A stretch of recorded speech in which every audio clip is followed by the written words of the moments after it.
Aku kenapa ni? Aduh, limu lagi gatal sangat. Gunalah Head and Shoulders. 100% keyakinan, keluarmu dan kegatalan. Wipe out. Unstoppable. All I hear, go get the money. So I go get it. Hate means I do something right. So I'ma let 'em.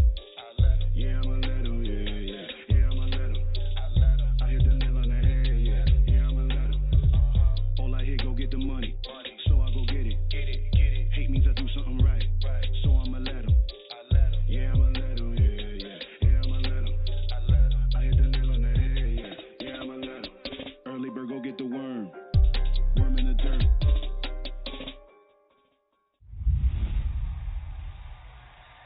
Panas.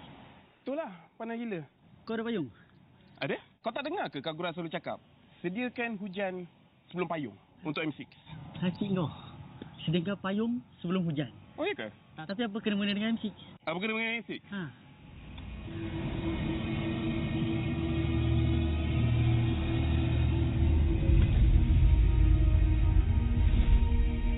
Apa itu hujan emas? Hujan emas adalah satu matlamat, satu impian terunggul untuk setiap pasukan. Setiap musim, apakah kenangan yang istimewa? Ia adalah ketika juara menjulang piala di bawah hujan emas. Ia juga menjulang dan membanggakan nama Malaysia di persada dunia. Seperti cuaca, musim baru datang dan pergi. Ia persis dengan MPLMY. Setiap pasukan dan pemain yang pernah menjejak kaki di MPLMY, mereka tidak pernah berputus asa. Setiap musim ada permulaannya, juga permulaan baru untuk matlamat dan impian bagi pemain kita. Musim cuaca datang dan pergi, tapi ia tidak akan mengubah sejarah pemain kita. Dengan harapan musim hadapan yang cerah adalah satu pemangkin semangat bagi pasukan yang bertarung. Komposisi musim lalu tidak penting. Yang penting adalah kesetiaan kepada permainan. Tiada guna mengerti hujan emas dan berjuang demi Malaysia kalau kita tidak dapat merealisasikannya di M6.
I'm a rock star.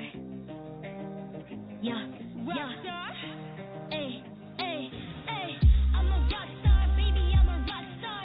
I'm a rock star. I'm a rock star. I'm a rock star. Panggil aku rock star. Ini kejohanan kita semua orang rock star. Kita rock star, kita buat saja gaya kita. Makin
kacau, orang kan tengah makan ni. Apa kata korang pergi kacau Miko dengan Ripo dekat sana? Oh, hey Miko! Long time no see, bro. Last time I saw you at SMG. So welcome back to MPLMY. Thank you, bro. So how you feel? I'm nervous, bro. We're gonna face each other again. Yeah, face each other again. And also right now you at Team Roughh right now. Team Roughh, and then new me, pregnant. Yes, new you. Last time you like meet this, and then this time you like this. Okay. So untuk siapa-siapa di luar sana, jangan lupa datang ke Stadium MPSJ untuk tengok match kita orang ya, guys. Untuk support team favorite korang. Let's go.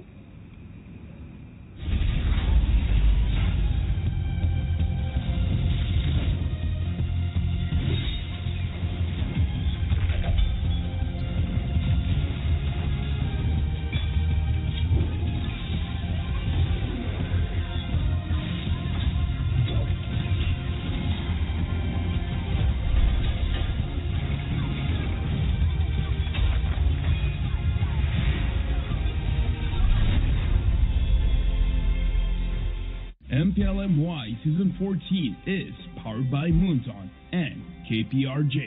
Official 5G mobile internet hotlink. Best 5G for lightning fast MLBB gaming. Official gaming phone ROG Phone 8. King of performance for mobile gaming. Official lifestyle fashion partner. Up your game with JD Sports. And thank you to all our partners in esports and Welcome to the Super Sunday of MPL Malaysia Season 14. It's week number 1, but the action has already been heating up since yesterday.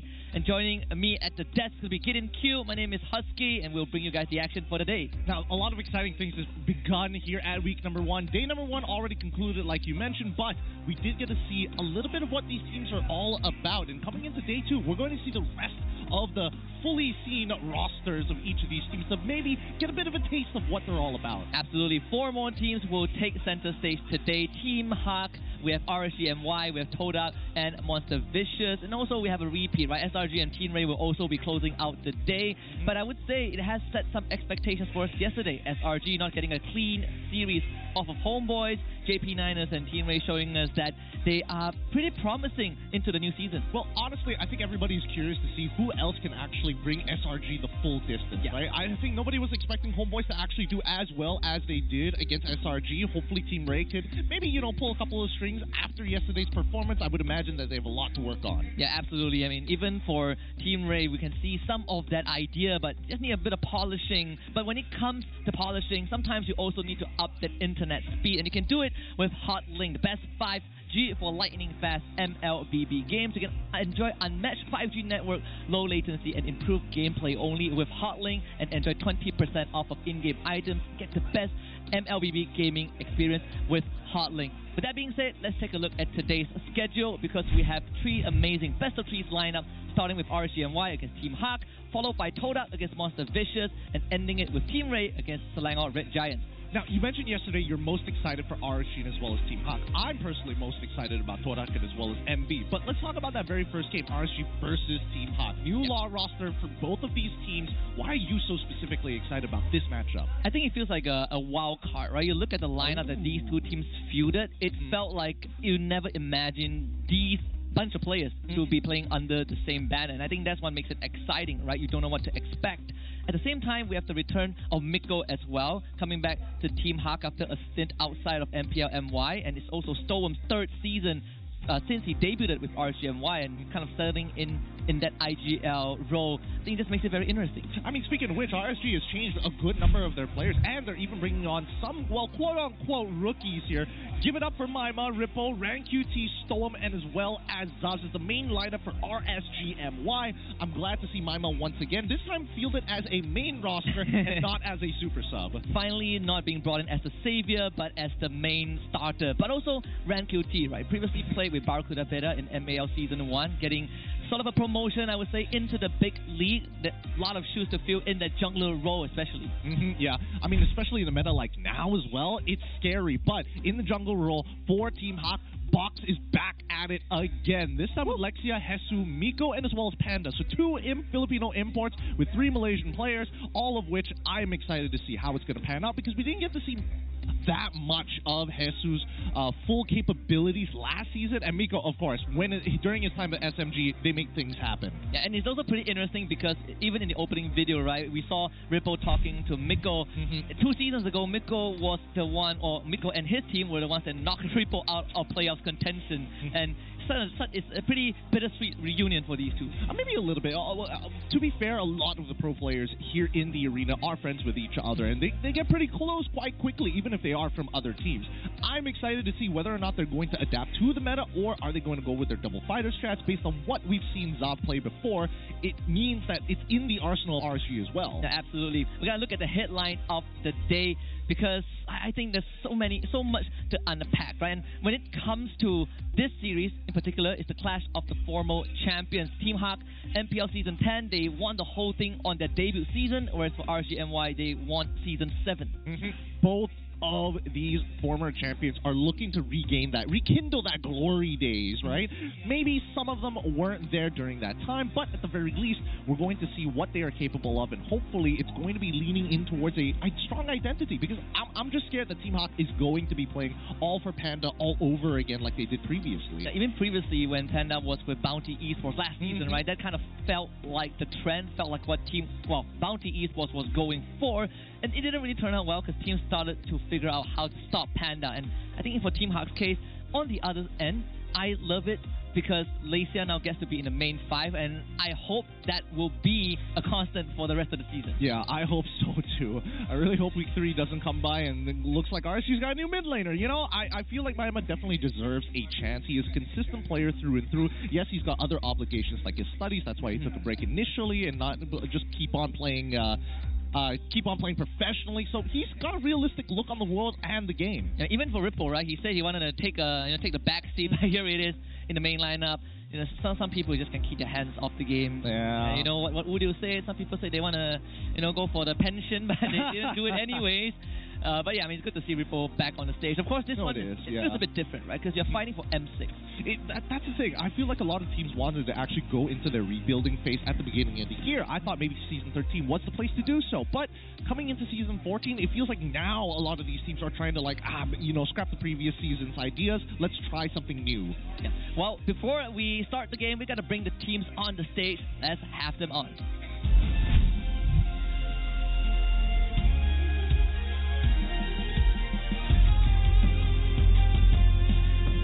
The team that held RSGMY.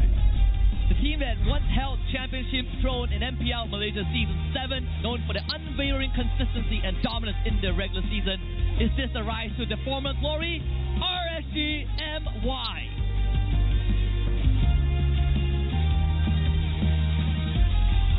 Team Hawk. Making history by lifting the trophy in their debut season to prove that new teams should never be underestimated. Can they deliver yet another stunning upset? The last ride continues. Yibambe Team Hawk.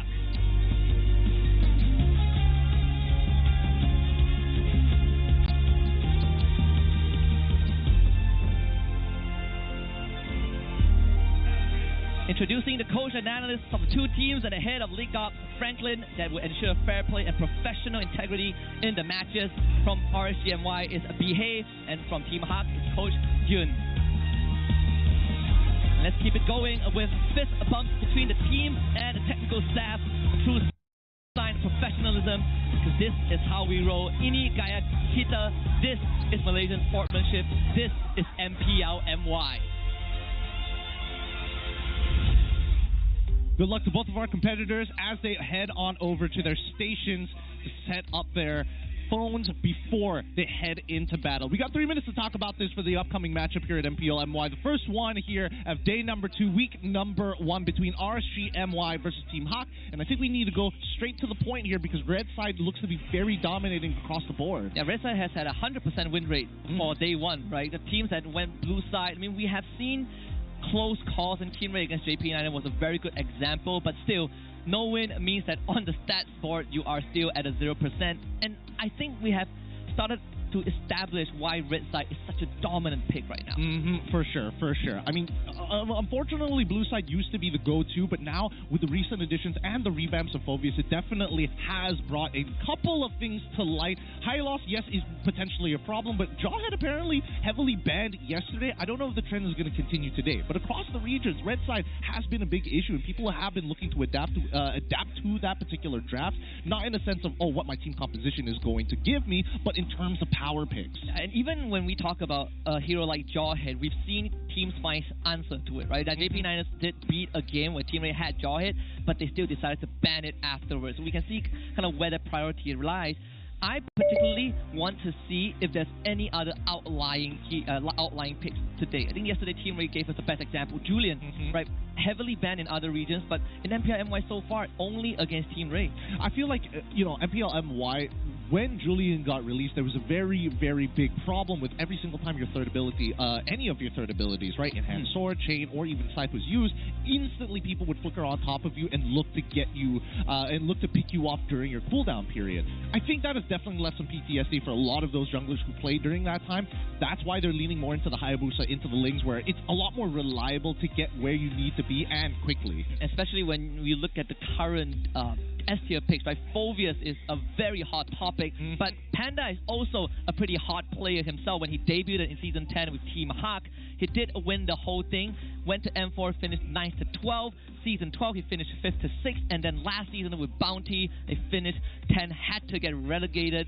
But, I mean, if you join a new team, I guess it doesn't really matter. Yeah, it kind of doesn't really matter at this point. But unfortunately for his accolades, yes, it was a very good time when he joined initially professionally for Team Hawk to try to get himself out of this rut previously with other teams who fielded Panda but never really committed to Panda. And I think it also comes down to kind of the dynamics, right? We know that Panda as a player, pretty vocal, likes to be in the thick of things, and to have a team built around that isn't really easy. And maybe this new iteration of Team Hawk will be that team. We're going to head into the drafting phase for game number 1.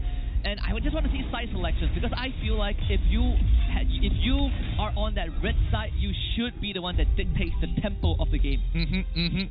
Red side is able to do so much this patch. Unfortunately, it's going to be Team Hawk on that blue side. Let's see how they're going to address the problem. To begin with, it's going to be an Edith ban on blue side for the side for Team Hawk, and RSGMY with Coach Behave getting rid of the chip, naturally getting rid of the power picks on red side is normal standard procedure. The real question is, which one of these power picks are they more afraid of? The more assassin side, or are they leaning more into the Jawheads, the High Loss, or even the Jushin, which just got banned? And sometimes you also have the Zaz to consider, right? Yes. Teams, they do ban out the Zaz. I feel like it's more of a red side thing, but we've seen that go on blue as well. There's a Jawhead is still there. I mean, High Loss. Fanny has also been in that first phase ban a couple of games yesterday. I don't know whether RSG is considering getting rid of the Fanny. I mean, Box used to be known to be the assassin player, the premium assassin player when he first debuted. His two main picks, well, actually three main picks, was Lancelot, Fanny, and as well as Ling, two of which fell out of the meta before coming back into the game. And now that we see the Roger being banned out, it looks like RSG is leaning more in towards, hey, if Panda doesn't have a good pick, we have a very good chance. You also kind of lock Box out of that flex pick, right? And then you look at the jungle for RSG. I think RanQT has a big shoes to fill, in a sense, not only because he came in from MAL, it's also because previous 2 seasons we had Demon Kite and then followed by Vinogo, right? That's a lot of responsibility. Sure, the meta has shifted, but I think even then, when you're coming into the assassin meta, we haven't really seen that much from RanQT, at least from MAL.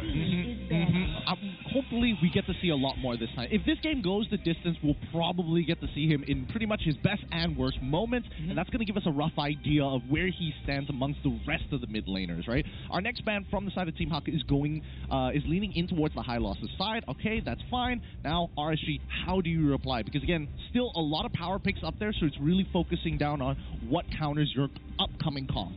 How confident, how comfortable you are taking something like a Fanny or a Nolan if that link goes through, right? If you're willing to let it through. If not, you perhaps will be looking at a link ban and then you trade Zaz for something else. I mean, the Phobius is still in the pool as well, and that has been a first pick material on either side.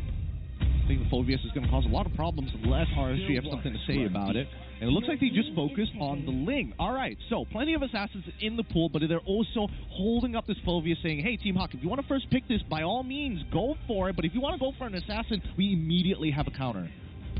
Part of me feels like it might be a Zask opening. So they two-take Phoveus. I think it's too good to let go. That means Zask is now on the table, right? Yeah, Zask is on the table, but it kind of deters RSG from actually picking up an assassin of their own. How do they go about this? I mean, Zask makes sense for me, but I do think it's a really safe pick. Do they want to show off the identity of the composition early on to kind of deter Team Hawk in second phase, or do they want to just like keep it flexible, have one power pick, flex the second, and then see how Team Hawk responds? There is Jawhead also. That hero has been let through. We saw an opening from Team Rey on red side, which was Jawhead Aurora, right? You instantly get these two power picks out of the way, prevents dive, good catch potential, but has glaring weaknesses because Jawhead also needs to get into the thick of things. Well, let's see. They've got 7 seconds left. If they want to get MPLMYS pick now, that wouldn't be too bad based on what we've seen so far. But Fanny is going to get locked in, as well as Ruby. Interesting. I mean, instantly eliminates one of the prime counters to Fanny, and also showcases kind of the confidence that RanQT has, right, on in this hero. Again, back in Barracuda Beta, didn't get to play too much Assassin, and I think circumstances were different back then. Exactly, yeah, and better yet, it is still a flex pick. So their power pick is going to be this Fanny, who again doesn't trigger the passive from Phoveus as often in comparison to Ruby. Lower cooldowns, naturally is going to be able to stack him up a lot quicker. The real question is whether or not this Phoveus is going to be able to get into the backline. Yesterday we did see Phoveus into Ruby. Ruby got rolled. Can't say much about that because it was in the support position, so it's like to be expected, but you would imagine that the Ruby buys more time than what we saw yesterday. We even saw an interaction between Ruby and Jawhead, and could not do anything, right? Jawhead catches you, it's just lights out. But for Team Hawk, they go for the Julian, the pick that we did discuss a bit, alongside the Zask as well. So plenty of security overall. Yeah, Julian, very natural jungle pick when you see a Fanny on the opposite end. We've seen this with multiple regions actually liking the Julian into the Fanny matchup, only because, yes, you have iframes, but at the same time, you have some very relevant damage if Fanny doesn't burst you quick enough. Now, Aurora, the next pick in tandem with this Zask, that's going to be an interesting lane, because again, it's all about Zask trying to trade against Aurora, while Aurora is trying to clear up the waves faster than he can poke.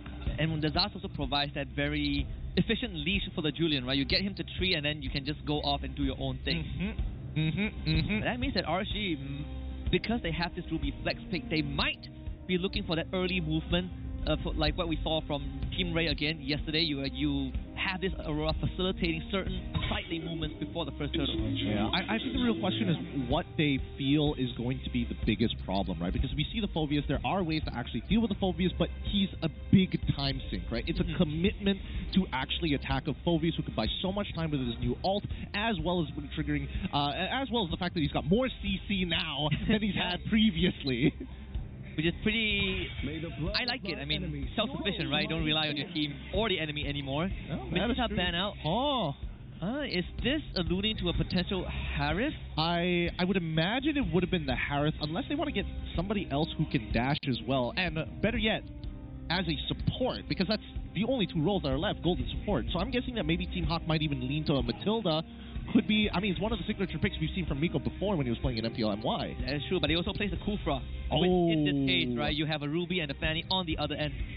Oh, that's a good point. That's a good point. We'll see. We'll see. Because RSG, they decided to get rid of Jawhead first, right? That was their #1 stop. Now that they have priority again, if they get rid of the Kufra, then at least we're on the same wavelength. I mean, in this case, you probably would start to climb down on the support role. You need to disable hard controls. So it's the Lolita ban again. Interesting. Lolita ban, but there's not a lot of projectiles on the side of RSG. This could collude to the fact that RSG might want to go for a traditional marksman, maybe a Moskov in this particular case. No, that would be just another dash. It could be a Beatrix, but unique combo starters, which Aurora and Ruby can do as well. Yeah, I mean, Zask does play the Ruby when he was with the Niners last season. Oh, he was supposed to do the slot. Moskov is also a possibility now that Nathan is banned out. Team Hawk read that pretty well. It's one of Zask's premier picks Now, I'm interested to know whether this is part of the plan, whether Ruby is actually being considered as that flex pick for Zaz in this lane, right? And I think the condition that they're waiting for is whether or not Team Hawk is actually going to lock in the Harith, which was the traditional matchup of, like, if you're playing double fighter side lanes, Ruby into the Harith is an ideal one. Yeah. You don't get to take out the Harith, but you get to stall out the lane, right? Like, keep the Harith in there. I think this 4 pick would most likely be that support. Just going to keep that Ruby hidden. See, no, they actually just take the Moskov. So that's what the Lolita ban is for. You not only lock out a potential Hanabi for Team Hawk, but more importantly, you get that Moskov, but still leaves the Ruby open. This is going to be an interesting one. Well, we'll see how Zobs is going to play this out, because he's got to be careful with the Phobius, right? As soon as he's got his ult, the Sinner's Mark already triggered upon you, that's when you're going to have a lot of issues, because he just sticks to you like glue. In response, let's see how Team Hawk is going to answer, because they banned out the Minster, but they also got rid of the Natan, so they don't want the Natan for late game scaling. Also, lean more towards magic damage side, but I think that Team Hawk right now really need physical damage. You can't just rely on the Phobius. They're going to go for the Claude. Okay, it's a very direct, safe. It's a very safe pick, and the Grok to end it as well. Means CC immunity does do well into what RSG have, but there's a lot of reliance on that Grok to set things up. Yeah, it's interesting because Team Hawk at this point in time, the only burst hero is going to be Julian, right? So that means a lot of their fights is going to be a lot of poking, a lot of like kiting backwards, slowing them down until RSG get channeled into a choke point, and that's when Team Hawk can actually activate. But it's tough, right? The Aurora in particular is going to make it really difficult for Team Hawk to take those prolonged trades, or at the very least try and instigate the trade. Even the Ruby is really good at that, right? You want prolonged fights, Ruby gives it to you. Let's see what Ripple is going to get for that last pick. So, in fact, he's going to be on that Ruby. Ruby into the Phobius, just sandbags him in lane, and it's going to be the Storm Cho. I like this. What a special. Yeah. This is going to be very interesting because RSG, it's very clear who is going to be playing the supportive types of role to hand and set up these kills for some of the bigger players on the team. Good luck to both sides here. I kind of like this draft. It's pretty even on both sides. I am concerned. I am a little bit more lenient and more biased towards RSG because I just like that draft overall. It's got a lot of flexibility. It has a good curve early, mid, and late. But then we look over to Team Hawk. A lot of it just based on positioning. If we can catch you off guard, if we can get a advantage in the wave, that's when we can make things happen. And I think it also comes down to who is the main voice of Team Hawk, right? A lot of loud voices there, but you know, for RCMY, most of the time it's Storm. You know, he picks a show, you know he wants to make that move. We'll see if that is going to be the case. Game 1 as we load into the land of Dawn. RSGMY, red side, Team Hawk, blue side. All right, let's jump right into this. To kick day 2 off here in week number 1. It's going to be a purple start for both junglers, so they're going to end up on opposite sides of that map. Hopefully, we do see an early gank coming in from bot to utilize that level 3. Some junglers prefer to wait until later down in the game or wait for the opportunity to present itself. You're also looking at which lane you could tackle. I think in this case, probably you have better chance with the Ruby lane if Ripple decides to just hard shove the wave. But knowing Hesu, he's not going to let that happen, right? This matchup, you want that Phobius to be on top of his enemy laners. Yeah, I don't think Phobius can really set up this gank as well. I think the most they can get if they do attack Ripple in lane on this Ruby is probably just that flicker. Bottom side is probably the smarter place to be at because if Moskov makes a mistake by dashing too early, you can do something about that. Oh, Panda still as aggressive as ever. Taking Master Assassin to win lane. I mean, you look at both gold laners. They sort of have the same tendencies. They really love to fight. They really want to ego challenge you. But I mean, Panda takes the cake. Mid lane, Maima in danger. That passive blown thanks to Box's arrival. Rankuti really want to try this. Doesn't have the damage yet. There was a window in which they could have punished, but I don't think Rankuti has enough damage just yet. I think he's also worried about that Nightmaric spawn. Might as well just stay healthy and maybe even a gank bot side if it does come down to it. Top side, still absolute sandbag. Nothing much is happening here in Hesu. Just taking his time with his lane because he knows that he scales later down the line, so at this point it's just about survival. It feels bad for Maima because you would really love to leave that lane, but Leichter is the one that gets to kind of freeze that wave. And Storm, he's been doing all he can to unfreeze it.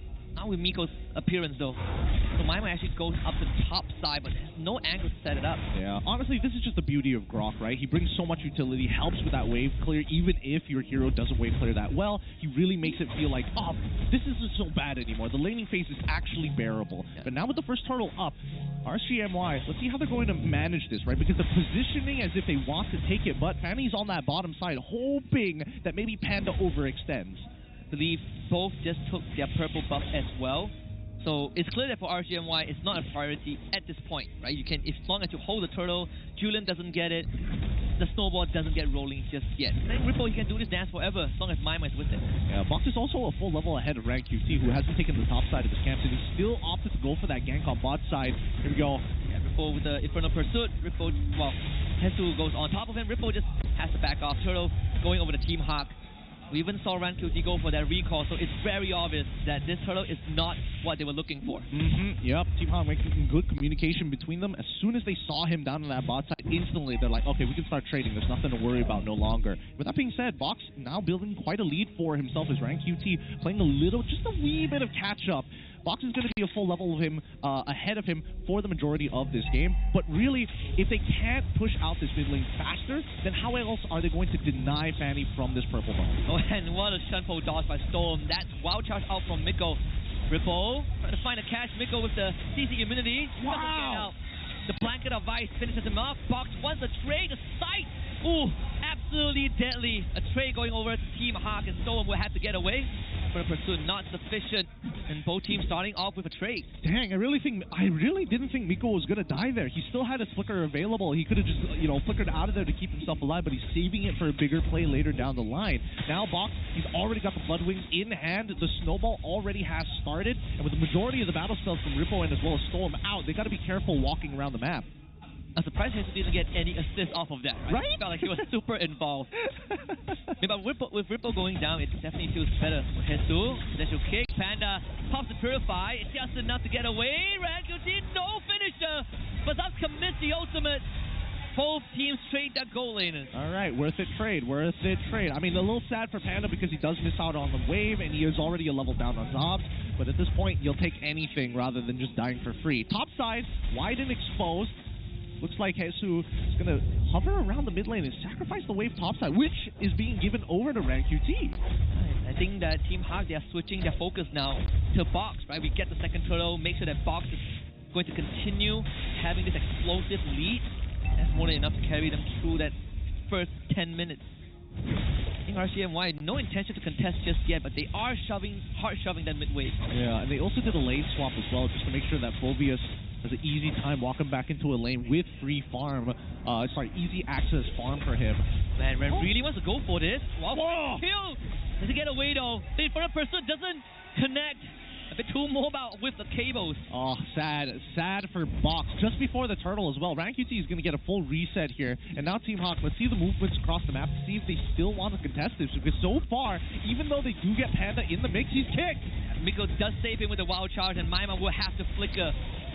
Didn't get the Purify out. It was still on cooldown, but I mean, you look at Zalfs, right? He has been in the top side for the entire duration. So easy tier 1 going over to RSGMY. All right, good motions from RSGMY. In terms of macro, both teams doing very, very well. We haven't seen them get really aggressive yet, but again, it's a very reactive gameplay. Somebody shows up here, then they make a move. If they're missing a cooldown, that's when they make a move. We're not seeing Team Hawk hard force anything just yet.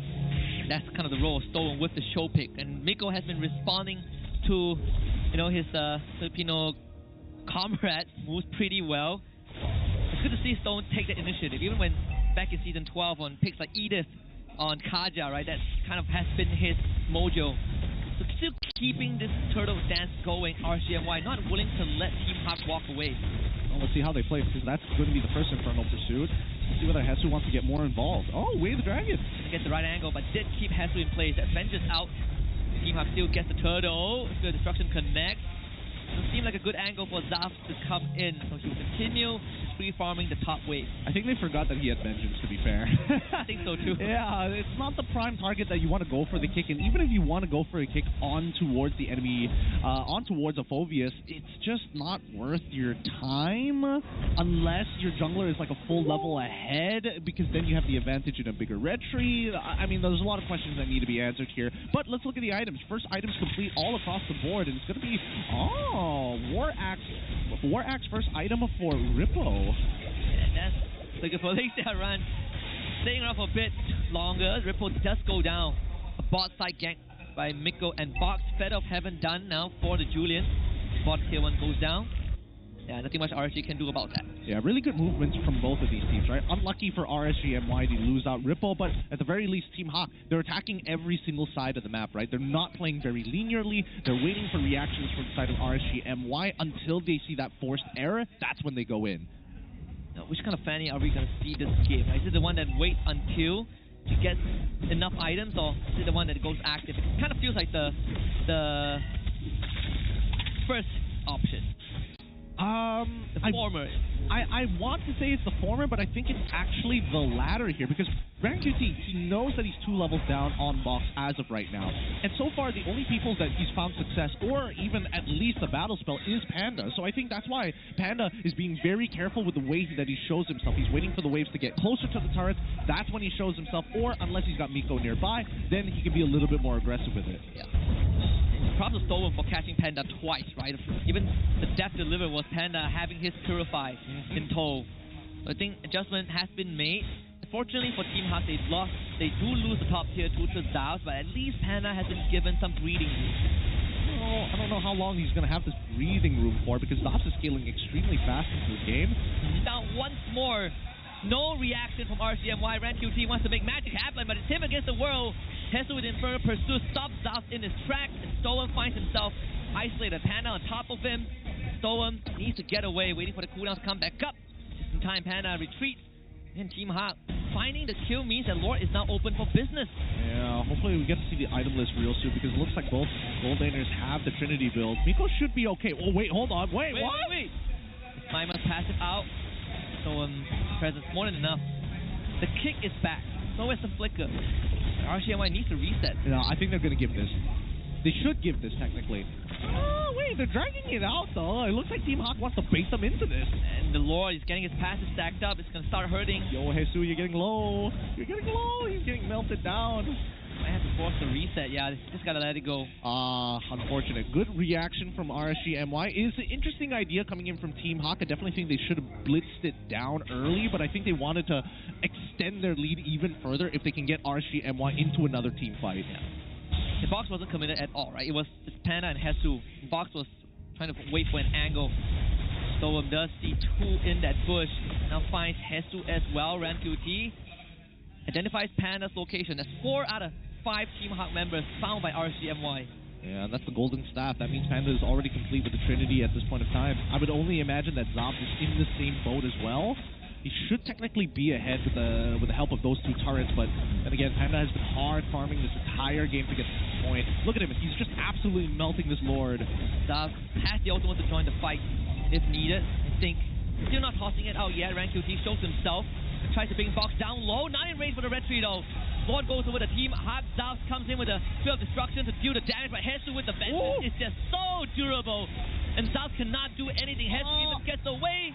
Malaysia collects Zaos 3 for Team Hawk, and they only lose Box. Dang, Hesu doesn't die. Wait. Maybe Ran can do so. There's only one. Coming through. Ran QT actually performs the drive-by of a lifetime. Nicely done. Double kill from Ran QT. This kid's got the mechanics for sure, with a 0.1% of his HP left to make it happen. A 3-for-2 trade in favor of RSGMY. Despite losing that Lord, this is going to allow RSGMY to actually recover, right? Economically, we haven't seen too much of a lead from either side, and this was Team Hawk's one moment to actually start pushing ahead. See if RCMY can completely negate this Lord. Even damage dealt ranking, Ran QT is at the top. Almost 36,000.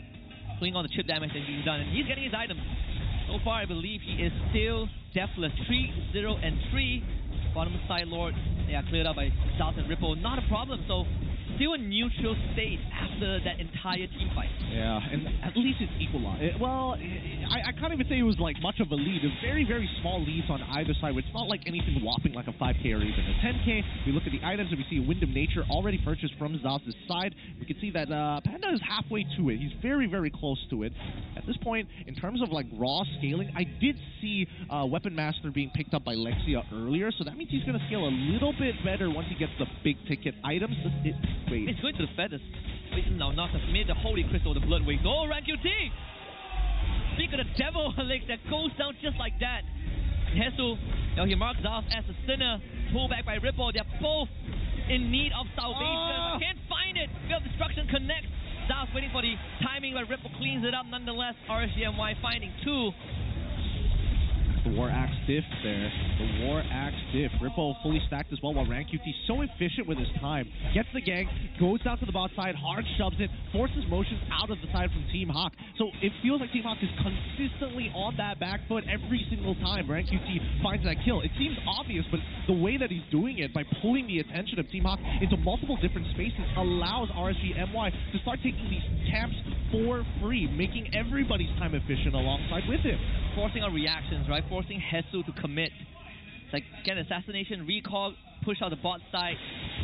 Team Hawk was able to keep that tier 2 structure alive, but we're starting to see RCMY finally build a substantial goal lead. 2,000, a number that we didn't really get to see so far up to this point. I think that's as big as it's ever going to get unless we see a full team wipe from the side of Team Hawk, right? RSGMY currently at 38,000 total gold, which means by the time they hit that 42K mark, Team Hawk won't be too far behind overall. So their power spikes are going to be, it's going to be RSGMY first who hits it, then Team Hawk, but the difference between the two is about like a minute. It comes down to whether Malaysia can get that space to work with that weapon mastery. Ripple flickers, saved by Maima, even gets a pull onto box. Both in the low. RanQT comes in, gets stunned instantly. Has to retreat. Stolen finds the kick, but no follow-up though. Panda felt like a prime target, frozen in place. And realizing that they have been duped by RSG. Yeah. Not a good feeling. It feels like they're tunnel visioning a little hard. They're forgetting about the management of the waves in the side lanes as well. Bottom side is like building up is stacking a lot of minions really, really quick. This is a good time for RSGMY to actually fight. They just need to wait for it to collapse into that tier 2 before they initiate. You see the confidence from Zab.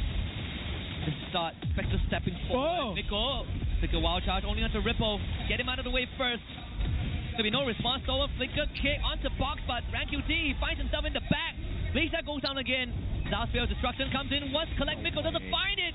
Overextends, dies to box. It's gonna be Maima's passive blown as he goes down. Overextension from RSG. I don't know what Zaz was thinking there. Was he thinking that maybe his Purify was going to be the difference maker? Not the fact that, Box is 5, 2, and 4, and that he's pretty much like full build at this point in the game. Like, I don't know. That wasn't a very smart decision, in my opinion, especially since Mobius was there. But hey, you can't win them all, am I right? Yeah, he pulled a Zops. He pulled his Zops once again. Just like old times. And Stolen is dead. No. What? What? They let him walk away from that? Okay. Silver lining. Yeah, silver lining, he gets to live. End of the day, unless Ran.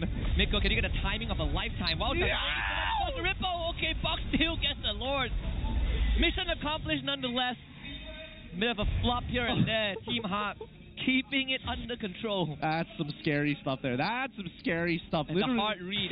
Yeah, it was like, what, 58 HP before the Retribution threshold? That was too close for comfort, but RanQT still at the top of the list. At least we understand why RSGMY has decided to pick him up. He is doing some work this game. Yeah, he is. So far, Deathless, the one that get going to the back, taking out Lisa. Both of Lisa's deaths actually came from RanQT. And now with the second Lord, this one harder to manage. RSGMY wants to keep this mid turret, but it's not it's not possible. Yeah, no. Team Hawk, especially when you have a Zosk, just really good at sieging. That Nightmaric Spawn does a decent amount of damage to turrets. Better yet, if you put it behind the turret, that's when it becomes really, really difficult for teams to actually protect their structures. That being said, here comes Team Hawk. 3 members of RSG going to be covering the top side, with the rest looking for a mid. Oh, Miko getting attacked. Gotta back off for now. I mean, all things considered, with how fast RSGMY cleared the Lord, at least managing the empowered minion waves won't be that complicated. So they do lose the top tier 2. Actually, mid tier 2 staying alive, I feel like it's the most important thing. Yeah, mid tier 2 is going to be very important because it's one of the closest structures to that purple buff, and they need to fall back during those times. Storm is going to be able to chase Box down, but it's just so deep into enemy territory, and with no structures to protect you afterwards, like, I don't have the confidence that he can go for the one shot. Storm actually went for the flicker just now. I don't get away from Box. And yeah, got the immortality. Ran just got his BOD. So the one-shot train continues for him. Can he get out? Oh, Nico. Yeah, can't get him. Yeah, the Croziers fight. Whoa, whoa! Maybe Soul can purify out Panda. Goes on the Soul. Even commits the Bleeding Duet. That's going to be just immortality as Jesus comes in as well. Tries to split the fight. Storm does go down. Ran QT late to the party. But can they finish off Panda? Doesn't seem to be possible as Ripple holds the front. Team Hawk finds one. That was a bit of a chemistry problem from RSGMY. While Storm was taking damage from 2 of the members, I definitely think they could have turned onto that side of the map, especially with the angle that they were in the lane. They could have had Ripple just continuously keep that front line at bay, maybe even get Maima in a position where he can actually start supporting Storm to deter the rest of the members. He doesn't have to commit like something big like an ult. Just even the Frigid Breath would have been enough. Yeah, Panda was pretty exposed, right? That was a Purify, at least. Yeah, Storm found the opening. Right now, you look at lore advantage. It's 3k Ghost Wing on top of what they've gotten so far. It's 4.2k. Why am I even getting the Roma enchantment? It's encouraged to buff up the rest of the team. Lord number 3 coming up on the bot side. This Lord is going to be tough to fight for. Both teams pretty much a max build. It's only the supports who need to catch up to the rest of the gold economy. But with the rate at which both of these teams are farming, we're already moving into the 20-minute mark. It's a Luminous Lord, so it's pretty important. These could be free inhibitors for either side. You see the job for Rank because he also starts to get a bit harder. Minion Wave, a lot more durable than they were 5 minutes before. So that split push can't just be the fanning alone. I think the worst part about it is the fact that Team Hawk is wasting an inhibitor. Oh, no. Got boxes. Winter Crown, I think. Yeah, they did. They forced it out of him. This is starting to look a lot better for RSGMY. Team Hawk still don't let him. They want to blitz this. Where's Ran QT? He's going to show up. Is it going to be in time though? Jesus uses his body as a brick. Ran QT in front of the Lord. And Jesus does go down, but Box finds the Lord again. Objective secured 3 times in a row. Immortality out for Ran QT. He did get away from Lexia. End of the day, both teams trade the XP laner. Ran QT was just half a second too early. He retreated first, and then Box followed up immediately after. So that's a little unlucky for Ran QT's side. Could have been a bit more patient, but it's a tough high-stakes situation to be in. Winter Crown out from Lexia. That's a bait right there. Clips him at the edge. Oh, that's so sad. Enhanced Change gets it. Yep. That's actually big. Storm out for 45 seconds. But at least the lore is being held back by super minions. True. That's kind of a silver lining, I guess. It is a silver lining, but I feel like RSGMY could have played that better because they knew that they were dragging it out. They wanted to build up that top wave because of the missing inhibitor from Team Hawk. And then Team Hawk decided, we're going to blitz it now and try to force the fight. RSGMY, they kind of didn't really respond. They did like a very half-hearted attempt of like, oh, are we going for the steal or are we fighting? And it feels like, you know, people were split down the middle. Dangerous push. Malaysia has no Winter Crown, so that's crucial info for RSGMY. Ran QT decides to recall, no point waiting. Gotta deal with the side lanes first. The help of Zaz and Maima, it should be an easy task, buying enough time for Stolen to be back. But finally, that top wave has been cleared out by the Lord, and with the help of Hesu earlier. Oh. No purple buff though. Yeah. Team Hawk holding it hostage. I mean, it's a good thing that Team Hawk is holding it hostage, right? There's nothing much else to do but sync up with these waves and then look for inhibitors, because they need to even up that score on that top side, right? They can't always be at a disadvantage during neutral objectives. So far, it's been 3 for 3 in terms of Lord. Panda gets pulled that Purify out. Oh, that's big. Ripple getting good resources. Miko gets a wild shot, clipped. Zaz on the edge, and Hesu commits the Infernal Pursuit, doesn't find a second one. Gets in the Ran QT, they want that inhibitor, and they will get it. Lord gets the job done. Team Hawk still getting something out of that exchange. Hesu's not going to get punished for it. He manages to regroup with the rest of his team, but yeah, looks like this Luminous Lord only able to secure one of these inhibitors for RSG. Looking to minimize this damage. This is a pretty dead even game for both sides. Like, they don't want to lose, but they also don't want to make that first mistake. Yeah, I mean, the gold lead doesn't make much of an impact except for item swap. We saw Zav just went back to the winds of nature after that attempt from Miko and Hesu. That physical damage immunity is going to be pretty important in the next team fight. Next lore also 20 seconds. Again, another bottom side lore. So that, I feel, is very beneficial for Team Hawk just because of where it is. Yeah, it is. But at the same time, it does mean that the opposite lane, furthest away from the Lord, is going to be very important to manage, right? Now with both sides having no inhibitors, it's a pretty even lane. It can swing both ways. So if they can manage to start building it up, stacking it up, and freezing it, that's when RSGMY is going to start developing at least a a macro advantage when they want to actually contest for this Lord. Ranky tries to freeze the wave up top, but Panda breaks it instantly. Zav should respond. Does have his ultimate to join the fight, as long as he lands it. Well, Box takes care of bottom. I mean, Team Hawk, it's their turn to take control of the map. Miko looking for a potential move. The Maima reads it. Ripple also backs off. Team Hawk gonna blitz the Lord again. Maybe fourth time's the charm for Rank QT. This could be theirs, but it looks like Team Hawk is giving up the space on purpose. Zav to shove that wave very deep in. There is a gang squad in the bush. Team Hawk decides to not commit to it. Yeah, it looks like Team Hawk is giving a lot of respect to where, specifically where Maima is as the anchor of RSGMY. Whenever RSGMY is going to take a fight, they're going to fall back towards Maima's side just to get maybe a bailout, or at the very least allow him to try and peel your pursuers away, or peel them off of you. This Luminous Lord, it looks like nobody really wants to sit inside the pit. It's just too dangerous. Yeah, I mean, Team Hawk, they're going to realize that the top wave is pushed in again, so Panda shows up on the map.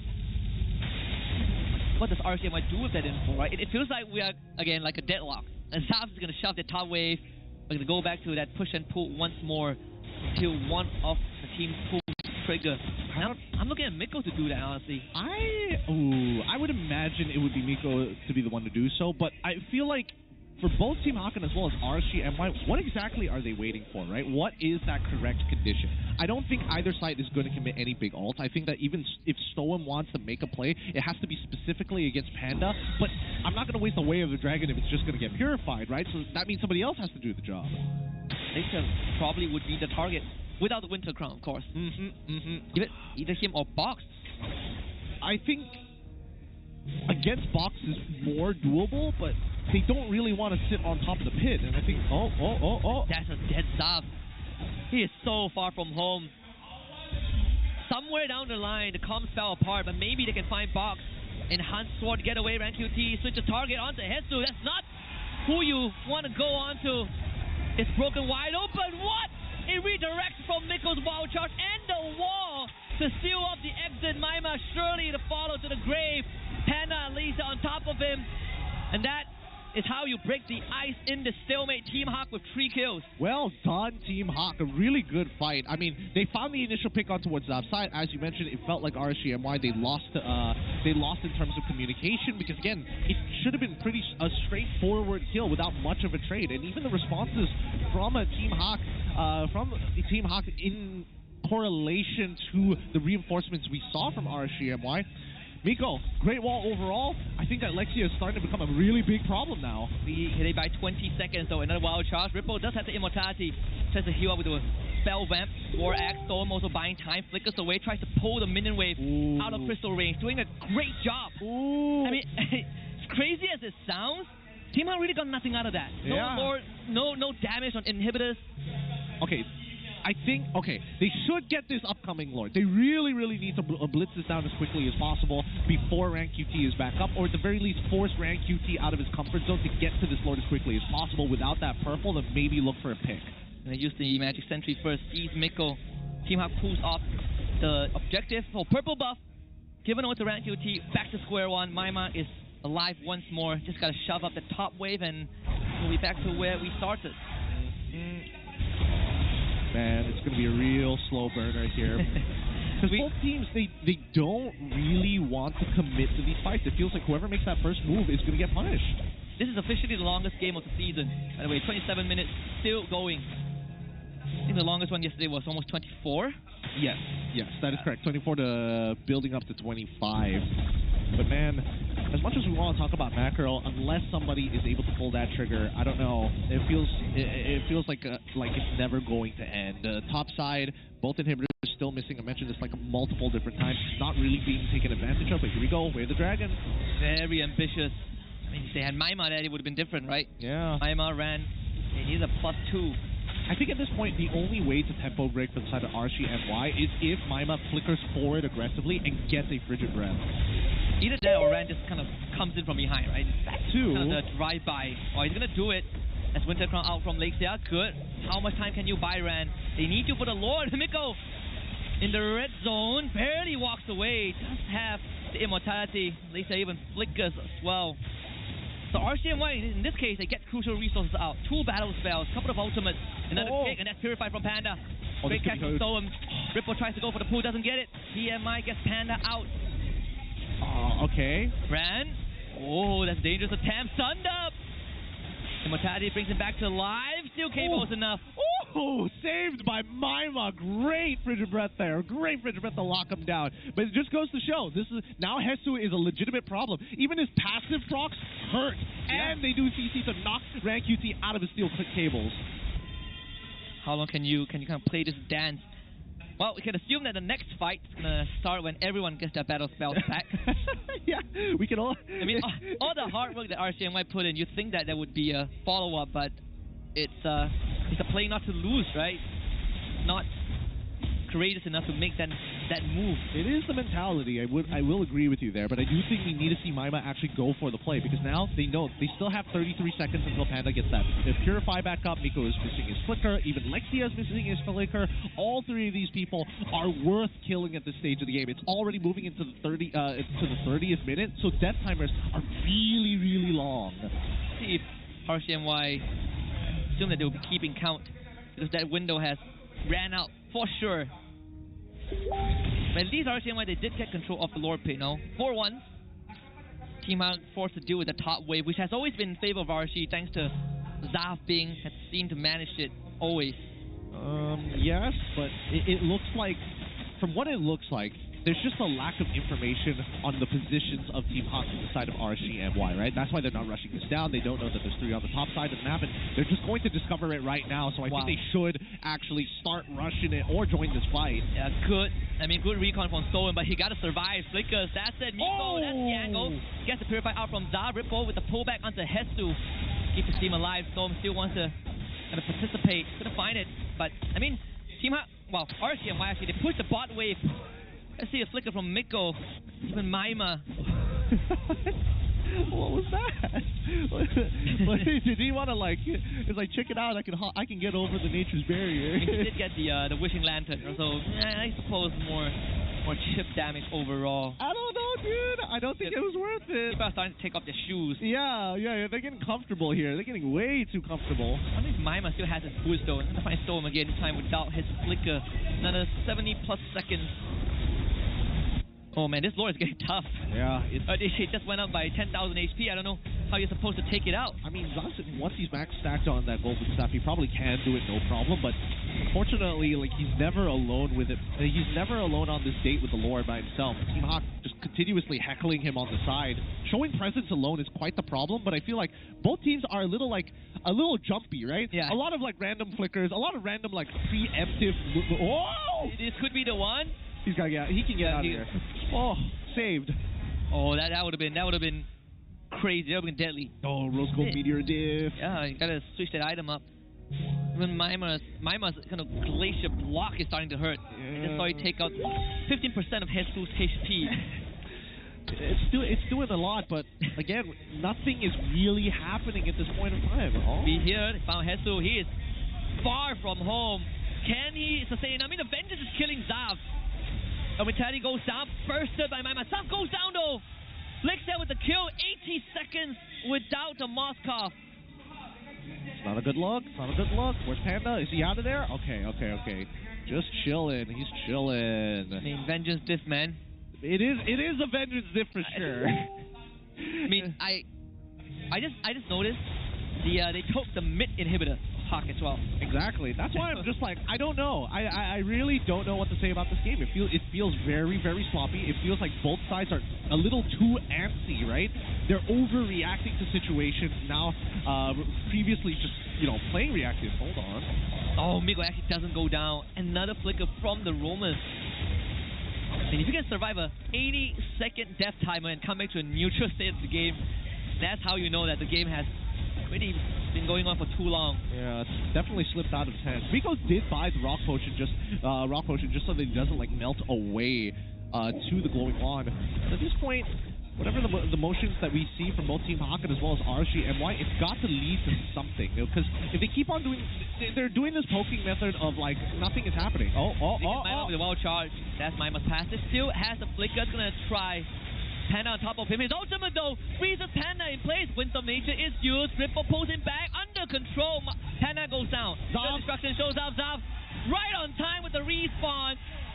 And who would have thought the man who got caught is the savior? Storm does lose his immortality, but Zav cannot find a way to participate. And guess what? It's still a trade.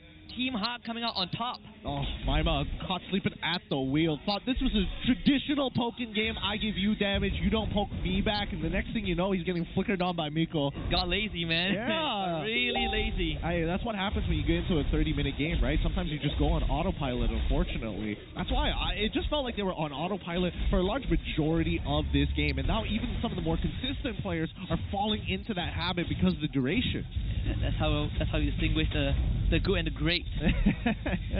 The great just need water. I need to remind everyone, this is just game 1. Imagine after this they have a 10-minute break and they need to hop into game 2. And what if that goes the distance? What if we go to a game 3? Honestly, I don't know what to say about it, right? Because again, I feel like the earlier stages, both teams played it very well. They're trying to play cold, they're trying to play calculated, but at a certain point they need to force mistakes out of their opponents, and that's something that we didn't get to see that often until the later stages of the game. And even then, we're seeing overreaction. So at this point, I think that RSGMY just need to take advantage of the waves. Potential blitz ran. He's going to commit himself. There's no way out from that. That's a bit of a hasty attempt. 18 seconds.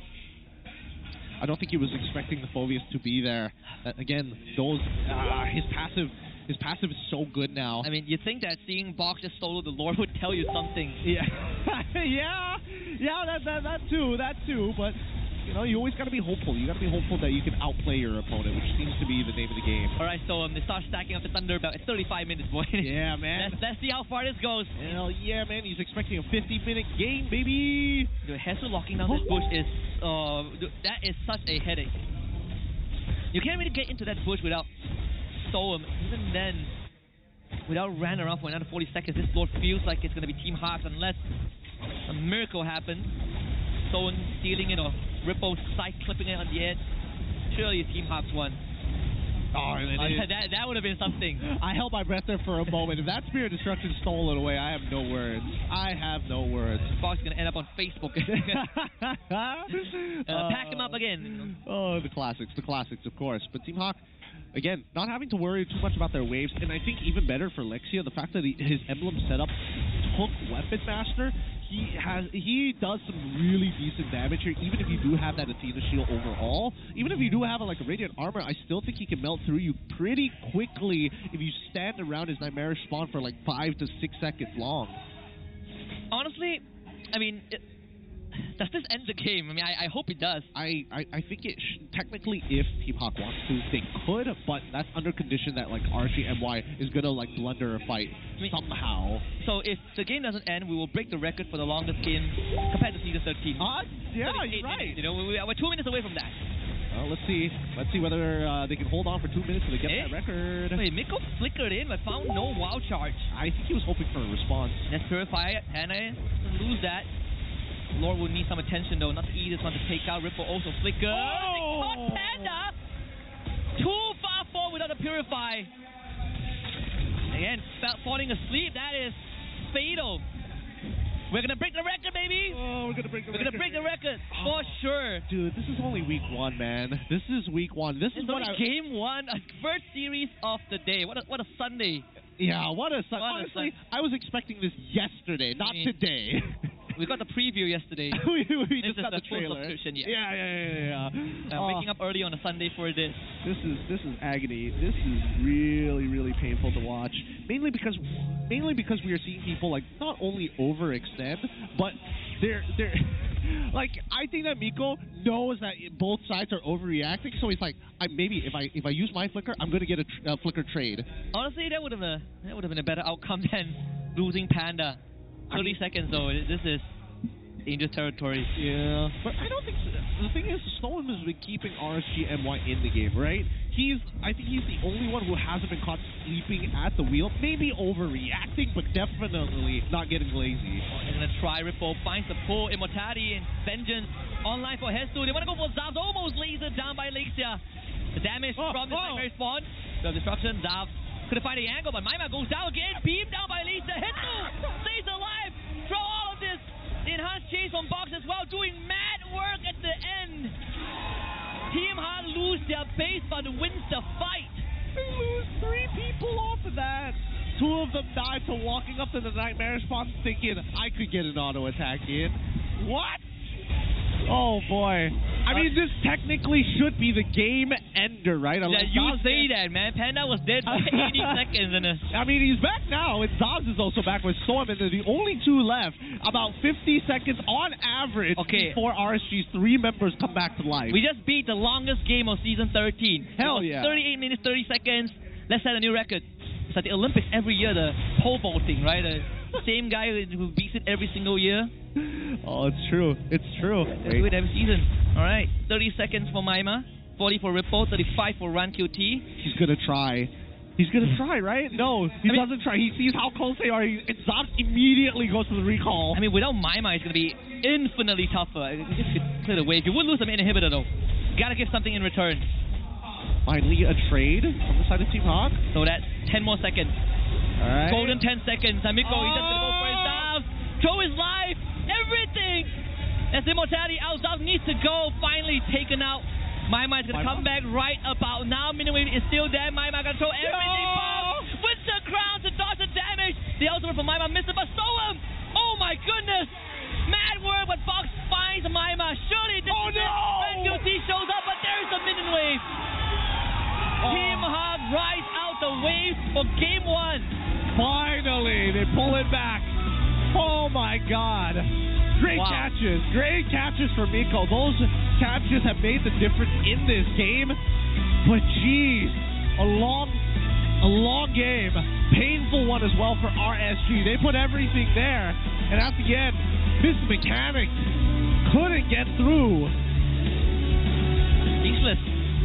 What a debut for these 2 rosters. We say that they're kind of like wild cards. You don't know what to expect. I guess this is what you get. You know, no expectation means that you get the wildest of outcomes. Yeah, it is. The fact that we were with RSG's draft.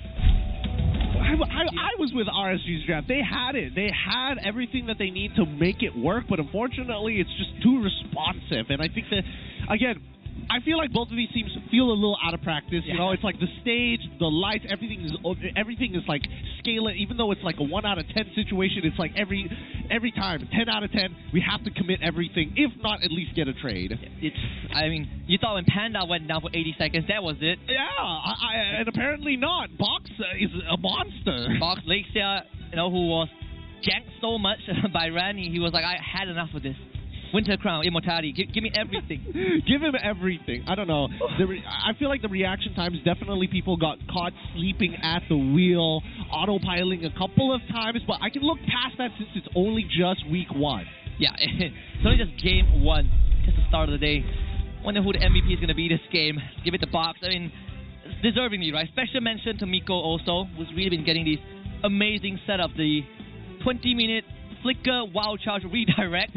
That's also kind of what opened up the game. I think these 2 teams, their junglers, phenomenal. But the roamers, really the pillars of support for the entire game. I mean, honestly, if we block out the names, I don't think you'll be able to tell the difference between either of the teams, right?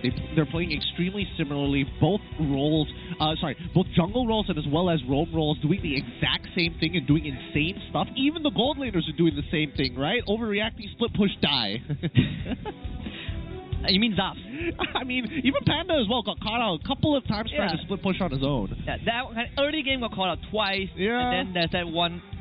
Unfortunately, this was right after his death. Literally just walking up, getting hit by everything.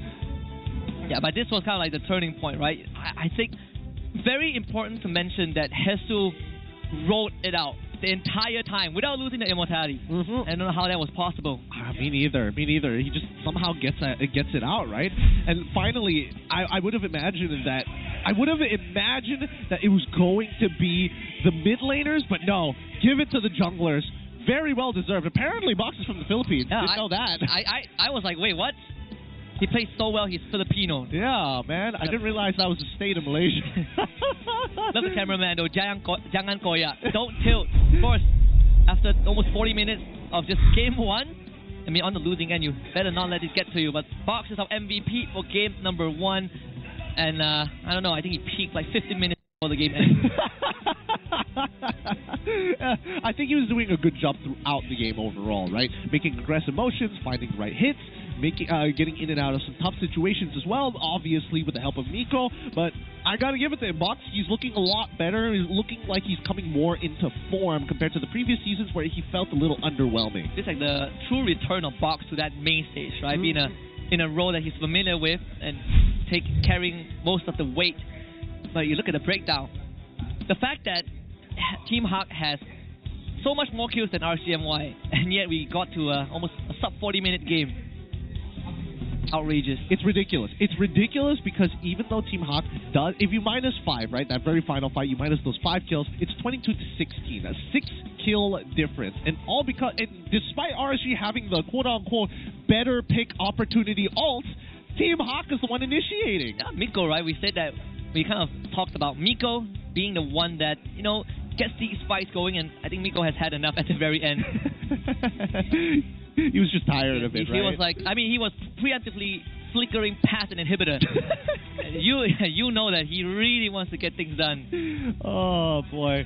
Painful game for both of these sides. Probably not their best showing, but definitely we are seeing the play styles, right?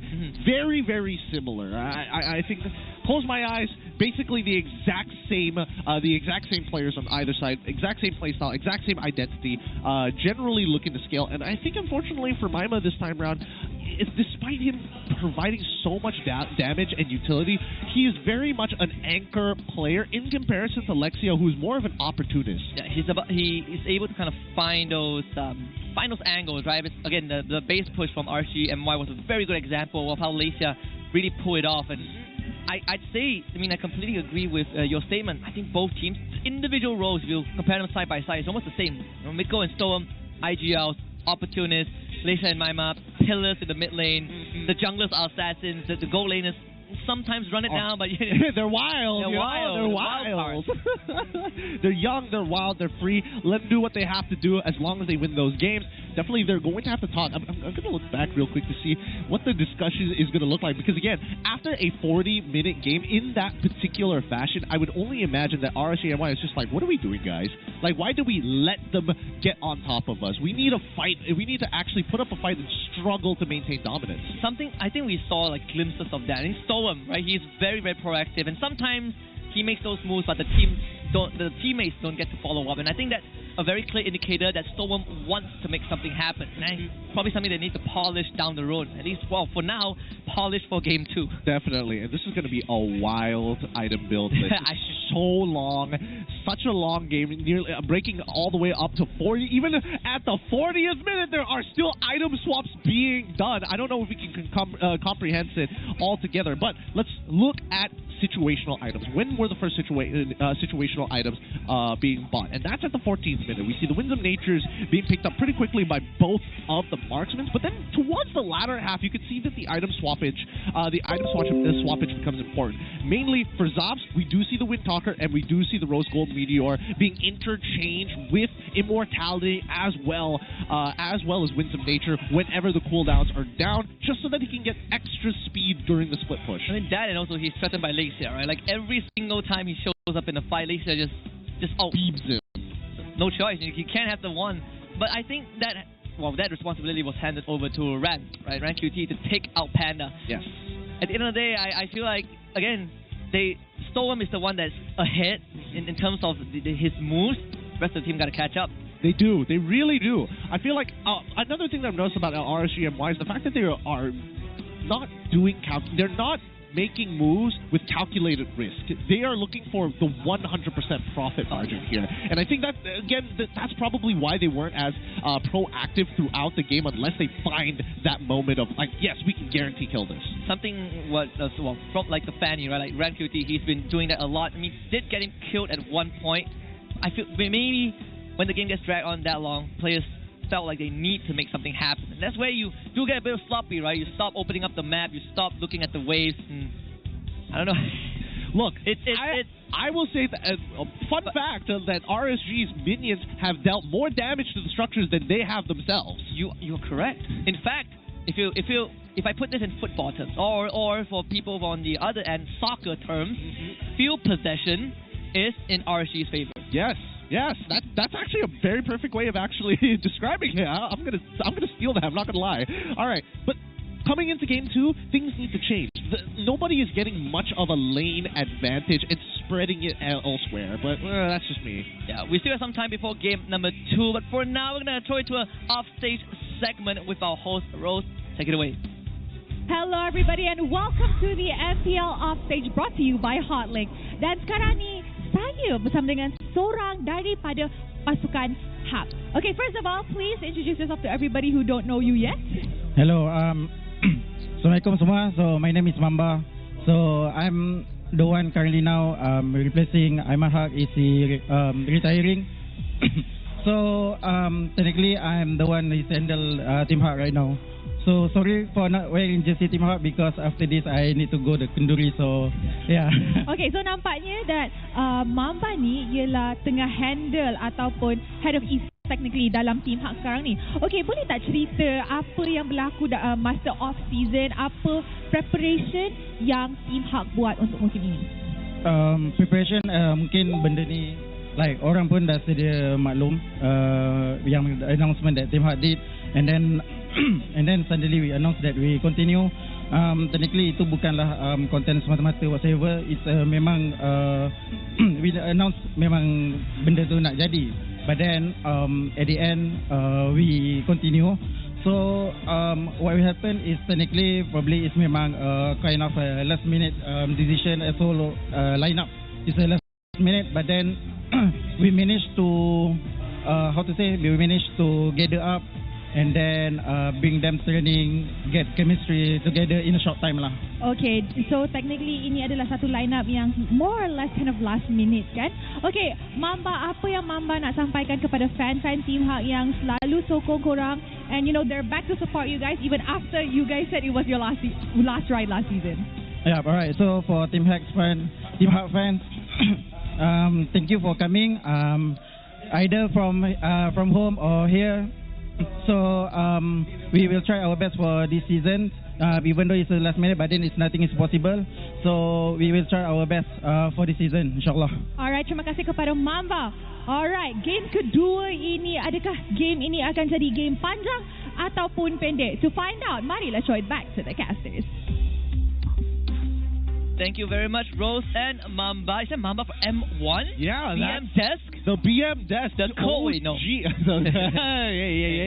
The OG himself, of course. But let's jump back into it. We got 3 minutes to talk about the upcoming adaptations that should be expected in this upcoming game. And I think, number one, they really got to put some respect on Phobius. He bought so much time in these fights. It's ridiculous. I'm surprised that Roughhh made it that far. But we also can see where the headspace of the coaches are at. Roughhh, not a priority. The Zask as well. The fact that these two power picks went over to Team Haq. Speaking of which, it's the first win on blue side as well. Yeah, it is. It's one of the bigger wins, and it's important to note that, again, probably should not have happened, but considering that the players who are playing on the very first day, their technical debut here at MPL Season 14, I think that it's alright, it's forgivable for now, but it's only going to get harder and harder from this point onwards. And let's see if Miko feels the same, because, you know, we welcome him back. We definitely miss Miko after one season. And for him, he does miss the competitiveness, fans, most importantly, the food. Maggi goreng, spicy with egg, no veggies. That's my favorite. He's been to a Maumak. He's got the classics down. He's got the main staples. Yes. Must be spicy with egg, no veggies, and if you are adventurous, less water. Less water. So the broth is thicker, so you get more spicy flavors. Some people add green chilies to it. The green chilies one I've seen people do, but the request for less water, that one is a little out there. I haven't heard somebody like go up to a man and just tell him, hey, less water, bro. No, I do it. Just abang Maggi goreng soup pedas satu, tambah telur, tak nak sayur, kurang air. Makes more sense in BM. Yes. It makes a lot more sense in BM. Just the thought of it. Hi, could I have less water, please? Sounds really bizarre. My funniest one was I wanted warm drink and I said teh limau ice tamau ice, which means ice lemon tea without ice. It was after an MPL last season. Okay? It was a long day. It was a long day. I think I know which week it was as well. 40 seconds left on the clock here. I would only imagine that RSG would like to maintain red side against Team Hawk and then readjust the draft just a little bit. I do think that they need to start focusing a little bit more on the early game and how to actually generate some early game leads, especially for their laners. I think that either, Panda and Zobs are a little volatile in their own right, but if you give them a lead, it kind of puts you in a safety zone. I think SRG did do this even prior to this season, where if they really want to switch it up, you take the Cho first phase on red side, right? You Cho kind of +1, either mid laner or a strong jungler. In this case, I would assume it would be the jungler again. Let's see if RSG goes down that route, because Storm has really been getting into the Cho lately. Yeah, I mean, he knows what to do, right? He still is able to redirect people, kick them in the right direction. So let's jump it right into the drafting phase to see if that's going to be the priority for him. It looks like the bans have already come through. The Fanny, the Edith for the side of Team Hawk, I can understand that, right? QT did a good job. Roger, and as well as the Chip for the side of RSG. No changes so far. Yeah, we'll see if they respect the Julian enough. I don't think it would be a first pick material for Team Hawk, but whether RSG MY would want that under their lineup or have an answer would be a different story. Zushin banned out by Team Hawk again. We look at the Phobius, High Loss, Jawhead, Sask, plenty of options. Even the Ling is still open. I don't think RSG is going to adjust to the draft. Could they? Do they could care ban about the Ling like last game. They could ban the Ling out. I think it's a lot more worth it to ban out Julian at this point of time, just to kind of reduce the early game potency of Team Hawk, and then afterwards look to try to play one of the two matchups, either the Ling into the Hayabusa, or you play like Fanny into Ling or something like that. Unless they want to go down the Nolan route. Unless they want to go down the Nolan route, yeah. There's also, that's a very good possibility as well. But we'll see. I would only imagine that Archie probably still wants to play the Cho regardless. Here comes the ban. It's going to be a high loss. So it's free for all, right? All the cards are on the table. See what Team Hawk goes for. They did take the Phobius first pick for Hesu. Felt really comfortable with it. Literally an unbreakable wall in game 1. Yeah, I could not get past the man. You could take that, and maybe RSC could trade and Zask in return. You don't really want two pillars standing in front of you.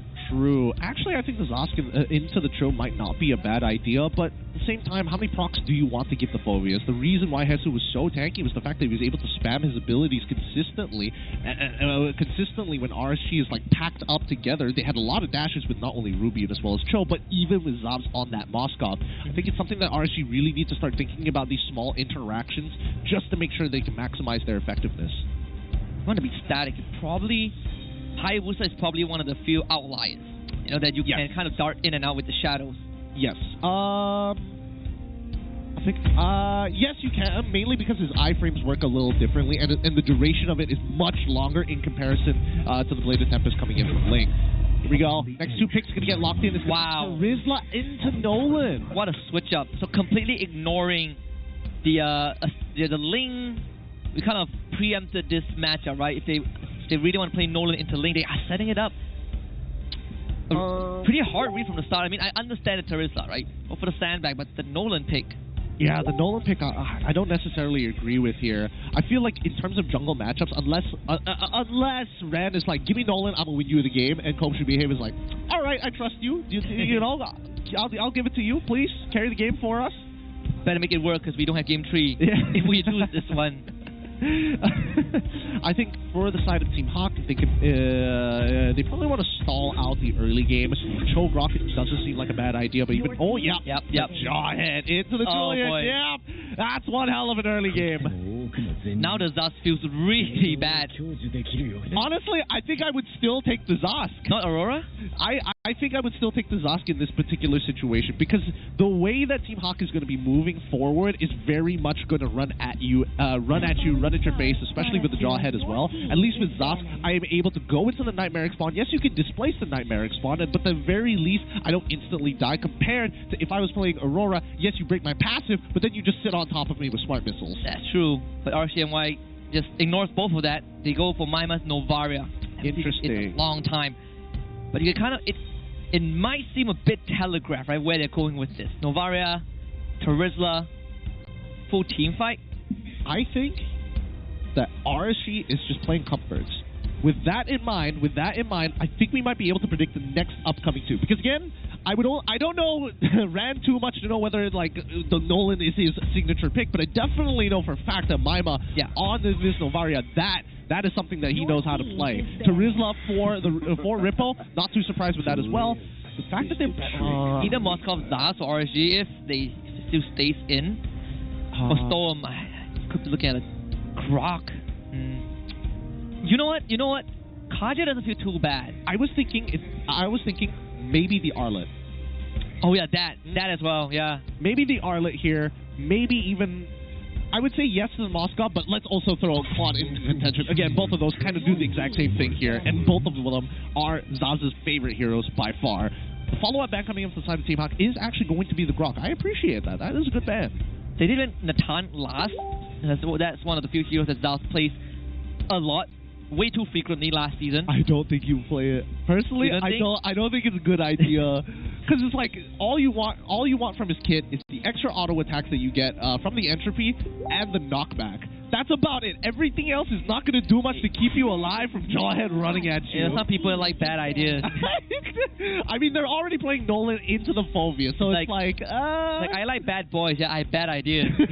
You like that? You like that? I'm a real naughty boy. Let me tell you one of my business plans.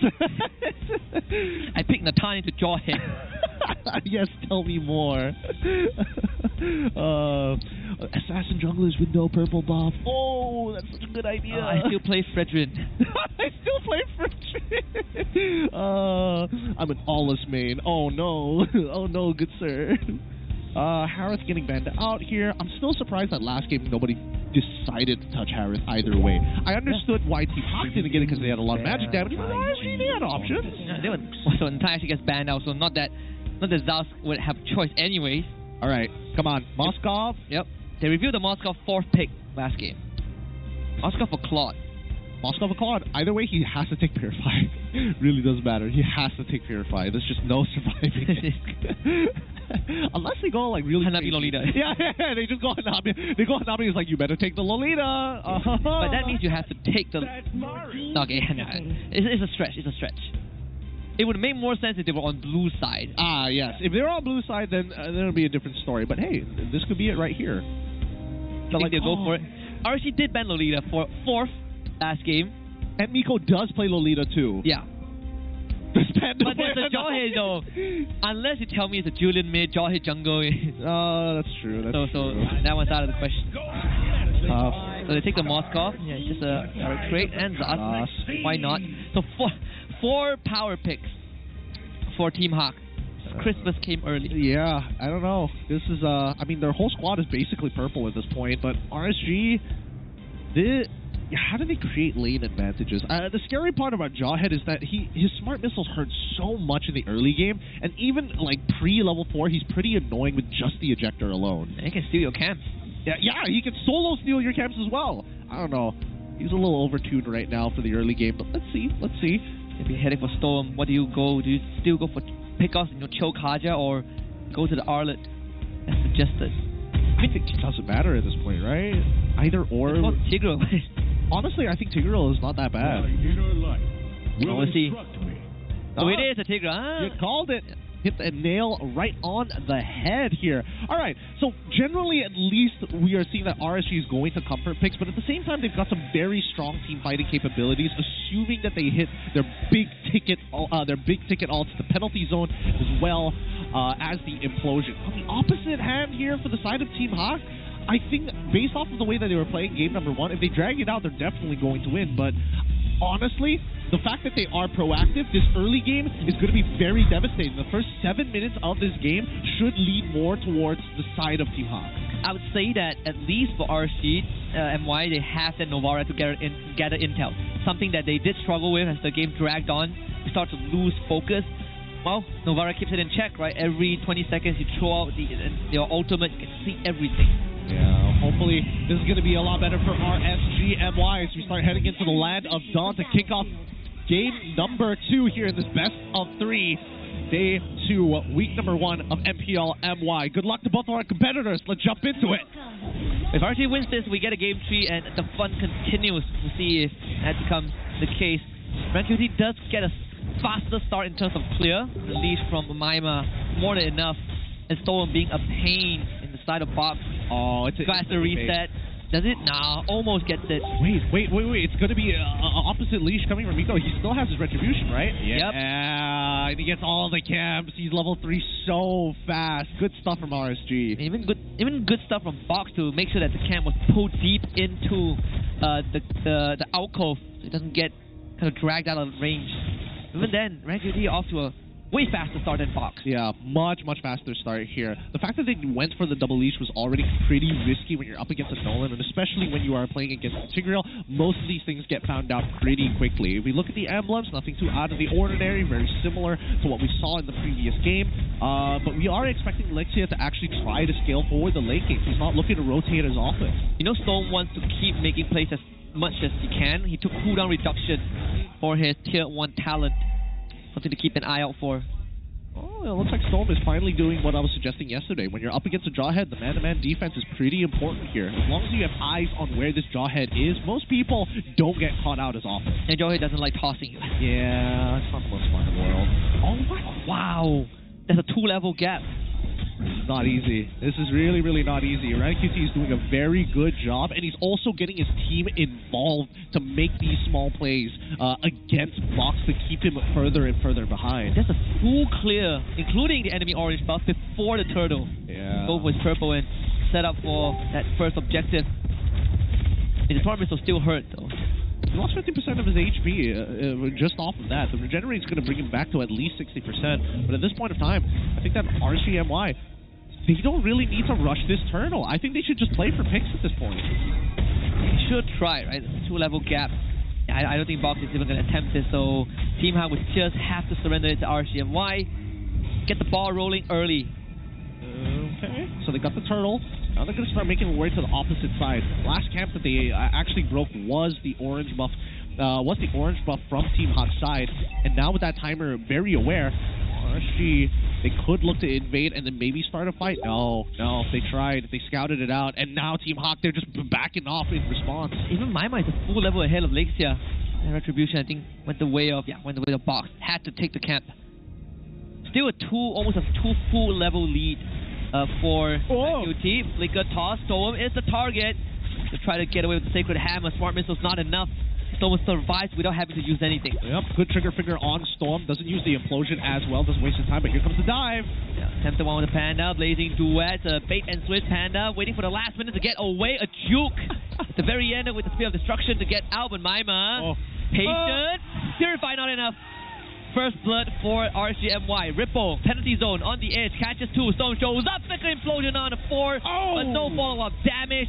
Boss gets pushed back, but Storm couldn't get enough in. Honestly, not too bad. A 1-for-1 trade here. Honestly, it's a 3-for-1 trade overall, but RCMY in a very good position with a very strong early game lead because of RanQT alone. Really nice stuff to see. Team Hawk, on the other hand, if they want to actually recover, they got to focus. They have to start putting their eggs closer to one basket at least for the next 4 minutes of this game, right? You want to start diversifying later on, but right now it feels like they have no direction. You know, I just saw a comment on TikTok. Someone asked, "Why is Team Hawk? How can Team Hawk play 3 imports? It's because Box is Malaysian, it's not Filipino." I wish he was.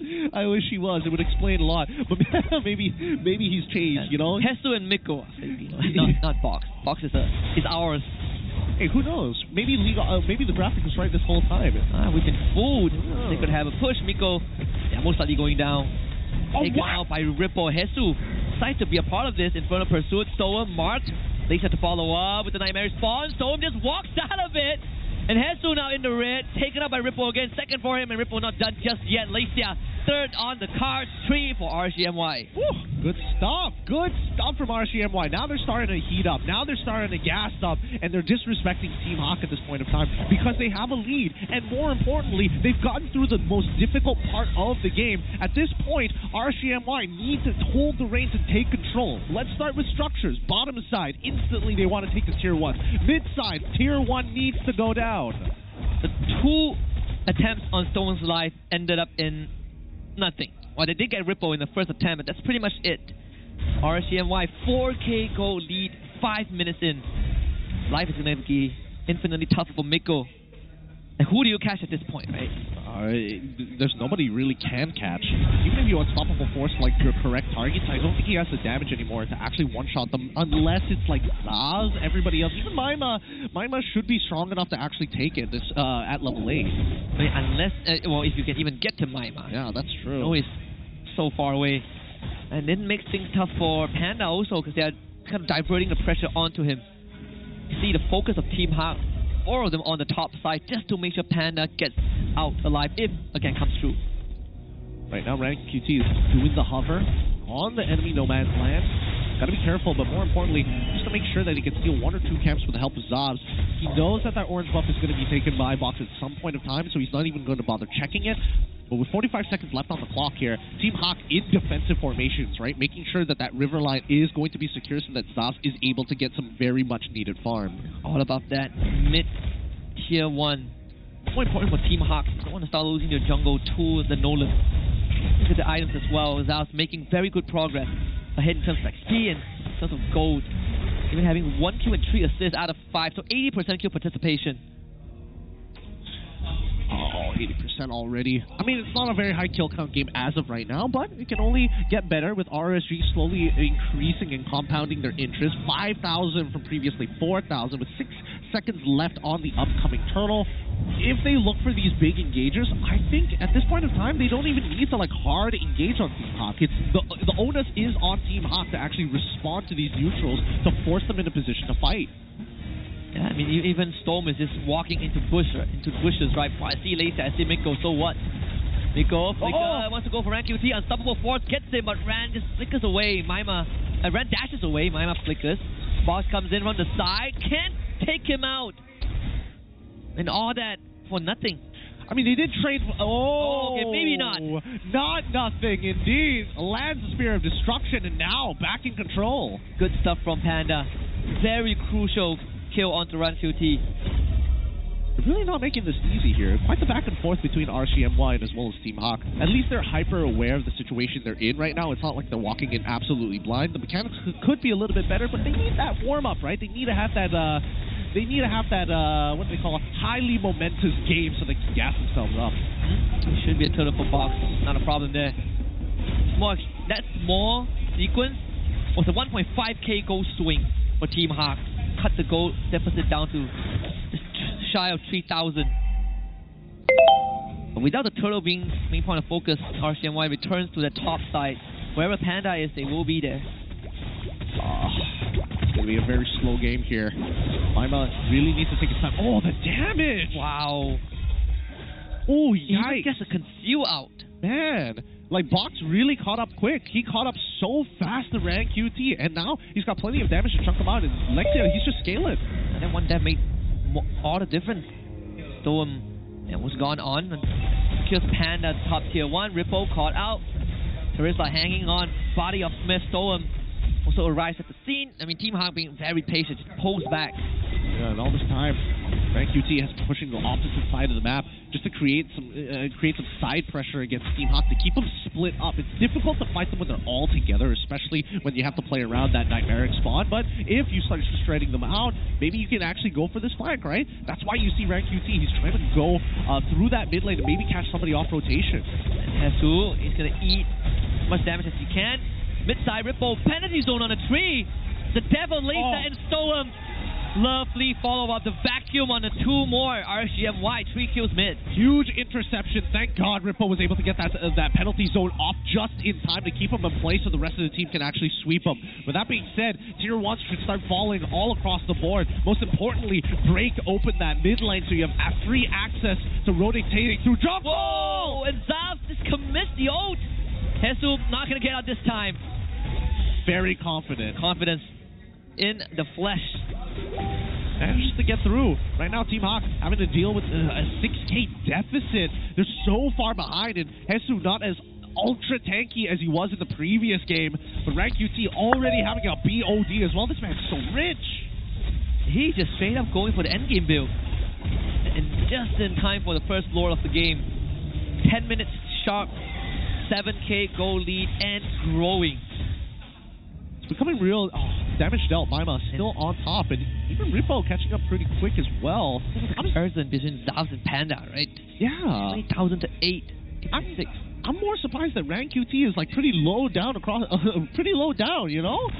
Like, I thought he was going to be way higher. He's got plenty of kills. He's been like in a lot of these fights, but it looks like the consistent trading from both MPLMYS as well as Rippo put him on top somehow. Rank QT has been more committed to the farm. And they start losing jungle space. It'll be a tough one.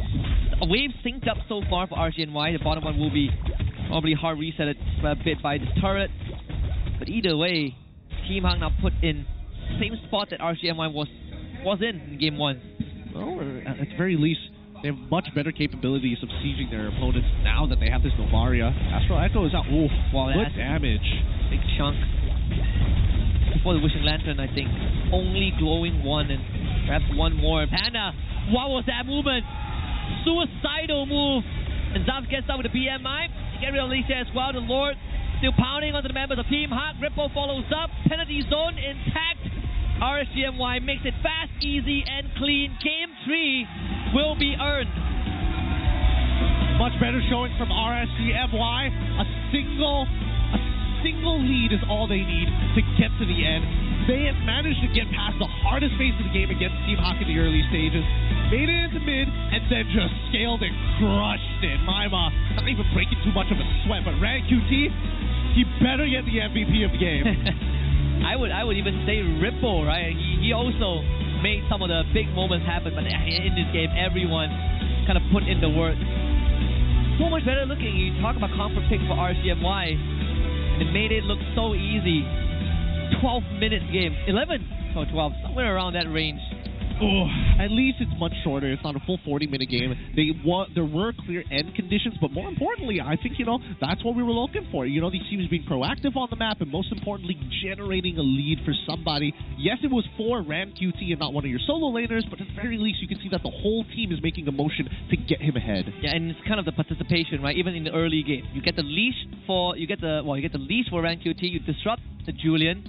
And he steals a buff, full clears before the turtle spawns, and gets the second purple buff right on time. It's a perfect scenario for Nolan players. Yeah. Dream. It went Dream. We're starting to see his hero pool, right? Vanny, Nolan. What else? Let me guess, he's a fan of Kyrie as well, right? He probably can play the Ling and Hayabusa with his hands tied behind his back or something. I mean, we say that, compared to 2 seasons before, there's Demon Kai and Vinogo. I think they're in good hands. Yeah. Actually stepping up to the occasion.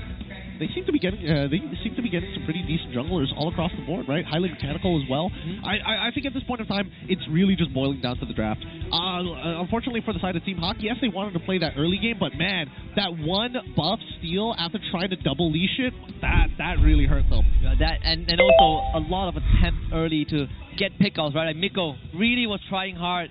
Storm escaped with death twice off of Miko's hands, and then even their best attempt on that mid-side river intercepted by 2 big ultimates. I think even Panda didn't have a good time, right? They brought a gang to the bot side, forced everything out, and even handed it off to MPLMYS. In this big team fight comp was just too tough to break through. Yeah, it's really difficult, and especially since RSGMY identified the most. That was wild. Again, Panda doing Panda things, am I right? Yeah. You gotta make something happen. Who's our MVP? It's going to go over to Rippo this time around at the age of 24. I mean, his 24? Yeah. man, he definitely doesn't look like it, but man, he's going out hard with these penalty zones here. And I think, especially since he is supposed to survive as long as possible, yep, he didn't even bother going for the War Axe here. Main objective, look for the interception, go for the penalty zone, let the rest of your high mobility members run in and clean them up. Yeah, just live. It's that easy, right? Just stay alive. 24, I thought the second oldest member aside from Sasa is going to be Ripple. Apparently I was wrong. And maybe Zyme, right? But I know Zyme is like 21. Yeah, no. They just look older than they actually are. You know, very they played enough. Yeah, they played enough games in a lifetime. But still, I definitely think that it's going to boil down to draft, right? These comfort picks look good on RSG's side, but it's telegraphed at the same time. He could have War Axe because he has 2 boots, and I know Teresa has 2 feet, but not sure if 2 boots make sense. But, either way, let's see. Did he actually? It was a glitch in the Matrix. And he had blade armor. Oh, hey, we need to see items. We need to see the what do we call this? Item progression. Item progression. Yeah, that's the only way to know. He could have sold it at the very end. He's just like, get rid of these rapid boots. That would be very funny. Guys, I run out of base. Come get here faster. Yes, sir. But nothing too surprising with the items, and even for the emblems as well. It does irk me a little bit that Alexia is thinking about scaling this hard, when honestly, I think he just needs rotational speed. Yeah, I think that, and also just being the support system for to match up with the Jawhead and Julian, right? Just move faster with them. It's something that I think Team Rey did demonstrate yesterday, that early movement, and they did it with Aurora instead of Azaz. But I do like Storm's initiative, taking both battle spells cooldown reduction and cooldown reduction. Inspire. Yep. Inspire in hand. Yep. Just to make sure that he is like always proactive across the map. And not only that, I think he knew that he was going to go in and out of a lot of fights, right? Just to kind of disrupt the jungle, kind of get that information early on, and then use that Secret Hammer to get on out of there, wait a couple of seconds, maybe rotate to the bottom side, and then set up a gank. I think all of this very well planned by RSGMY. I do want to see a little bit more of this playstyle, but that's on the condition that they are comfortable, right? Because there's such a big difference between heroes that they are comfortable with and heroes that they're uncomfortable with. Such a huge gap. And the fact that Team Hawk now gets side selection, so it's fair to say that RSG will not get red side for Game 3, and how are they going to adjust to that? Because so far, they have been very comfortable giving away power picks, right? We said that Team Hawk got 4 out of 5 power picks, and RSG might shut that down very quickly. With the Hall of Fame, 3 of them are going to be from RSGMY, with Sandbag being Hesu on that Phobius. 73,000, 31,000 for total for damage dealt to heroes by Maima. No surprise with Novaria, but 869 gold coming in from Zavs. Man, I would have imagined he would be a little bit further ahead, closer to 900, considering how fast that he was farming. But then again, there were moments in that game where he's forced to not show himself so that he doesn't get ganked. I thought it would be the Nolan, right? Probably a close second with how fast he's been farming in the early game. But he did have that one death thanks to Panda. That kind of ruined the stats a bit. Yeah, ruined the steam, unfortunately. But I think that, again, these teams play super similarly, and I think that Team Hawk at this point in time is probably going to do the same thing of, like, we're going to revert back to playing comfort picks. I'm seeing something that is very familiar for RGMY as well. Even in previous seasons, when we get to, full BO3, full BO5, they always have that one game where they decide, you know what, we're just going to go back to what we're used to, and that kind of always becomes their best game. I don't know, something just unlocked in these players. Let's look at the item build progression. I'm looking at Ripple, and I don't see it. It was a glitch in the Matrix for sure. I don't see rapid boots purchased. I don't see it getting swapped out. Our graphics are correct, but overall, in terms of just raw speed, Zaz is coming up in this Trinity build a lot faster in comparison to Panda. Let's just look at the corrosive side first purchase, right? We see that T2 boots get purchased slightly earlier by Zaz, but the corrosion side is where we see the biggest difference, where roughly around 4 minutes is when he purchases his. Panda probably purchased his at the 5th minute, and then that lead gets wider and wider and wider every single time Panda ends up dying. Yeah, and that's also because Panda was under so much pressure topside, right? Wherever he goes, RCMY brings the Goon Squad. Hesu has to guard him, and Hesu goes down. But Zaz was free farming. He even got a kill at like 4 minutes, right? Again, 80% kill participation in under 5 minutes. That is a big stat.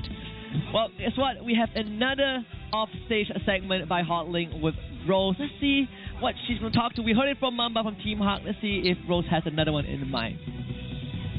Hi guys, selamat kembali ke The MPL Offstage yang dibawa oleh Hotlink. Dan sekarang ni saya dengan seorang daripada RSGMY. Hello, how about you introduce yourself to the audience right now? Hello, hi. My name is Joshua. I'm the current team manager for RSGMY. Nice to meet you. Alright, Joshua, nice to meet you too. Ini adalah my first time meeting Joshua. Okay, Joshua, let's cut to the chase, okay? So, can you share with us the preparation behind RSGMY this season? Alright, the preparation. So mainly we can know that. Alright. Mainly for the preparation for RSGMY, we focused a lot on scrims training, and to get our chemistry also we did some sports and some activities. And we tried to improve the players' chemistry mainly because all the players are very skilled, but we just work on the chemistry. So far, as you can see in game 2, it's definitely there.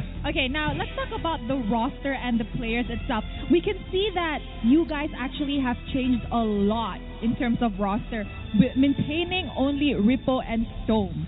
Now, can you maybe share with us the decision making behind this? Alright, so based on the roster change, right? We always check with our players whether they want to stick or they want to go, and we leave the decision to them. So at the end of the day, the roster changes because we let the players decide, and then we build our teams also. I see. Okay, so how do you think the new team is doing so far? I think they're doing pretty great. Okay. Now, in terms of chemistry and communication, has there been any barrier so far, or do you think that this team is actually pretty good and, could be a top contender this season?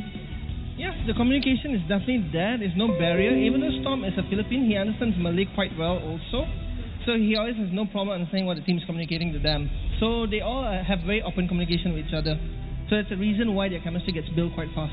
I see. Okay, how about you give, a little bit of a greeting or a thanks to all the RSG fans who've been sticking around for quite a few seasons now, and maybe give them a little bit of a tease, because with your new roster, things could be very different.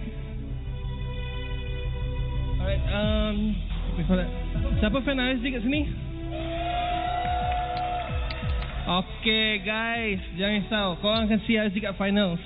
So before that, can I just go, RSG fans, GG! Woo! Kali lagi, we need the energy guys, we need the energy, go on. Alright, GG! GG! Oh, we love the energy. Okay, I see that your boys aren't up on stage yet, meaning they can hear you in the player room. Any words of encouragement to give them before you guys wrap up this series? Alright, I already told them I have utmost faith in them and I know they can win. Because David's boys are incredible. Aw, that's nice. Okay then, so, the players are here. Hi! Hi, Maima. Say hi. Hi, okay, good luck. See you later, okay? Good luck. Alright guys, and that is it. I think we can now throw it back to the casters to start the game 3 of this best of 3 series. Casters, take it away. Thank you very much, Rose. And also, thank you very much to RCMY's team manager, Chappie the Potato. Joshua is not your real name. Potato. Sorry, we know the guy personally. Good old days. Good old days. Good old days. All right, we got 3 minutes to talk about the upcoming potential adaptations from the side of RSG as well as Team Roughh. As we should expect, Team Roughh most likely going to go move towards that red side, and I want to see whether their draft is actually going to change, because I feel like both of these teams have the habit of banning out the exact same things, whether blue or red. Yeah, and at least for RSGMY, we are getting a good idea what they want to kind of go towards, right? Like, we don't really care too much about the super power picks. We kind of already have an answer for it. We feel really comfortable with what we have, but that's on red side. Again, I think this one is probably going to go blue side in a bit, and I would be absolutely shocked if Team Roughh decides to not go red. But we also talked to Maima about, last season that he played only after the transfer window. So how does he feel about this season? And I think he's very excited because it's the first time that he gets to be in a team at the start of the season and not during the transfer window. Get to start the process early and can't wait to show his real potential to everyone else in RCMY. Glad he feels the same way as the rest of us, you know?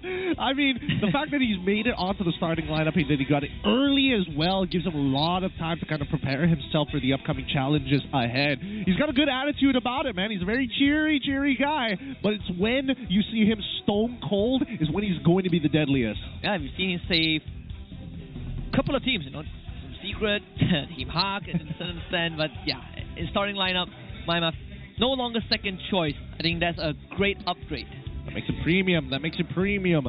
Minute left here. I think that, unfortunately for Box in game number 2, he was just so far behind that it's really difficult to actually play the game on that Julian. That's when we see that, like, you know, the lack of presence. I'm curious to know whether Box can play from behind as good as he is playing ahead. And whether he will still get the Julian, right? Because RC have been ignoring the Julian. Game 1 maybe didn't expect it, but game 2 definitely having preparation for that. I think for Box, this is where we kind of need to see him dig deeper into that assassin pool. What else can he bring to the table? What if that Julian doesn't work out? Can you have a hero that allows you to play from behind and kind of control the pace a little bit? I suppose. I would like to see him actually, you know, go back to Ling. It's been a very long time since we've seen the classics for Box as we head into the drafting phase. Let's see which side both these teams are going to be listed on. Seems to be the red side for Team Hawk, most likely. That's going to be just my personal prediction for this one, but that means that priority is going to shift, right? As Phoveus has been a premier pick for Team Hawk. They are going to get red side this time. RCMY starting it off with the Jushin ban. Alright, followed up by the chip ban coming up from the side of Team Hawk. Wouldn't be too surprised if it's... Wait, if blue side is the one banning up the Jushin, that means that it's an open, potentially different, or in addition to the pick for the side of Team Hawk. What could that be, honestly? Are they worried about the Cho still? It could be the high loss as well. We'll see how they're going to play this out, actually. It's going to be the Ruby ban for RSG. That could indicate that Fanny coming in. Fanny or Link. Even Nolan, right? I mean, we've seen 2 out of the 3 picks. Yeah, Fanny instant ban by Team Hawk. A lot of respect given over. Alright, I can appreciate that. This is going to be... Well, this is very different from what I was expecting it to be. The fact that they're getting rid of the Ruby this time around for the side of RSG. Guessing that they don't want to deal with potential flex picks. If they're going to do that, they're probably going to ban out Edith as well, right? If it falls into the same category, or is Ruby just enough? Look at a potential Highland ban, yeah. They've been doing it the entire series, so that one remains a constant. It's the onus is on Team Hawk whether they want to give that Phoveus up. I haven't seen RCMY play that yet. And it's a pick that Team Hawk really likes. Not only that, RC also hasn't shown interest in the Zask. Yeah, they haven't. The thing is, I'm not entirely sure why they're not interested, right? I can understand if it's like Phoveus, where it's very conditional of like, oh yeah, he's really good, but there's a lot of opponents who can dash around. But at the same time, like, Zask as well as Aurora kind of fulfill the same roles, even though they play very, very differently. There we go. So the Phoveus ban comes through for the side of Team Hawk. It would indicate that Team Hawk still wants to play around their assassins. Roger finally being let through, getting locked in for RSG. That's going to be great, because massive flex pick for both Zask and RanQT. That means that you, again, Zask is going to be let through. What else? Zask, Jawhead. It could be like Zask Cho. Yeah, or we have seen the Aurora as well. Aurora Jawhead, Aurora Cho. That could be an option.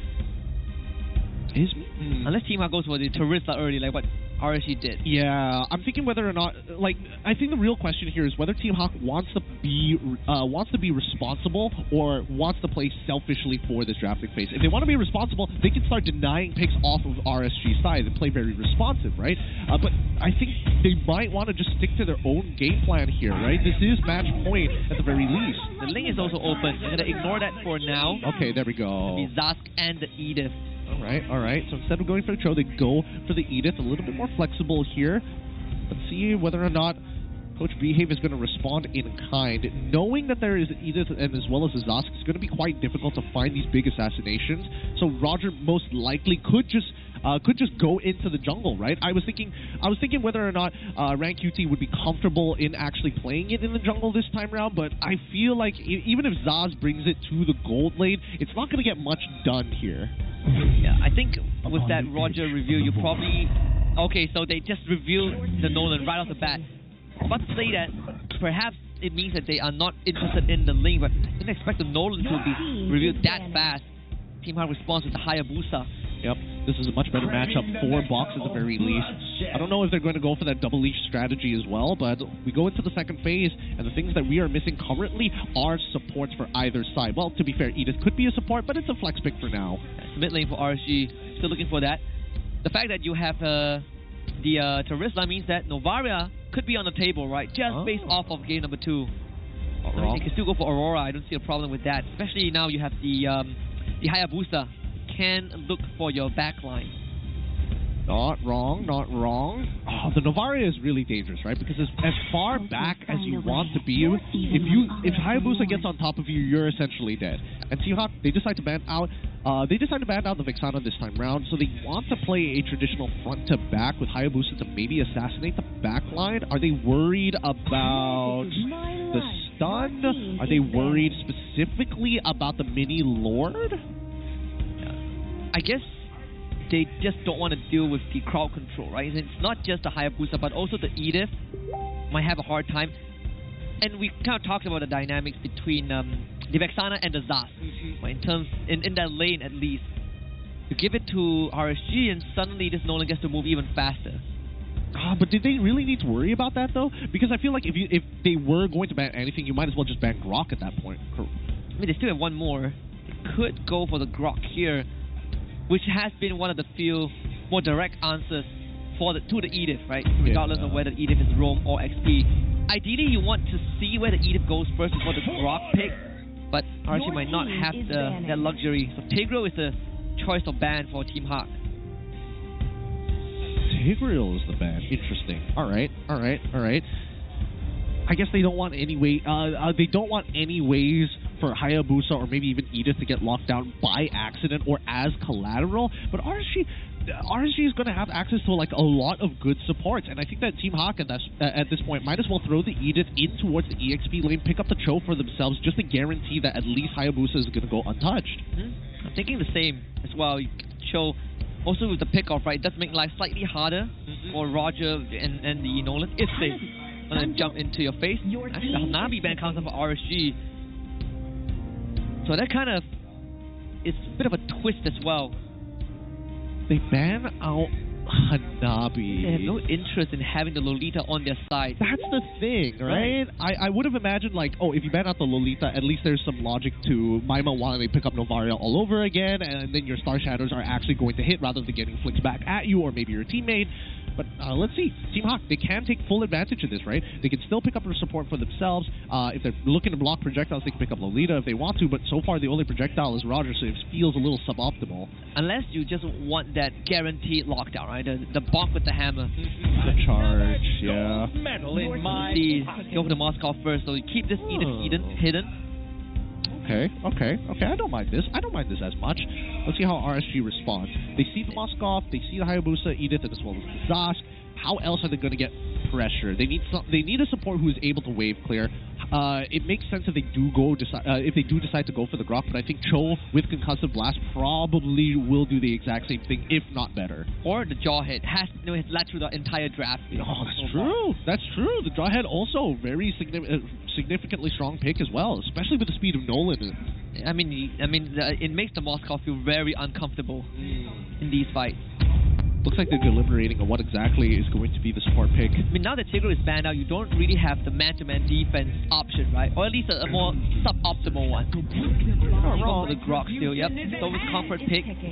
So fix was not broken. Maima with the Valentina at the end. So they get a mid-range mage in this game, and Cho gets locked in. No problem for the side of Team Hawk. It's going to be Miko on this Cho and Hesu on Edith. Yeah, I don't know about this one. This one seems a little tough. I think that RSG, unless they get like an early first blood specifically in the lane, I don't think that Rank QT should be able to find much across the map. This should be Team Hawk's game overall. They've got the lockdown, they have grid initiators, and better yet, they have ways to actually to mitigate the raw damage that we're expecting from the Roger, from the Valentina, most importantly from Rank QT. I think the only kind of reasoning I can think about for the Valentina is, of course, Primal Wrath and Nightmare Spawn could ultimate steal, but at the same time, both the supports, they're going to be jostling for that mid clear, right? Take that mid lane, minion wave out, let my mid laner move around. Especially the Valentina, you have that extra mobility, so see if that's going to be the case. Game 3, the first series, Team Roughh and RCMY about to draw to a conclusion by the end of this. Time Team Roughh gets the privilege of being on red side, and RCMY on blue. Well, that being said, let's jump right into it here. Both junglers are going to be starting on opposite sides of the map. Rank QT on purple with Box starting on his orange. I think maybe he was expecting somebody to walk into his purple. Yeah, as you can see, Storm now knows exactly where this Hayabusa is going to be starting. Did Haya use Red Tree? No, he did not use Red Tree, so he will guarantee secure this purple. Wait, where did the purple go? I was tripping, right? Probably in the bush. Because I only saw the small purple lizard. I was like, wait, did Stone steal it? Or what?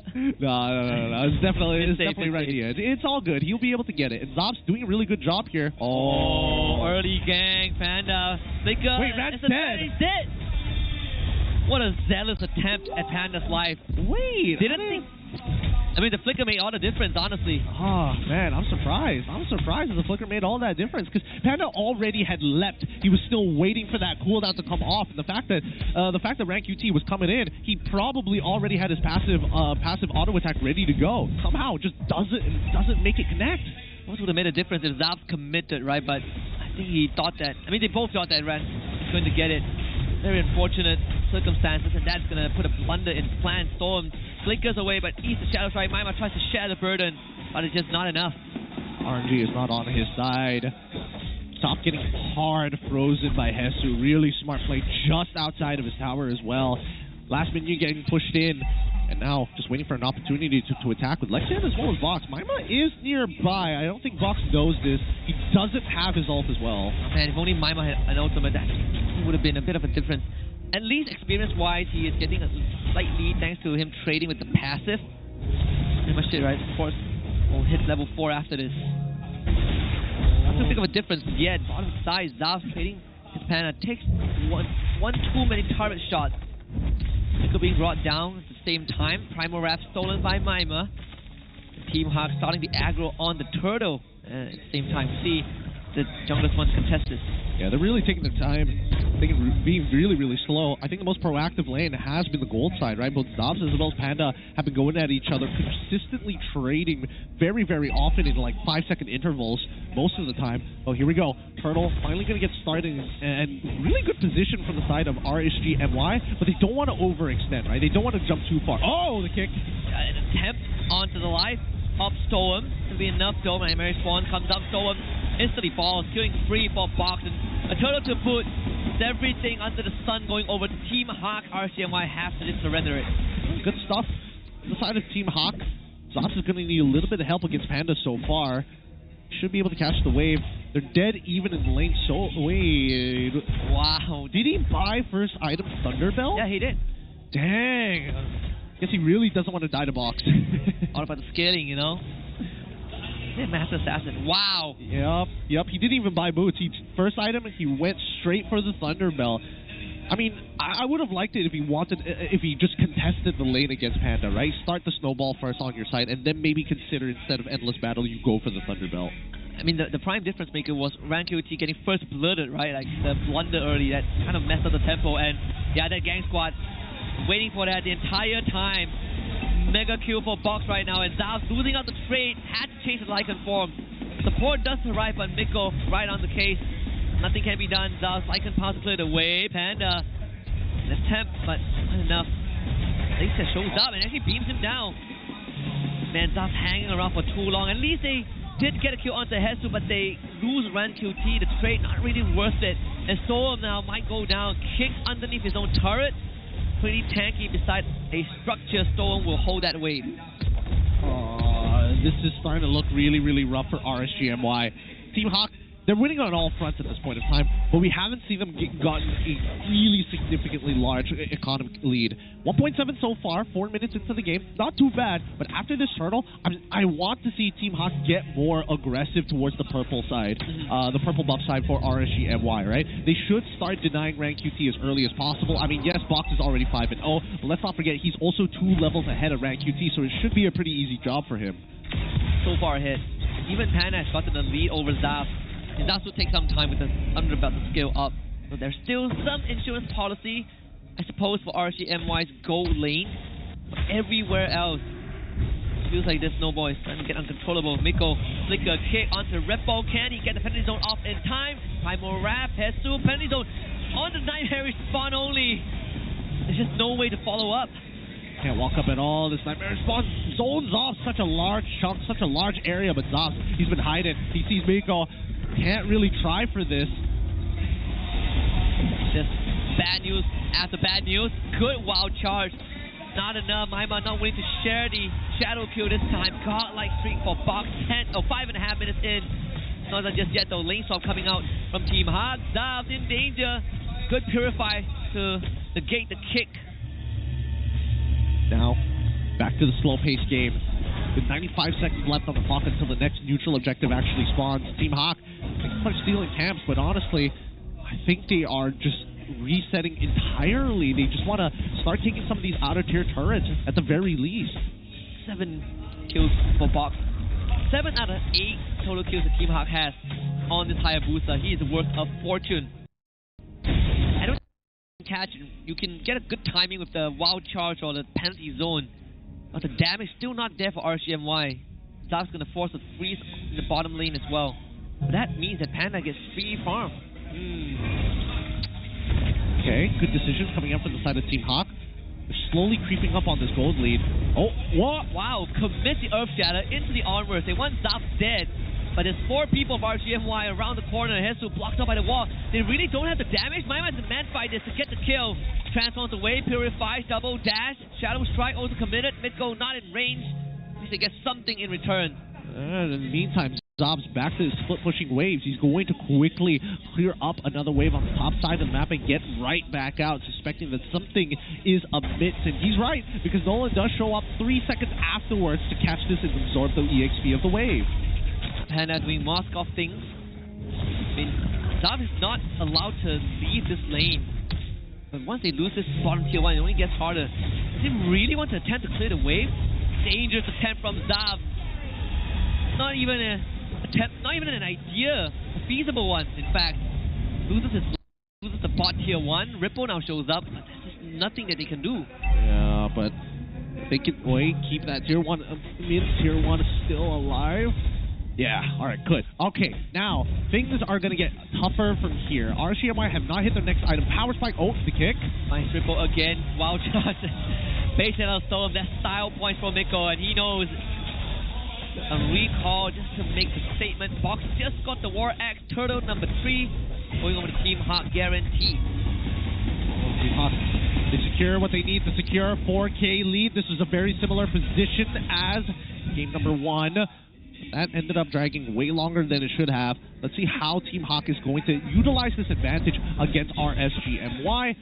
Better yet, this is considering how quick Game 2 actually went. This feels like it feels like minutes or hours at this point. But everybody just doesn't want to miss position. I mean, Zav has been stuck at level 8 for the longest of time. It's finally hit level 9, but Panda way ahead of the league.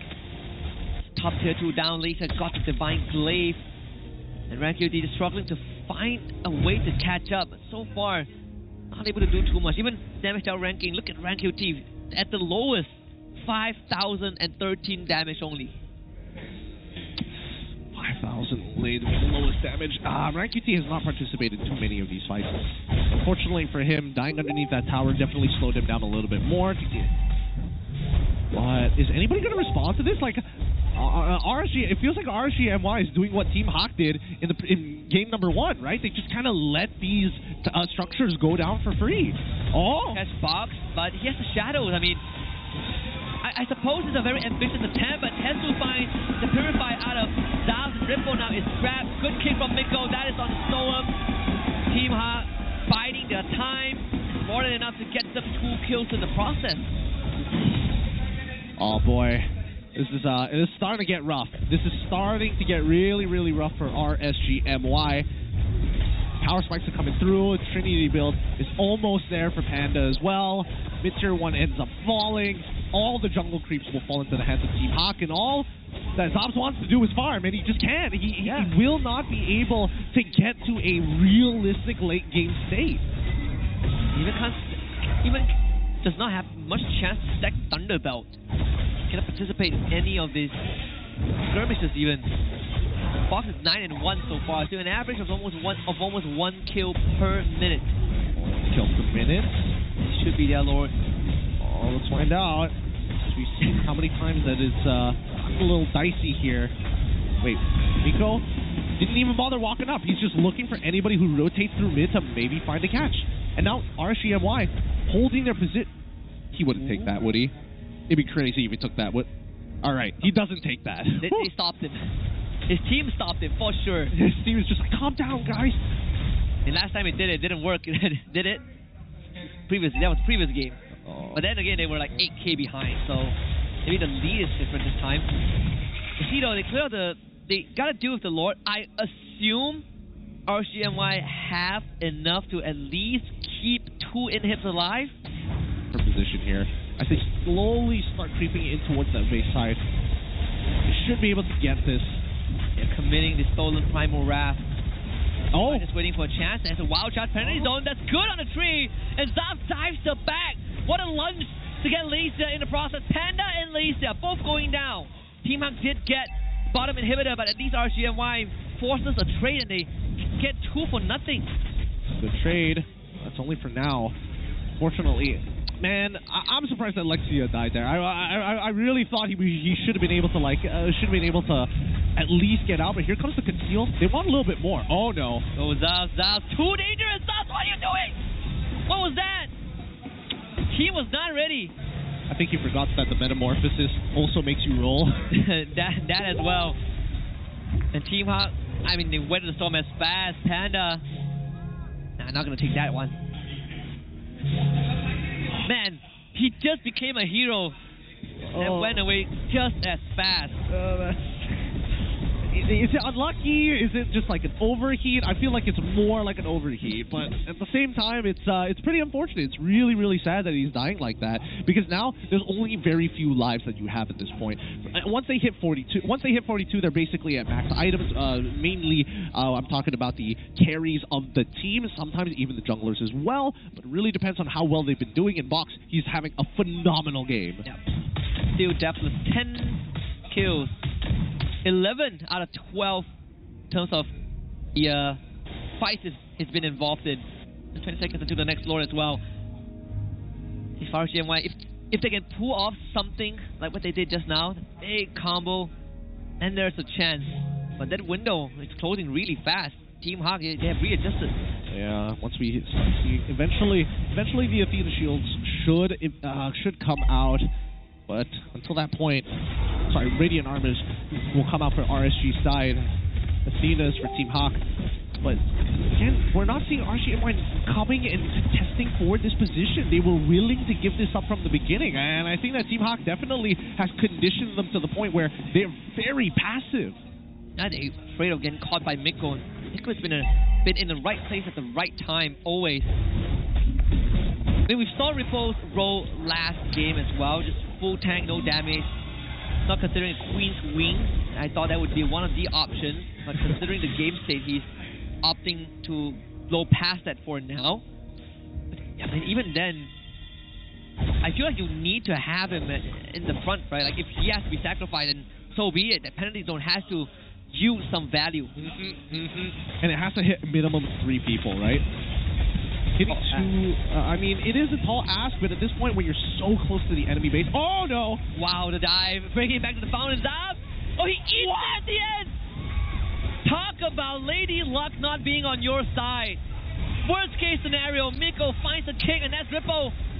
They get Miko's immortality out first, the re-engage, Storm, now he's the one that goes down. It's all falling apart, left, right, and center, Team Roughh. A flawless game for Box, and it leads his team up to a victory. Clean as a whistle, Team Hawk takes the series 2-1 over RSGMY. What a decisive fight. Well done. Well done. Box finding the opener of a lifetime, and then Lady Luck did the rest of it. A 2-1 victory for Team Hawk. I'm interested to see how this team is going to progress. RSG, this is the very first second day, very first week, their first time playing up on this stage in Season 14, but they have a lot of room to grow. 100%. I mean, a bit of unlucky situation. I mean, Zaf definitely took the brunt of that. For now, we're going to listen to what Team Hawk has to say about their very first victory in this season. Rose, take it away. Kemenangan pertama untuk pasukan Team Hawk. 2-1. And guys, the first game was 39 minutes and 33 seconds, making it the current longest game untuk musim ini. First of all, guys, congratulations on your win. And let's start off with Lexia dulu. Hi Lexia, how are you? Hi. Long time no see. Okay, dengan line up ni, Lexia aja yang actually maintain. Kita boleh nampak dari segi roster around 90% changes. And Lexia, how are you feeling dengan line up Team Hawk sekarang? Alhamdulillah, dengan kemenangan ni betul-betullah kita orang boleh masih progress dengan line up baru ni. Bagi saya confident lah dengan line up ni. Okay, so Lexia rasa confident dengan line up ni, and I rasa kita boleh tengok daripada performance korang. Ramai orang actually doubted this lineup originally. I could see the comment sections and everything. So what do you have to say to those people yang doubting lineup ni? Just let them talk. We just prove to them and just focus on ourselves. I love that, and I think kita boleh nampak daripada prestasi yang Team Hawk tunjukkan tadi that this team is actually something to watch out for. Alright guys, kita dah tengok 3 game, kita dah tengok siapa yang memang star of the show. So, MBSJ, siapa yang MVP anda? Alright, mari kita tengok MVP in 3, 2, 1. Tan tan tan tan. Box. Oh, flag dah tukar. Dia tak dari Filipina dah. Alright. Box. Hi Box. Hello. Okay, very long time no see. Okay, Box. So, Box rehat 1 season. Lepas Box rehat, apa yang Box buat masa break tu? Sebab kita nampak Box comeback MPL lain macam dah jungler Box sekarang ni. Just spend time dengan family lah season lepas. Mau dengan family lah. I see. Untuk Box, you rasa ke patch ni lagi sesuai dengan hero pool ataupun comfort pick awak? For me, yes. Lebih suka pakai hero damage lah compared to tank lah. Okay, so will we be seeing more assassin picks in the near future? InsyaAllah, can. Alright, I like that. I like his assassin. Okay, maybe we could pass it to Miko. Miko, welcome back to MPLMY. How are you?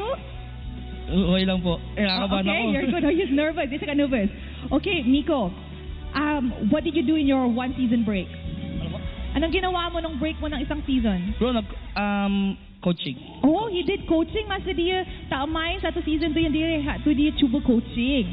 Okay. Now that you're back in Malaysia, what did you miss about Malaysia? Maggi goreng. You didn't do Maggi goreng? Yes. So you've been eating a lot of Maggi goreng? I miss Stone. You miss Stone? Yeah, that's why I come back here. That's why you came back. Nakal budak ni. Aside from Maggi goreng, what have you been eating? Nasi goreng what? Nasi goreng ayam. Nasi goreng ayam. Okay. Now that you guys win, you ask Team Hawk to belanja you nasi goreng ayam later. Already. Wow. Hey, okay. Boss, Maggi goreng, okay? Okay, they said okay. Alright, maybe we could pass it to Jesus. Okay, Jesus. Hello. How about you give the final words to the fans before I send you guys off? Thank you so much for coming to our game, and what do you call this? Wish us luck, guys, on all our games, and we will do our best. Thank you to the Team Hawk. Thank you. Alright, terima kasih kepada Team Hawk. You guys may now go celebrate your victory. I will see you guys on your next match. Terima kasih, Miko. Baru hari kedua untuk musim ini, tapi perlawanan makin sengit, makin seru. Kita sudah saksikan game yang 39 minit. But before the next game, mari kita dengar mic check daripada pasukan Hak.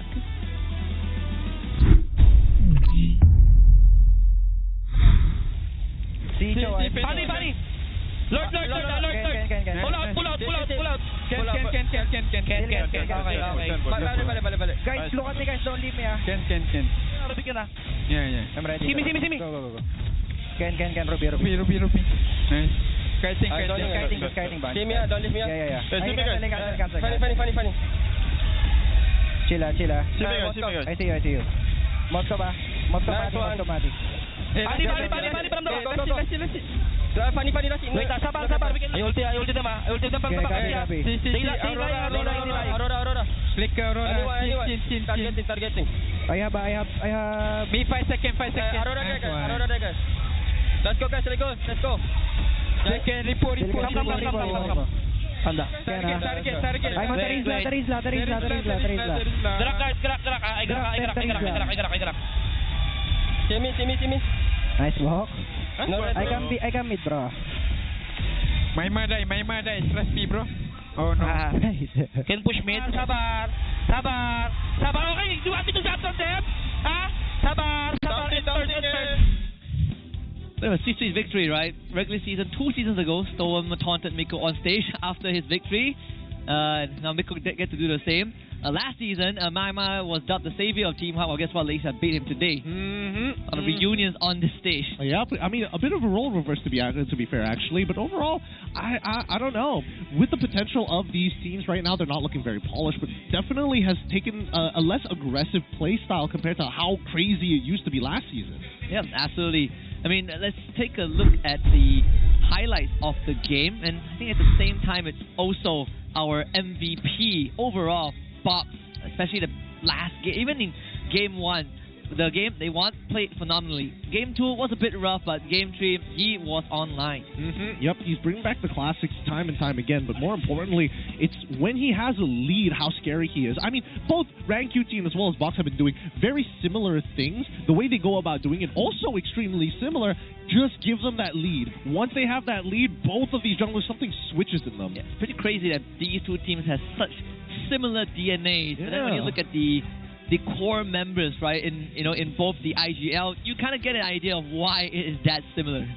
I mean, it's I don't know if it's just the overall shot calling coming in from the Filipino imports that it's like, oh, the way we heard the mic check, right? The way it's not like they're not vocal. They're very vocal, especially during these team fights. But the overall shot calls here very passive unless they have a guaranteed lead, which again I was mentioning in the beginning, where it's like, yeah, they do start falling off, but more importantly, they're not taking these calculated risks. They're always going for a little bit more, and those who have the lead are more confident to make those calculated risks work out. Yeah, and I think at least for both teams, it comes down to which roamer wants to make that first move, which roamer is willing to take that first step. Obviously, Miko stepped up to the occasion in Game 3, but you have to admit that it also is a kind of a byproduct of some of the members of RSGMY just letting go of the wheel and letting Lord take it. For sure. I mean, with strong engagement tools, at the very least, we know that like both Team Hak as well as RSG can play very default comps, and Box with a little bit of diversity with the Julian, we don't get to see it come off too often here at MPLMYS so far in these past 2 days. But at the very least, his Hayabusa still has his work. I mean, just insane KD, right? In both the games that he won, he only went down twice. Both were in Game 1. 40-minute game, almost. Almost. He opts to go for War Axe, which I think is kind of interesting, right? I thought he was going to go a little bit more bursty, but when you see the War Cry, then it makes a little bit more sense. You poke down your opponent a little bit more, really take your time with the fight before you decide on the Quad Shadow. I would assume he went for Sky Piercer, and then Hunter Strike, and then War Axe, because the War Axe came in as like a second or third item for him. Yes. We'll see in the item progression probably later. I'm guessing that he went for the Hunter Strike, at least like the Fury Hammer, and then goes into, if he's since he was so far ahead, you might as well go get the Sky Piercer. But then we come back to Rank QT, where we didn't really feel his presence throughout the game. He's not going for Sky Piercer at all. He's just looking to try and get a couple of picks. But in terms of that gold lane, I think that's where it's the most volatile for both of these teams. And you can kind of see that being reflected, not just in the KD, but also we talked a bit about the item progression, right? Zalf's going for Thunderbell first item, ignoring the shoes, and afterwards building into a Windtalker and an endless battle, and it's just a mismatch of item at the very end. Yeah, I feel like he assumed that a lot of support was coming for Panda. Like, you know, you would expect Miko to show up every once so often. Lexia shows up, and more importantly, if Box decides to come in for the that kill, there's really no counterplay that he has. There's a lot of things. I think when he took Master Assassin, there's also a lot of reliance on, I get the ball rolling, and the lane is over. Which they did at Temp again. That unfortunate first blood onto the Nolan kind of tipped the skills for RCMY. Definitely. And the craziest thing is there was no recovery after that, right? Like Ren was just relegated into I can farm, I cannot fight, while Box was just running around. I mean, that's what happens when you do go for like Thunderbelt first item, which I think it was like if you are looking to win out in your lane, you probably don't want to get Thunderbelt as your Sky first Piercer. Yeah, you go the Benny way. Yeah, you can go the Benny way when it's Sky Piercer, Windtalker, Endless Battle, and then after that, the rest of the items is kind of up to you. Some like to go GDS, others like to go a different path entirely. But give it up for our rich guy, Box 861 overall GPM, but Lexia is going to be that main carry, right? 46,000, and I think overall in these past 3 games, he's doing a very good job on the Zas. Yeah, just being kind of like the pillar, right? Somewhat like Maima on the Aurora, and even speaking about Maima in this game, on this Valentina, impact not really felt, honestly. I don't think he had like any good ultimates to take. Maybe the Way of the Dragon, but it's time of wrath primarily. Yeah, right. I mean, it's tough. It's tough to get into these fights because you're a mid-range style of mage. You want them to come to you, not the other way around. And when that happens, he goes down. I mean, he did steal the Nightmarish spawn a couple of times. You know, it goes into the Zas ultimate, but even that got melted pretty quickly. All a result of the lead that the Team Hawk has, the damage taken overall. I mean, Rippo and Storm taking a beating the entire game. Yeah. It really begs the question, like, how these teams play from behind could be their weakest points, right? Because the games that they won is definitely off of a snowball lead, and then they really just run with it, right? In this marathon race, they end up just sprinting to the end zone. But with Team Hawk, at least you can see the initiative in them. RSG, on the other hand, I feel like there's a lot more hesitancy. Especially when they're behind, right? Yes. Even in game number 1. I feel like game number 1, they were a lot more willing to take the risk compared to game 3. Yeah. But then you have a disconnect between the roamer and the rest of the team. So since it's week 1, thankfully, they have time to kind of talk about it afterwards. I looked back at their camp. Definitely it's a bit of a tense environment, but when we look at the KDA map for Box overall, it is just a bloodbath. It's ridiculous, right? He finds that very this is from 2 minutes to 14 minutes, so it's not even the full thing, because again, he finds the kill onto Grok, then Valentina, then eventually Nolan closer towards the opposite side of the map, and at that point, these kills that he is finding, notice that they are towards that river line. That's like the hot spot, the prime hot spot that you're looking for. And even so, these kills are happening in enemy territory, in their jungle even. Bot side is where the Roger is at, and top side handled by Panda's Moskov, right? So it's very, very telegraphed. And that is going to affect the standings a little bit, at least on the bottom half, as right now Team Vamo still in first, with the only team getting a clean sweep so far in week number 1 in JP9ers, SRG, Team Hawk tied up, Homeboys and RCMY, and Team Rey also tied up. Fortunately for Ready Sports, they're the only one who got clean swept so far, but not to worry, right? Monster Vicious and Toda will make their debut in the next series. Yep. So far, we're just looking for teams who are going for those 2-0 victories. Because again, we are a shorter league overall. We have 6 weeks in comparison to like Indonesia and Philippines, who have 8 weeks total. So each one of these games do really matter, and the extra point sets you apart from the rest. Yeah, the 2-0, the aggregate points as well, right? If you even get to that stage. So, well, that concludes RSGMY and Team Hawk. It's a very drawn-out series overall. What a way to start off the Sunday. If you woke up early for this, congratulations. You are part of the Cool Kids Club. But coming up next, expectations between Todak and Monster Vicious. Ooh, that one is going to be tough because I don't know what to expect from Todak. I don't know who they'll field, right? Yeah, who are they going to field? Their roster is gigantic. But Envy, they also have a couple of new additions. Well, a couple of new additions, mostly the same, but it's a homegrown team. And I naturally am going to have a natural bias towards them because they are homegrown. And also Martisi facing off against his former organization after winning MAL last season. Though this is going to be a bit of a rivalry blood between these two. But for now, we'll go for a short break and return in just a bit for the second best of 3 of the day.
kenapa ni? Aduh, limu lagi, gatal sangat. Gunalah Head and Shoulders.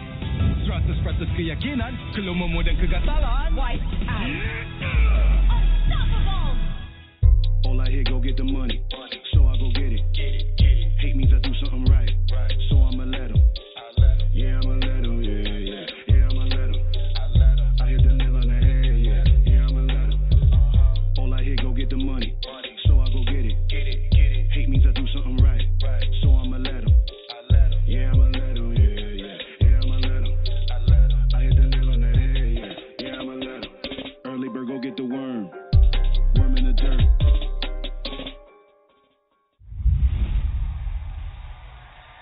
Panas. Itulah, panas gila. Kau ada payung? Ada? Kau tak dengar ke Kak Gura selalu cakap? Sediakan hujan sebelum payung untuk M6. Hati kau. Sediakan payung sebelum hujan. Oh, iya ke? Tapi apa kena-mena dengan M6? Apa kena dengan M6? Ha.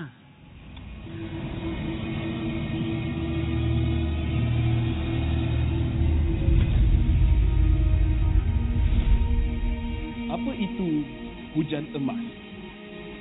Hujan emas adalah satu matlamat, satu impian terunggul untuk setiap pasukan.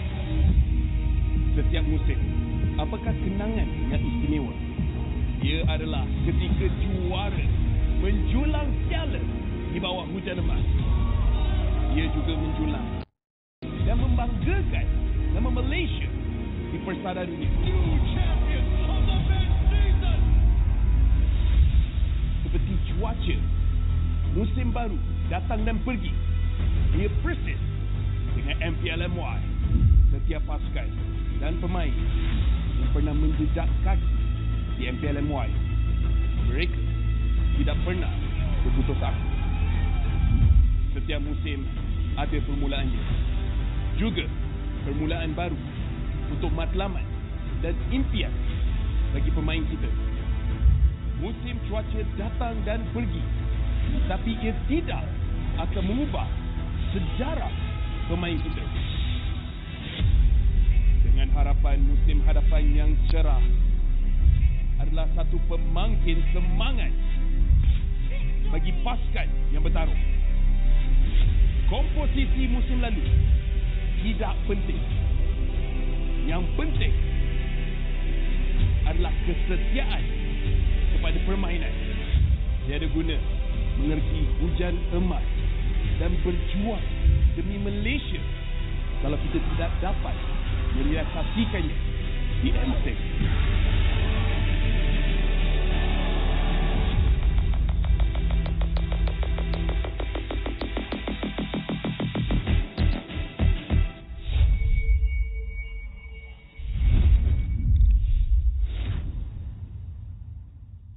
Well, I'm me, and there's no one I'd rather be.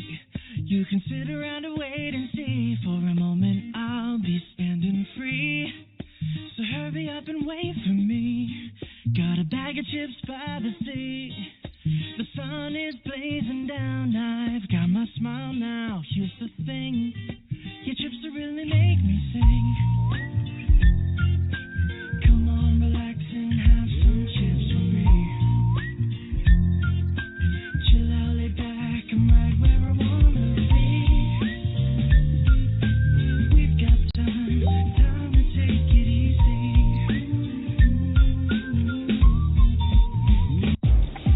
Tak kisah jago sukan apa jua, jagokan lagi dengan rangkaian 5G termantap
aku kenapa ni? Aduh, limumu lagi, gatal sangat. Gunalah Head and Shoulders.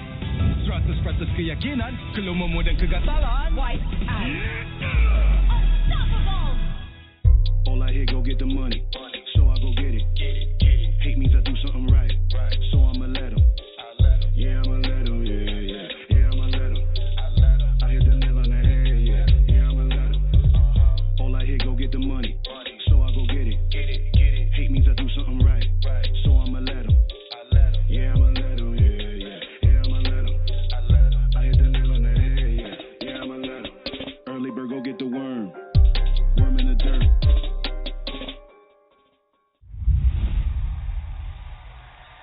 Panas. Itulah, panas gila. Kau ada payung? Ada? Kau tak dengar ke Kak Gura selalu cakap? Sediakan hujan sebelum payung untuk M6. Hakik kau. Sediakan payung sebelum hujan. Oh, iya ke? Tapi apa kena-mena dengan M6? Apa kena dengan M6? Ha.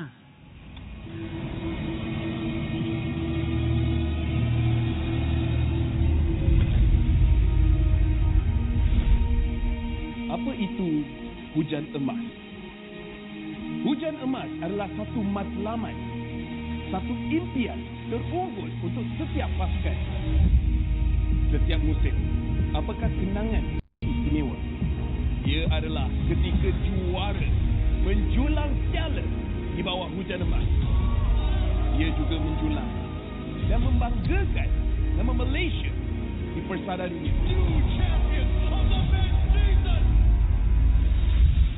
Seperti cuaca, musim baru datang dan pergi. Ia persis dengan MPLMY. Setiap pasukan dan pemain yang pernah menjejak kaki di MPLMY, mereka tidak pernah berputus asa. Setiap musim ada permulaannya, juga permulaan baru untuk matlamat dan impian bagi pemain kita. Musim cuaca datang dan pergi, tapi ia tidak akan mengubah sejarah pemain kita. Dengan harapan musim hadapan yang cerah adalah satu pemangkin semangat bagi pasukan yang bertarung. Komposisi musim lalu tidak penting. Yang penting adalah kesetiaan kepada permainan. Tiada guna mengerti hujan emas dan berjuang demi Malaysia kalau kita tidak dapat merealisasikannya di M6.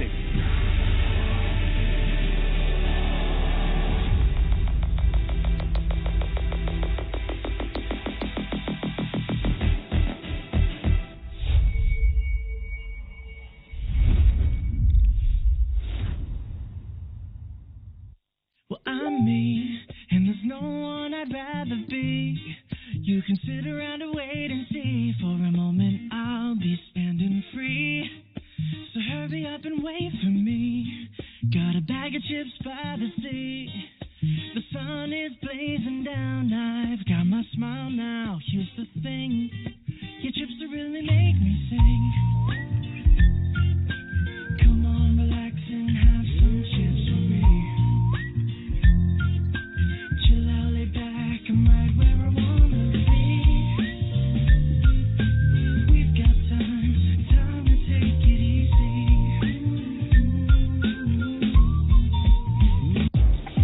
Tak kisah jago suka nak apa jua, jagokan lagi dengan rangkaian 5G termantap dan tanpa lag. Gaming sepantas kilat. Menang di Land of Dawn. Tukar ke Holling Prepaid 5G sekarang.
Aku kenapa ni? Aduh, limu lagi, gatal sangat. Gunalah Head and Shoulders. 100% keyakinan, kelomomu dan kegatalan. Wipe out.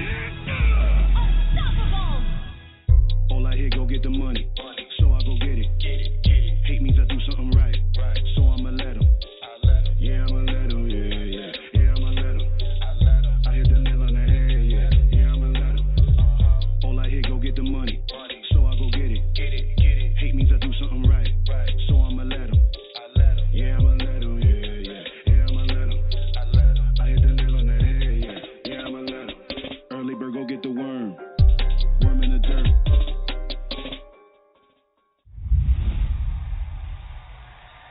Panas. Itulah, panas gila. Kau ada payung? Ada? Kau tak dengar ke Kak Gura selalu cakap? Sediakan hujan sebelum payung untuk M6. Sakit kau. Sediakan payung sebelum hujan. Oh, iya ke? Tapi apa kena-mena dengan M6? Apa kena dengan M6? Ha.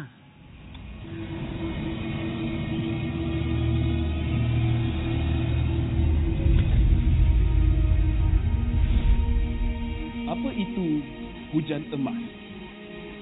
Hujan emas adalah satu matlamat, satu impian terunggul untuk setiap pasukan. Setiap musim, apakah kenangan yang istimewa? Ia adalah ketika juara menjulang piala di bawah hujan emas. Ia juga menjulang dan membanggakan nama Malaysia di persada dunia. Seperti cuaca, musim baru datang dan pergi. Ia persis dengan MPLMY. Setiap pasukan dan pemain yang pernah menjejak kaki di MPLMY, mereka tidak pernah berputus asa. Setiap musim ada permulaannya, juga permulaan baru untuk matlamat dan impian bagi pemain kita. Musim cuaca datang dan pergi, tapi ia tidak akan mengubah sejarah pemain kita. Dengan harapan musim hadapan yang cerah adalah satu pemangkin semangat bagi pasukan yang bertarung. Komposisi musim lalu tidak penting. Yang penting adalah kesetiaan kepada permainan. Tiada guna mengerti hujan emas dan berjuang demi Malaysia kalau kita tidak dapat merealisasikannya di M6.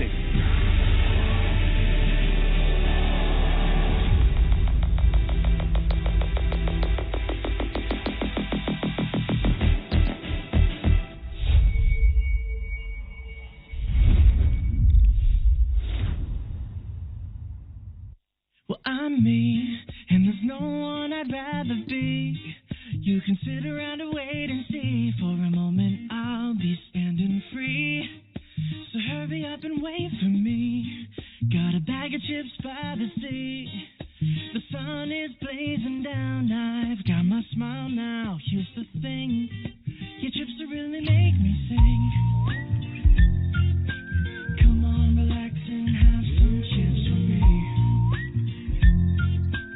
Chill out, lay back, I'm right where I wanna be. We've got time to take it easy.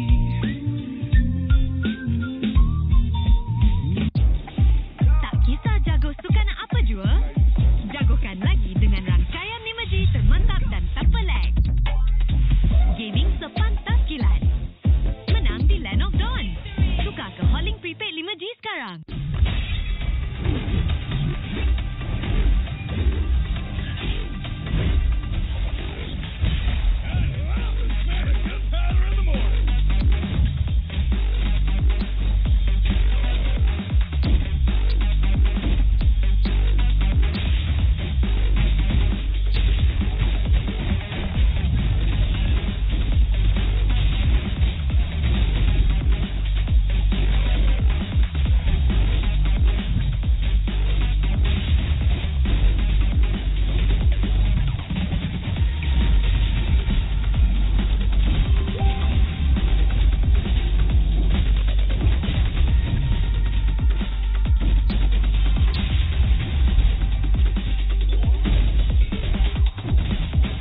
Rey gata sangat. Gunalah Head and Shoulders.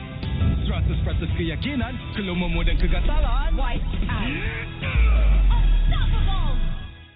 All I hear, go get the money. So I go get it. Hate means I do something right. So I'ma let him. Yeah, I'ma let him. Yeah, I'ma let him. I hit the nail on the head. Yeah, I'ma let him. All I hear, go get the money. So I go get it. Hate means I do something right. So I'ma let him. Yeah, I'ma let him. Yeah, I'ma let him. I hit the nail on the head. Yeah, I'ma let him. Early bird, go get the worm. Worm in the dirt.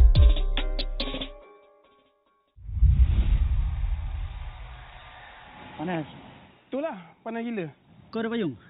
Ada? Kau tak dengar ke Kak Gura selalu cakap? Sediakan hujan sebelum payung untuk M6. Sakit kau. Sediakan payung sebelum hujan. Oh, iya ke? Tapi apa kena-mena dengan M6? Apa kena dengan M6? Ha.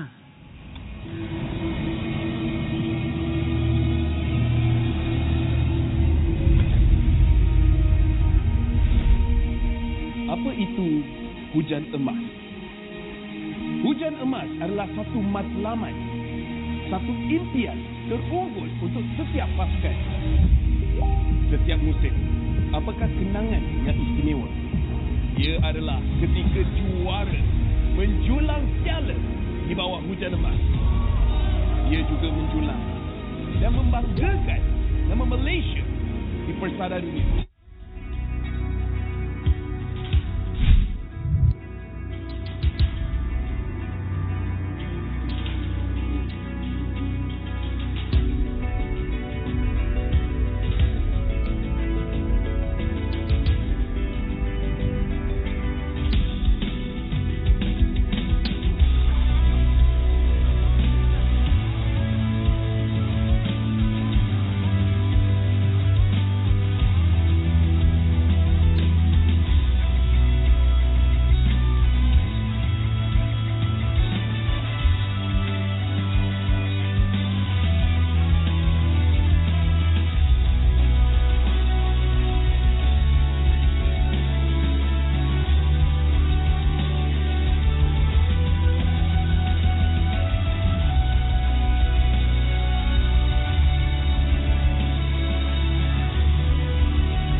I'm a rock star.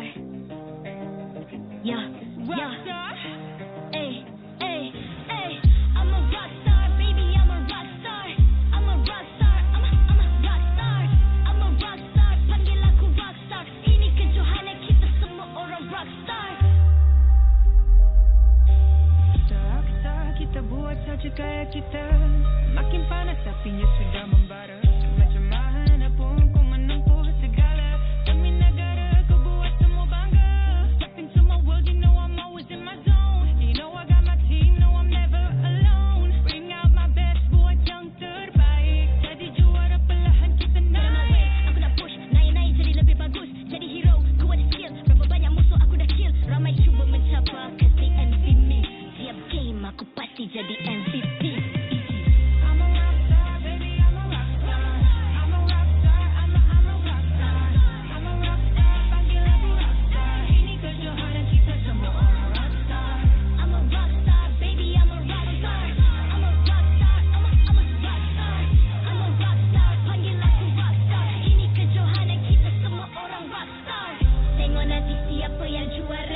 Peluang kita bawa pulang piala. This is my game, this is my time. Menang semua, everything will be mine. Kalau jatuh ku pasti kembali.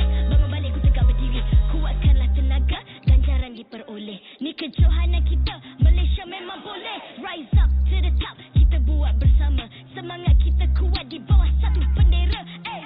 I'ma go hard for the win. On the battlefield till the end. I'm trying to beat the greatest, anyone is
MPLMY Season 14 is powered by Moonton and KPRJ. Official 5G mobile internet hotlink. Best 5G for lightning-fast MLBB gaming. Official gaming phone ROG Phone 8. King of performance for mobile gaming. Official lifestyle fashion partner. Up your game with JD Sports. And thank you to all our partners in esports and...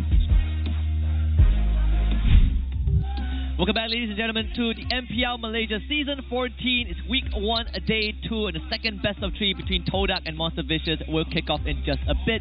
You're here with us on the desk. My name is Husky, and joining me is a big G, Gideon Q. Once again, this matchup, very interesting for me. We don't know what lineup Todak is actually going to be running with, and MV, honestly, showing a lot of prospects last season. I was about to say last year, but it wasn't too long ago. Last season alone, MV, again, very impressive with what their coaching staff was able to provide for this homegrown Tier 2 team that has now ascended to the Tier 1 league. And at the same time, they've also been boosted, right, with even more, which we will talk about in just a bit. One of the few rosters that has made minimal changes, right, aside from SRG, who made no changes at all. For Monster Vicious, they added on one more technical staff and just swap out the mid laner for a little bit. But overall, the core remains the same. And one of the things that help these players elevate their gameplay is actually with the ROG Phone 8. It is the official gaming phone of MPL Malaysia Season 14 that helped the pros to constantly be consistent and at the top of their game. Retaining the crown as the king of performance, it now comes with a sleek new design and improved cameras as the ROG Phone 8 goes beyond gaming. And you know, I heard the MV when they were deciding on the technical staff is how much do you know about the ROG phone? If you miss out any of the specs, they're like, nah, somebody else. And, well, with that being said, let's have a look at the standings so far, just in case you guys are just tuning in to our very first week here at the MPL Season 14. Currently, Team Vamos is the only team this week who has achieved a 2-0 victory over their opponents, Red Esports, putting them at the top of the list. Which means that for Monster Vicious and Todak, the two teams that will be debuting their first series in just a little bit, if the series doesn't go in a 2-0 fashion, they will inevitably have more points than Red Esports by the end of the week, which we will see in a bit. But so far, I think Todak is more of the slight wild card, which is in and of itself a strange thing to say, right? Yeah. With such a big overhaul in the roster. Yeah, I mean, they have been a staple here at MPLMY for a very long time. One of the few teams who are able to achieve 2 championships already within the league's lifespan, but not 2 in a row. From that point onwards, they've just been trying to rebuild to get to those glory days again. Like 3 championships, multiple international appearances, only missing out on the previous M series as well. So the fact that M6 is in Malaysia, you gotta relive the glory days of M1 in Axiata Arena. Speaking of which, is Todak's lineup on your screen. The main 5, Moon, Momo, Gary, Zyme, Senpoi, and D. Wow, Zyme in the Rome role. Wow, Zyme is going to... I don't know if it's a relegation or an upgrade going back in towards the Rome role, but it was one of the few questions I had in mind when I first saw the lineup reveal of Zion Senpai as well as Moon in the same roster. But we also have to introduce D as well. Previously, from Rebellion Zion, he has been a big prospect from Indonesia, being adopted by Todak. Hopefully, maybe he'll find some success here in the Malaysian scene. And perhaps this is going to be that season, right? Because previously, Todak last season, it was Shizo God, and right now, indeed, to fill in that shoes. Ooh, a lot of expectations. I mean, even for Zyme, it's blast of the past with SMG in the Rome role. Monster Vicious, on the other hand, we got Martizi from Todak Legion, the MAL squad from last season. Zeno, Uni, Nova Escobar, and Roughh, same as always. Yep, excited for this team. They've got great chemistry amongst each other, the 4 members. Martizi, we'll see how well he actually fits, but it's funny to see that now Martizi has to face off the quote-unquote bigger brothers of Todak previously when he was part of the little brother squad. Yeah, he even got to face off the OG, right? Moon in that mid lane of all people. And of course, we also got the ping test, my Hotlink prepaid 5G brought to you by them, unmatched 5G network with no lag for MLBB gaming. Gotta make sure that we don't get any tech pauses, although I hope we got a pause at least, because I'm still searching for that Instagram account. Oh man, people get too excited here in MPLMY for our pauses. One of the few things that we have going for us, other than potential MSC champions, But let's talk about the game, because right now, I think that with the meta that we have, Gary, one of the few junglers that, I have my own personal biases towards him. I really like the way that he plays, but he hasn't found success despite the accolades we see Todak achieve. 3rd place in M1, M2, 5th and 6th, M3, 5th and 6th again, and then M4, 9th to 12th. They have not been able to qualify or do well in the international tournaments other than finding success locally. And then missing out N5 as well, right? That was where we saw Homeboys and Team SMG made it through. So this is kind of pretty nostalgic if they make it to M6, because returning to the same arena that they finished top 3, which still sets the bar for international performance for MPL Malaysia before SRG1 MSC. But they did those in dominating fashion during the regular season of the MPLMY. So that's why this is the proving grounds, right? We want to see whether this team actually has what it takes to actually break that ceiling, or how far away they are from the ceiling. And some old and new bloods as well, right? Ciku has been there since the beginning. I mean, Moon in and out a little bit, but you know, you got shoes to feel like E1 and Nurnas. These are very, very old guards that have now kind of left the competitive stage. No Gary to come in, no D as well. I think for Toda, there's a lot of expectations.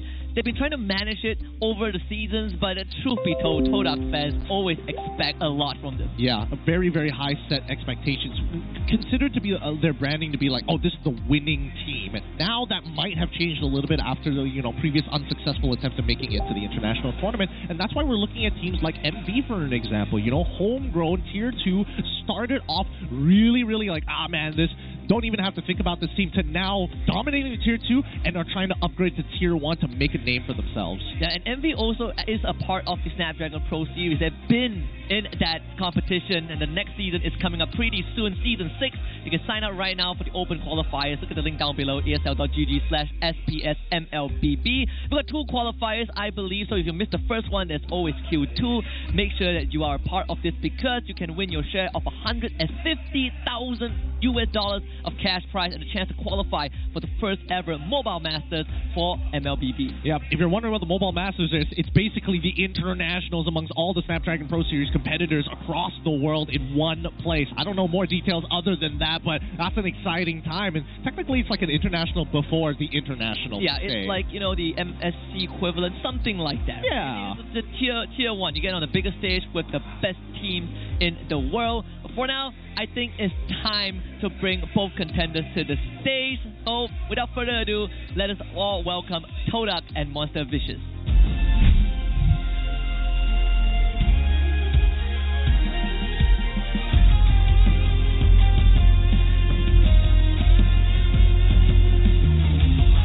Todak. Once the ruler of MPL Malaysia with 3 championship trophies, a powerhouse that stormed 7 grand finals. Missing out on M5, this is the road to redemption. With a bold lineup change, can they reclaim their throne? It's Langar Todak! Monster Vicious.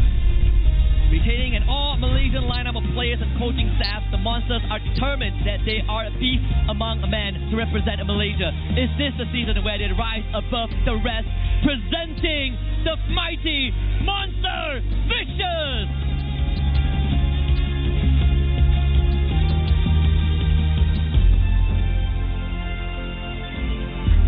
And of course, introducing the coach and analyst of the 2 teams and the head of League Ops, Franklin, will ensure fair play and professional integrity in the matches. We got Kuja and Saifu from Todak, and Haru Sora from the side of Monster Vicious. Let us proceed to the fist bump between the teams. True sign of professionalism, with a rivalry in the air. But all we are here for is the good game. This is how we roll. Ini gaya kita. This is Malaysian sportsmanship. Good luck to both of our competitors. Get ready for war as we are about to head into the drafting phase real soon. I'm curious to see what they're going to arm these warriors with, what weapons when they head into the land of dawn, especially for MV, because again, we did get to see the supporting staff, Saiful as well as Kuja. Now, Kuja, we knew already part of Todak, but the fact that Saiful is joining in as well, hopefully he can bring his insights after his time with Homeboys SG. Yeah, they take a break as well, right? Taking on different roles. If you've been on TikTok, you know Saiful is very active there, but it's pretty crazy, it's kind of breath of fresh air to see him depart from Homeboys after quite a long stint, now coming into Todak. You say the same for MV, right? Especially Coach Sora, who had a a great tumultuous journey in the past few seasons. Yeah, really, really tough stuff here. But I mean, everybody on the supporting staff of MB, homegrown, is Malaysian. Yes, definitely they've had issues, but they haven't found success just yet. Hopefully this time around they will find some success, especially with a team that has been together, well, 4 out of the 5 members being together for a very long time. Yeah, especially also that Uni is starting instead of Subway as well. I think that is also kind of a point that we can look at when we compare him to Gary going into the first game. But I think even for Sora as a coach, right, last season, halfway through with RSGMY, he had to kind of shoulder the burden all on his own. But we got to talk to Haru as well, another one of the coaching staff from Monster Vicious. How is Monster Vicious different compared to last season? And for him, the hunger wasn't there last season. So during off-season, he forced him to play in the SPS qualifiers, and they feel like it's pointless to play at a higher level since they lost at MPL, but after trying to compete, they feel like they want more, right? It's a point of improvement. Yep. I mean, let's talk about, first off, the history of Haru. Used to be a professional player, went into the coaching staff. He knows what it's like to be playing at the top of your game. And he's inspiring, expanding the horizons of these younger players. Hey, yeah, we did fail in MPL, but it doesn't mean that the rest of the world is just as good. It's just some of the best teams. Now, even made grand finals as a coach 2 seasons ago, right? And just came 1 game short of a trophy, but still made it to the M5 stage. Had to go through wildcard, so this guy has more than enough experience. But I'm curious to see how Toda is going to fare against the team. I mean, Haru knows to play in and out, especially when you look at some of them. I mean, Zyme Senpoi, for example, right? Oh, yeah. Going back to that Rome role, big question mark. One of the reasons that he came to Toda was because he don't want to be in the Rome role. He want to play mid, but now kind of back to where he was, as if he was in Team SMG. Look, I mean, it's still the first week. I would imagine that this is still an experimental phase for Todak. They have a very, very large roster. They can interchange their players between each of the games whenever they want to. So hopefully it's not going to affect the draft too much, and they're still going to maintain their Langar identity, because on the past couple of games we've seen a lot of passive plays and teams just not wanting to do anything even though they're behind. And hopefully Todak can use at least maybe week 1 and 2, right, to kind of find their groove. Because last season we did see this. Rafflesia, Shizo was kind of the brought in imports, and then they swap around, right? Ciku came and went, and a bit shaky. But of course we have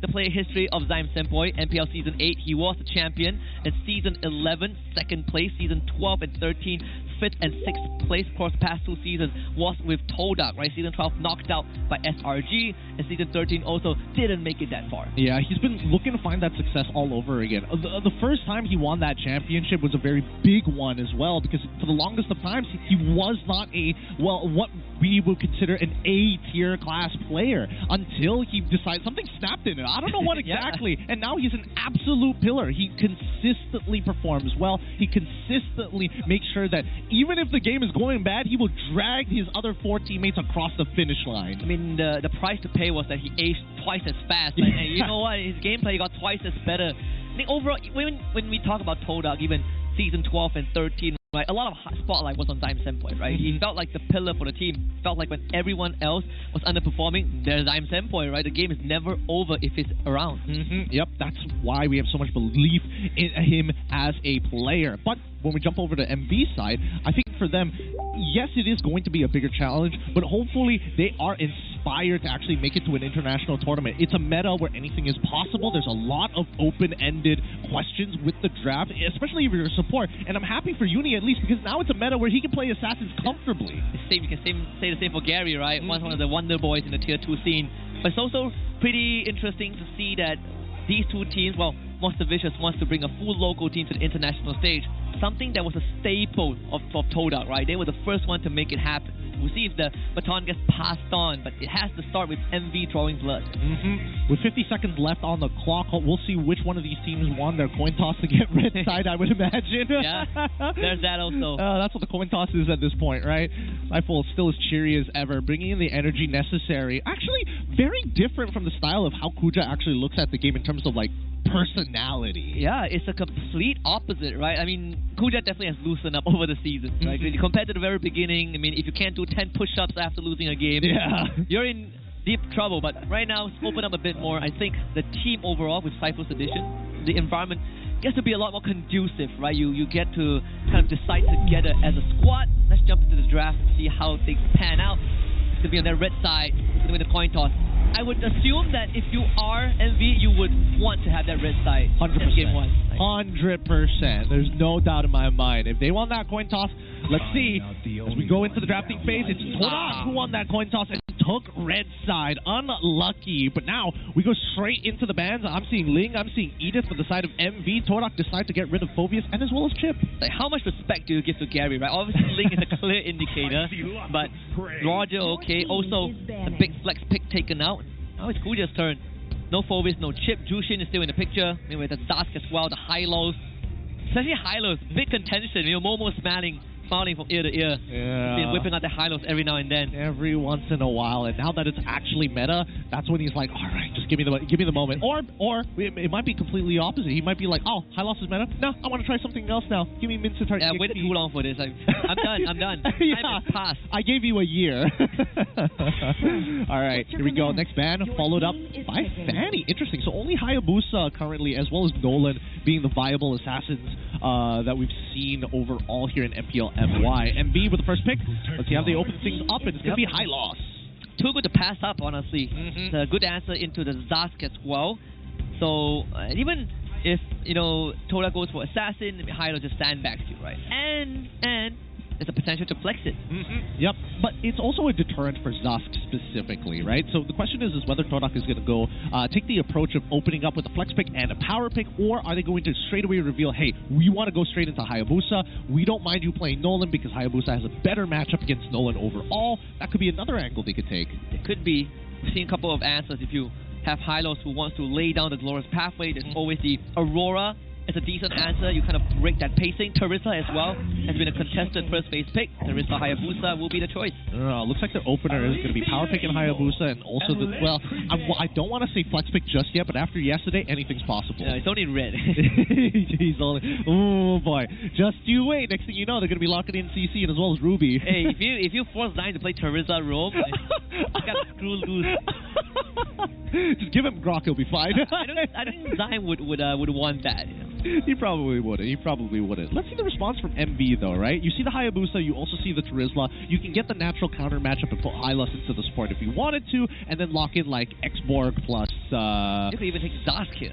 Xborg Zask? Oh, that's not too bad. I would imagine that Xborg Aurora might be the better option. Nolan, Zask. Right. Yeah, I mean, you give me a matchup, I'll take it. It's either Nolan or the Julian for MV.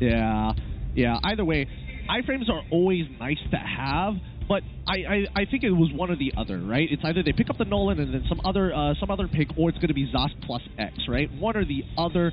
I wasn't expecting it to be together because at the very least, I understand that if you do pick the Nolan, that Nightmaric spawn is going to be a little annoying when you're trying to close the distance on your opponent. So picking up both together, now you don't have to worry about it. You can pick Aurora. I don't care. I'll just sit on top of you. Yeah. I think on top of that is also because MV is on that blue side, so you concealing your flex only really lasts until the second ban phase ends, right? Because afterwards you are picking both anyway, so this Hylos doesn't get the height for long. Rock will be the response from Todak, so you can have some really hard crowd control. Yeah, the classic. Zyme Senpai has been playing Grok ever since it came out. He's been playing since season 1. He's a legacy player, as some may call him, an absolute beast when it comes down to flex picks. But let's look at Todak and see what they're going to ban out in this second phase, because right now we are missing gold laners for the side of MV, potentially an EXP roam flex, so that therefore they still need the gold. Maybe a better EXP matchup, I guess. We'll see whether Todak bans out Export for an indication. Let's start with the Harris first, targeting the gold lane, which is, I think so far, at least when we look back at the previous series, the gold lane has been a big contention. Yeah. For some reason, right? Even though they were ignored most of the time, but you see that kind of ramp up when the assassin junglers get ahead. I think, with the meta actually developing the way that it has, a lot more power picks in other roles. Like I feel like other roles have been buffed up to a point where it's not just about the gold lanes anymore, right? The gold lanes have its specific use, usually not in the earlier stages. It's very much about scaling towards late. Yeah, even the Aurora kind of brought up a little bit when we talked about Todak's draft. So Aurora banned out. You do remove that sort of a pew, kind of the pillar. I'm more curious what Moon is going to get in this. I mean, when we saw him in the Niners last season, it definitely was Novaria 90% of the time, and sometimes he gets the Lilia, but never really felt as he was in his comfort zone. True. I think that both Novaria and Lilia actually works pretty well for their composition as of right now. Lilia, a great peel, a good way to actually deal with the high loss as the glorious pathway is dropped down, has ways to survive assassinations from Nolan as well with the black shoes. I think it's an overall decent pick, but if you want to go safe, I mean, might as well play Novaria. The most sought after answer. There it is. Where's Ciku? Backstage. Sorry, I'm married, bro. Wow. You can't even take me out on a date. I'm still here. Hey, you know, it's either family or the league. You know, you're either Ciku or you're box. Oh, choose one. No, not like this. Not like this. 40 more seconds until we see it. But now to conclude the ban phase, we do see that the Ruby, as well as the Valentina, as the follow-up bans for both MV as well as Todak. Getting rid of the Ruby. Do they want to pick anything else up? They can't really flex EXP and Roam at this point because they've already revealed it. So they need a mid laner and then maybe hold the gold matchup.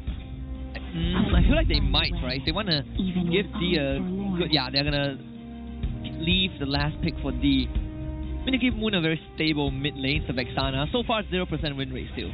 Two games picked and both were losses. Yeah, Vexana hasn't been finding much success, but I think there's a lot of combo potential right now for Todak at the very least. As a mid duo with the Grok, as soon as you hit level 4, you already have a lot of kill pressure. Plus the Terizla, at least you have a secondary enabler if Grok has to do something else. Now we come back to MV. They see this, alright, a lot of combo potential with this Vexana. It's going to be difficult to out-push her as the Zask. So maybe we probably need some strong independent laners. Cho, I want to say Eden, but ban out. Maybe a Cho, something concussive blast. Lolita Hanabi, is this it? Yes, it is. Very first kind, at least in MPLMY, right? Taking some inspirations from the Philippines. Thank you very much, Super Marco. We'll take it from here. We'll take it from here. Expect to see them combo with each other. Keep in mind that the main synergy between the two is whenever Hanabi has a shield, she's basically CC immune, and Lolita's passive naturally gives her shield when they are just roaming around, walking around, chilling, just standing next to each other. Yeah, wait till they get the blood wings. Oh, both of them. When they both get blood wings is when it gets fun. It's like flash into blood wings for Lolita, and then Hanabi is just blood wings like a last resort. It's either that or Rose Gold Media. I see Toda have an answer though. Now, do you guys see the whole lineup, right? Who do you want to face off against this combination? Need to be the Moskov.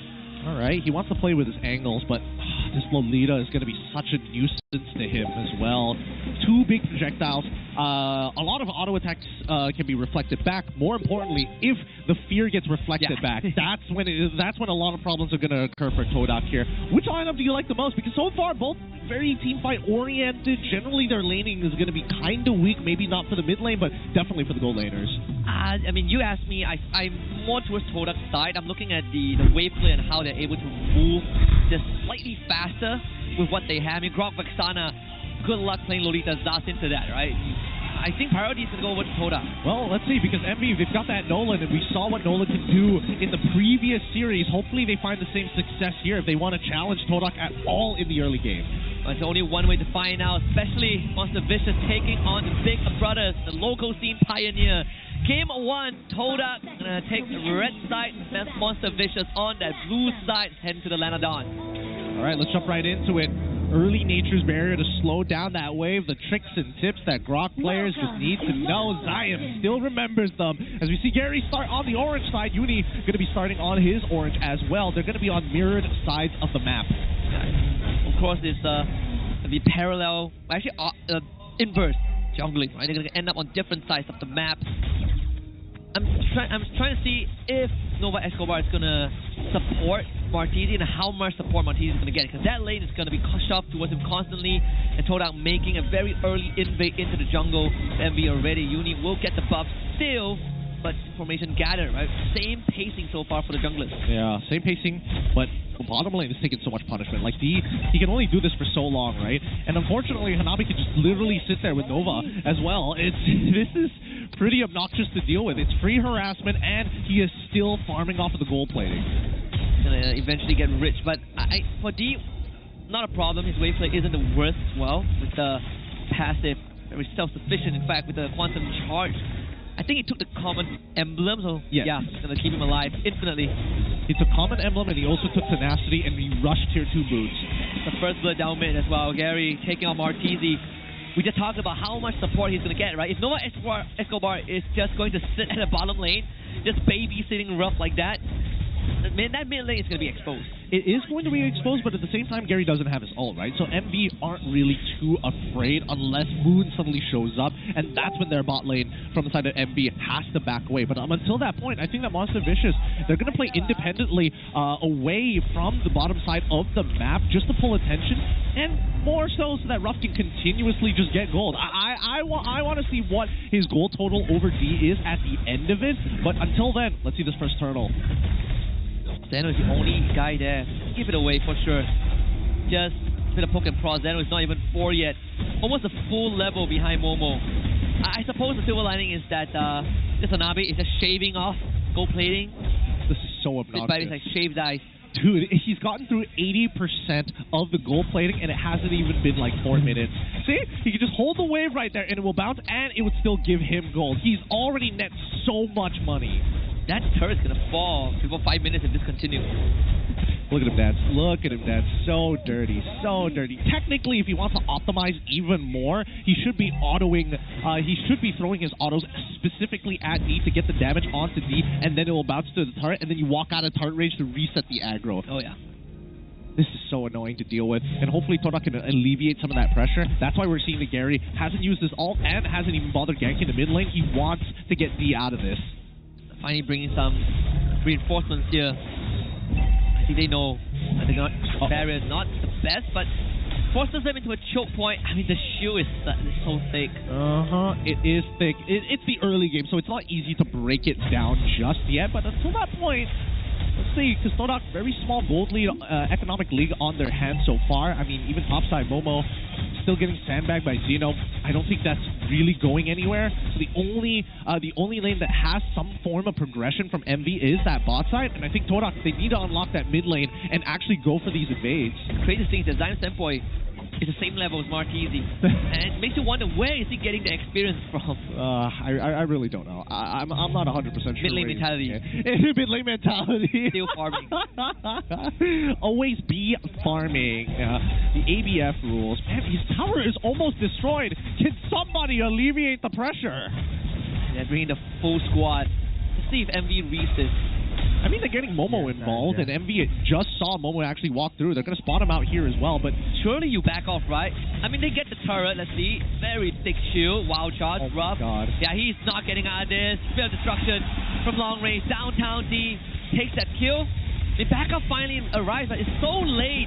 Penalty zone from Momo, and Nova Escobar able to get out, same as Zeno. Oh, they call it quits. Man, you think that MV seeing that would just make that move instantly? I think that I think it's one of those feelings of like Gary isn't that strong, right? Like I can with Aegis, I should be with Aegis and my active abilities, I should be able to tank through it with Lolita standing next to me. Well, at least the lane swap will happen. The same thing will repeat again. God, so unfortunate. Wait, hold on. Escobar, backside Zeno. Plenty of damage with the help of Martizi. Yeah, and that's why Hylos is so meta. Literally runs up to you, beats you down. So little you can do about it. But with the gold lead that we see from Hanabi, D doesn't stand a chance. No, not even close. Roughh lost 10 HP max. Even committed the ultimate, right? D was holding onto the Purify. Yeah. Didn't want to use it. Forced to go to bot side, which, I mean, this top side, they would just have to hand it over to Momo. A rough, really rough laning phase coming in from D. But at least he hasn't died, right? Let's look at the gold difference so far. And honestly, the gold difference is not that much. With that one kill alone, it really closes in on that gap. He's only just 500 gold behind. The tier 1 is already down. Kind of expected. I mean, Monster Vicious probably would try to bleed it into the mid lane. That's where you really open up the map. Not just for Uni, but also for Zeno to start running around. Who has been spending most of his time tailing his team, right? Making sure that if a fight breaks out, he's going to be there at the front line. He's going to be there to stop Gary and D. Oh, wait, hold on. It looks like jungle as well as the roam. D manages to get out of there no problem. The information was given. This is all calculated by Todak's side. Really good positioning and really good coverage of the map. Honestly, the only goal lead that MV has right now, by being down in 2 kills, is just the 2 tier 1s, right? And the gold plating.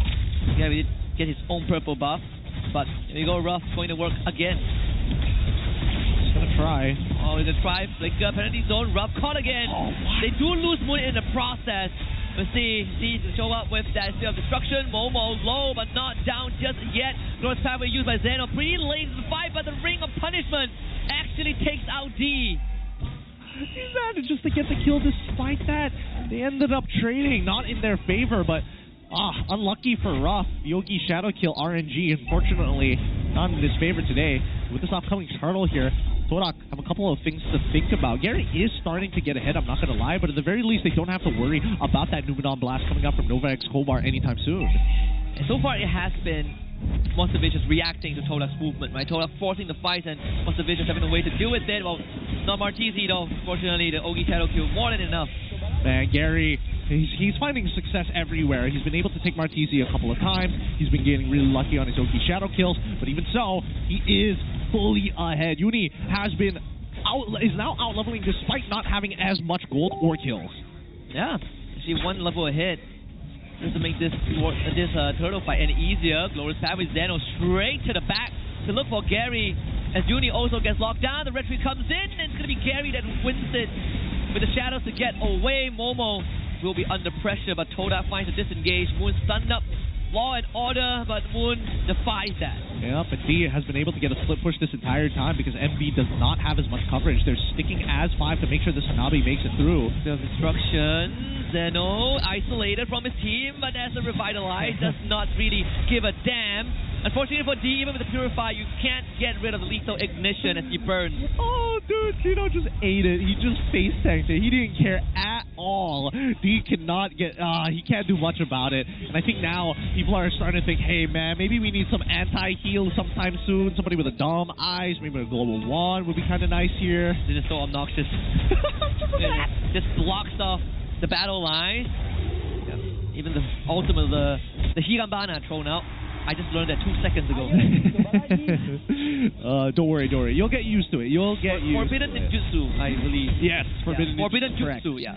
Looking at the items, only 94. Yeah, D has been doing a very good job finding these angles and pockets to actually find split pushes, towers of his own, and even that tree farm, despite having a terrible laning phase already. Now, Flask of the Oasis just purchased by Nova X Kobar. The main that if anybody is low, this fight might be able to sustain and prolong a little bit longer in favor of MB. But the biggest lead we see so far is from Uni. He's got 1,000. He's 1,002 ahead of Gary. Yeah, despite Gary getting 3 kills, and bottom tier 2 just fell. And Zeno, he's just gonna face hang this.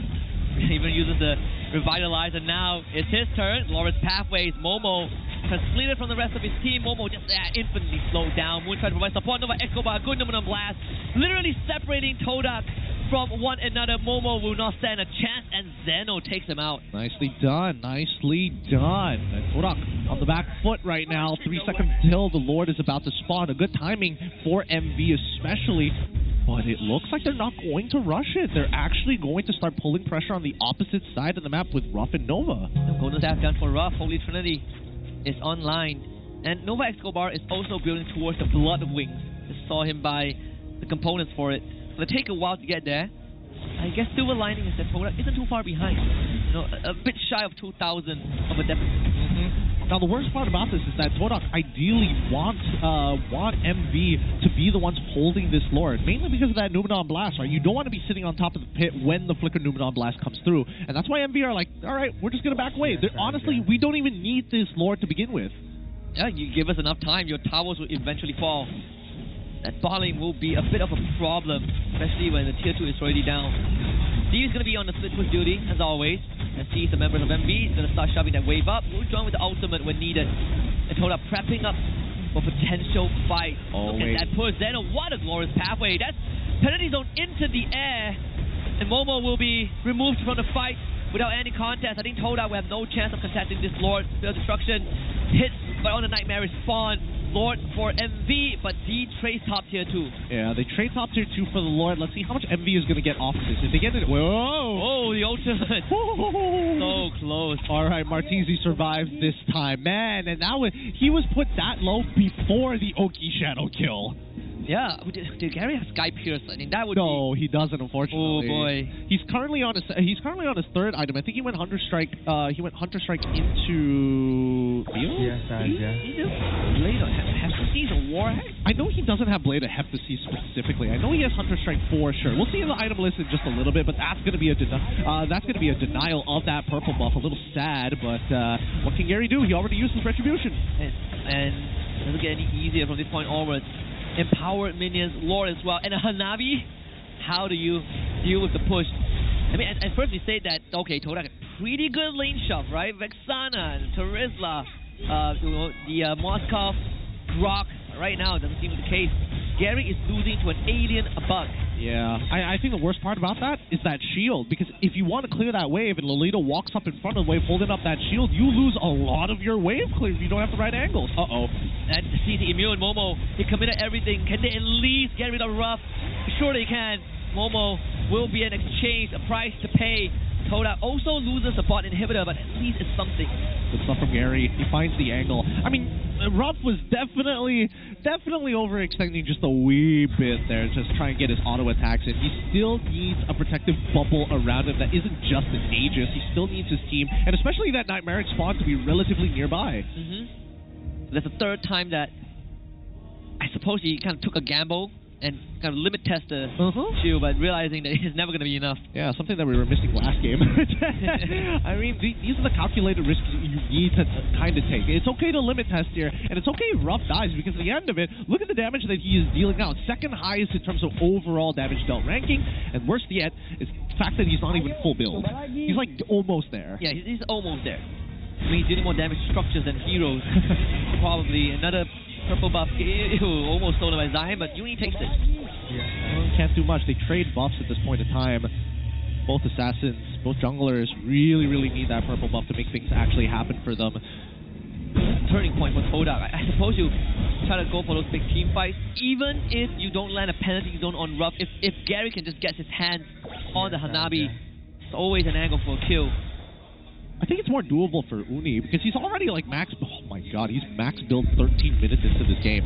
Gary, yes, he is level 15, but he's still a little bit behind in terms of overall gold. His items, yes, are a little bit more expensive because he opted to go for BOD, and now is heading in towards Blade of Hephaestus. He's finished the Malefic Roar, so anybody on the side of Monster Vicious who is stacking up armor is going to get punished. But guess what? Nova doesn't have armor just yet because of Flask of Oasis, and as well as Bloodwig. Doesn't care. I mean, they blitz the Lord so fast. Not even a chance. He should get the bot tier 2, but they'll have to sacrifice Zyme in the process. Yeah, the Wild Charge also committed. Bot tier 2 doesn't even go down. He had to recall. He was scared. He didn't know whether it was all 5 of them or was it only just 3 and the rest hiding in the fog of war. This high ground defense is going to be important for Todak. As long as they don't lose all of their turrets here, it should be fine. If they defend it with minimal damage, they should be able to bounce back no problem. We've seen that. So the first time they did it was just with a normal Lord, right? And still got 1 turret. At the cost of losing Roughh, this one might be a bit different than 1v1 won by Uni, hands down. Gary didn't commit the ultimate. That's something that he needs to save for this impending push. Yeah, he's waiting for his target to be a little more isolated. He doesn't want RNG to be playing too big of a factor here. Here comes the glorious pathway, though. He's throwing out the rest of Todak. Guarantee that mid inhibitor. The Lord does fall. Domino Blast Channel. Hits on the 2. No follow-up, though. Uni's going to try. Gets knocked out by the Wild Charge. Monster Vicious is demolishing the base of Todak. All 3 inhibitors fall. This is worst case scenario. They're getting too close. And Ra walks out forward, gets hit by everything, including the penalty zone. But the yield and rejuvenate is really revitalizing from Zeno. Roughh survives through all of that ordeal. That was the best effort from Todak. That was the best. Whoa, so close. Uni, so brave, even with immortality. He's gonna do it again. Second close pathway. D coming for you, boy. He's gonna back off, and Monster Vision just takes structures. Demolishing the Crystal. Game 1 for MV. Oh, they came in with a game plan, they executed it well, and they find the win in this series against Todak here. It's not over just yet, but it definitely goes to show that MV has done their homework. Yeah. Props to the coaching staff as well. Haru, Sora, they've both beaten Todak before. Combined brain power to make this draft work, and first win for Hanabi Lolita. Yep. A good start. At least we won't get, screenshotted and be like, yeah, copycats don't get no cigar. Good stuff. Good stuff from Monster Vicious. I think that Todak are going to have to hit the drawing board here. Macro-wise, it looks like they were making some pretty good decisions to keep it even, but they didn't know how to approach the team fight, which is their biggest issue. I think that, as well as losing those side turrets. I mean, they had D to make up for it, right? They trade with a split push, but those Lord fights, once they start realizing that, okay, we cannot defend our structures as effectively as we want to, have to get rid of the Hanabi. It's always a big price to pay. Kill him once, you lose a turret, and even the last one, he didn't go down. Yeah, I mean, it just takes a lot of resources to do it, right? They've got the Revitalize on top of having like the shields from Lolita, the Numenon Blast to worry about, and even a Nightmaric Spawn. This composition was designed around Hanabi to make her almost impenetrable, I'm not going to lie. Yeah, I mean, you can... I guess this is one of the few times that you're fine with your gold laner dying. As long as you're like getting 2 or 3 towers at the same time. Yeah, which is more than good enough. And I think for Todak, for Game 2, they are going to be on that blue side, I think. So this is the second blue side win of the season thus far. Yes, it is the second. This is the second blue side win, but let's look at the highlights and recap the game one more time. Because again, I feel like a lot of it just happened in the early game, right? We did see the initial snowball be started by Gary, but eventually Uni started to out-level him, and worse yet, started to completely out-farm him. Yeah, which is pretty crazy, right? Because we looked at Zeno in that XP lane. He's been more involved with the team in the early stages compared to Momo. Slightly under-level compared to his counterpart. But still, I mean, the impact it brings, right? Even in this exchange, his job just run at the enemy. Simple heroes, simple mechanics, high base numbers. And I think that's the big problem here, right? They just can't deal with the raw stats that Zeno provides on this high loss. I do think that Todak should have optimized a little bit better in terms of items. Like Gary probably with a Sky Piercer probably would have saved a couple of those situations. Like if the Sky Piercer goes through the shields, as long as your target is below the threshold, you will die. Yeah, because he's expending majority of his of that instances on the shield, right? Just trying to eat through kind of that layer of protection. I think even at the end when MV finally broke the crystal, it's not like a very big gold lead. Primarily, it's just the early build-up. Of course, MVP Martisi, who better than to give it to than the man who used to play with Todak Legion. That's got to feel so good. That's got to feel so very good. Let's look at the MVP of this game. Give it up for Martisi. His item build going to be very classic for the Zusk. He goes for the glowing wand and then decides to rush the Divine Glaive before he gets the Holy Crystal. A little different to compared to some of how the other Zusk players like to itemize, but at the very least, he knows his job. Just try not to die, and eventually once Hanabi is out of that lane, all right, we have our savior. Despite getting kind of taken out twice, right? For him, sometimes you might think of a Bloodwing. I mean, Lee said went for a Winter Crown at one point in the previous series, but he's just confident in his team. When you do get the item breakdowns, it's a very mellow game, right? Like almost 16 minutes, but only 13 kills in total. Hey, I mean, we're putting up MPL PH numbers here, right? Okay, it's low kill count, very controlled, very cool, calm, and collective, very macro-based, and they took their time with it. I think that's what macro decision-wise, yes, I think it was good. Majority of the moves were good. They were soaking up the EXP on the correct lanes. They were giving D his laning phase back, technically, paying it forward down the road. But most importantly, we didn't really get to see Moon really play the game. Yeah, I think even Zyme, right? I feel a lot of times it was forced by Gary, poking his head in with the shadows, Momo trying to follow up, and perhaps at one point Momo just realized that if I can land a penalty zone onto Roughh, best case scenario. If I don't, I just gotta tough it out because I'm going down for sure. Yeah, I don't even think he has optimal targets. I mean, maybe Uni, we saw in the highlights that Uni gets knocked up, and it's like, okay, sure, those types of situations make sense. But everybody else, it's like, I don't really want to commit on Nova X Kovar because then Hanabi gets free hits. Like, we commit on Hanabi, then it's like, there's no winning here. I can't do anything about Zeno also. He's running a D is calling for me, and I go, what do I do? Exactly. I definitely think that Todak might have to readjust the second half of the picks and bans because if MV is going to play like this, Todak needs to respond with an even stronger team fight composition. If not, put more resources early on towards the bottom side of the map. Yeah, they definitely kind of hung the bottom lane out to dry for quite a while, right? When they eventually showed up, damage has been done. Like, you shaved off all of the extra gold from the turret, immediate lane swap after Rough's death, and then Todak tried to match it, and it didn't end up working. Still ended up losing the trade, had to bring Momo up top, lose the turret anyways. Oh, yeah. Can't do much about it. Can't do much about it. Maybe they could also start targeting the Zosk as well to at least create more vulnerabilities in the enemy composition if you don't want to commit all of your time down by the gold lane. I think that Todak has a couple of options. I think Kuja and as well as Saiful will do a good job picking apart at this draft. I am curious to see how MV is going to utilize red side, however, because again, you're not going to be able to like double pick both the Hanabi and as well as the Lolita in the same phase. Unless you have like balls of steel, right? You go to second, third. Second, third pick. Second, third pick. Second rotation, I would pick it up straight. Oh, that would be bold. That would be a power move. That would be like, it either goes very well or you lose and you never do that again. It's wide stance, you know? casual wide stance. Taking up all the seats on the airplane. Oh, man. I don't know how you're going to get through both the Hanabi with Aegis as well as the Lolita. I think that's something people are going to have to think about to crack open. We did theory craft a little bit, with Milo early, something like a Gore, right? Like we talk about artillery mages like Farsa, but problem is they're not in season. Yeah, they're not in season, and worse yet, it's a season full of assassins. Yeah. So it begs the question of what in the draft needs to be prioritized, and I think something needs to be let through. To a certain degree, I think they might want to kind of just leave Jushin open. Did they not leave it? It was banned out. It was banned out by MV specifically. But now that they're coming back for first pick, hopefully they just leave it and then let MV do their thing on red side, right? You see what happens, right? I mean, if you're on blue side, you get priority. Anyways, it's the item build progression for that game. Very straightforward. I'm looking at a Winter Crown from Uni at one point.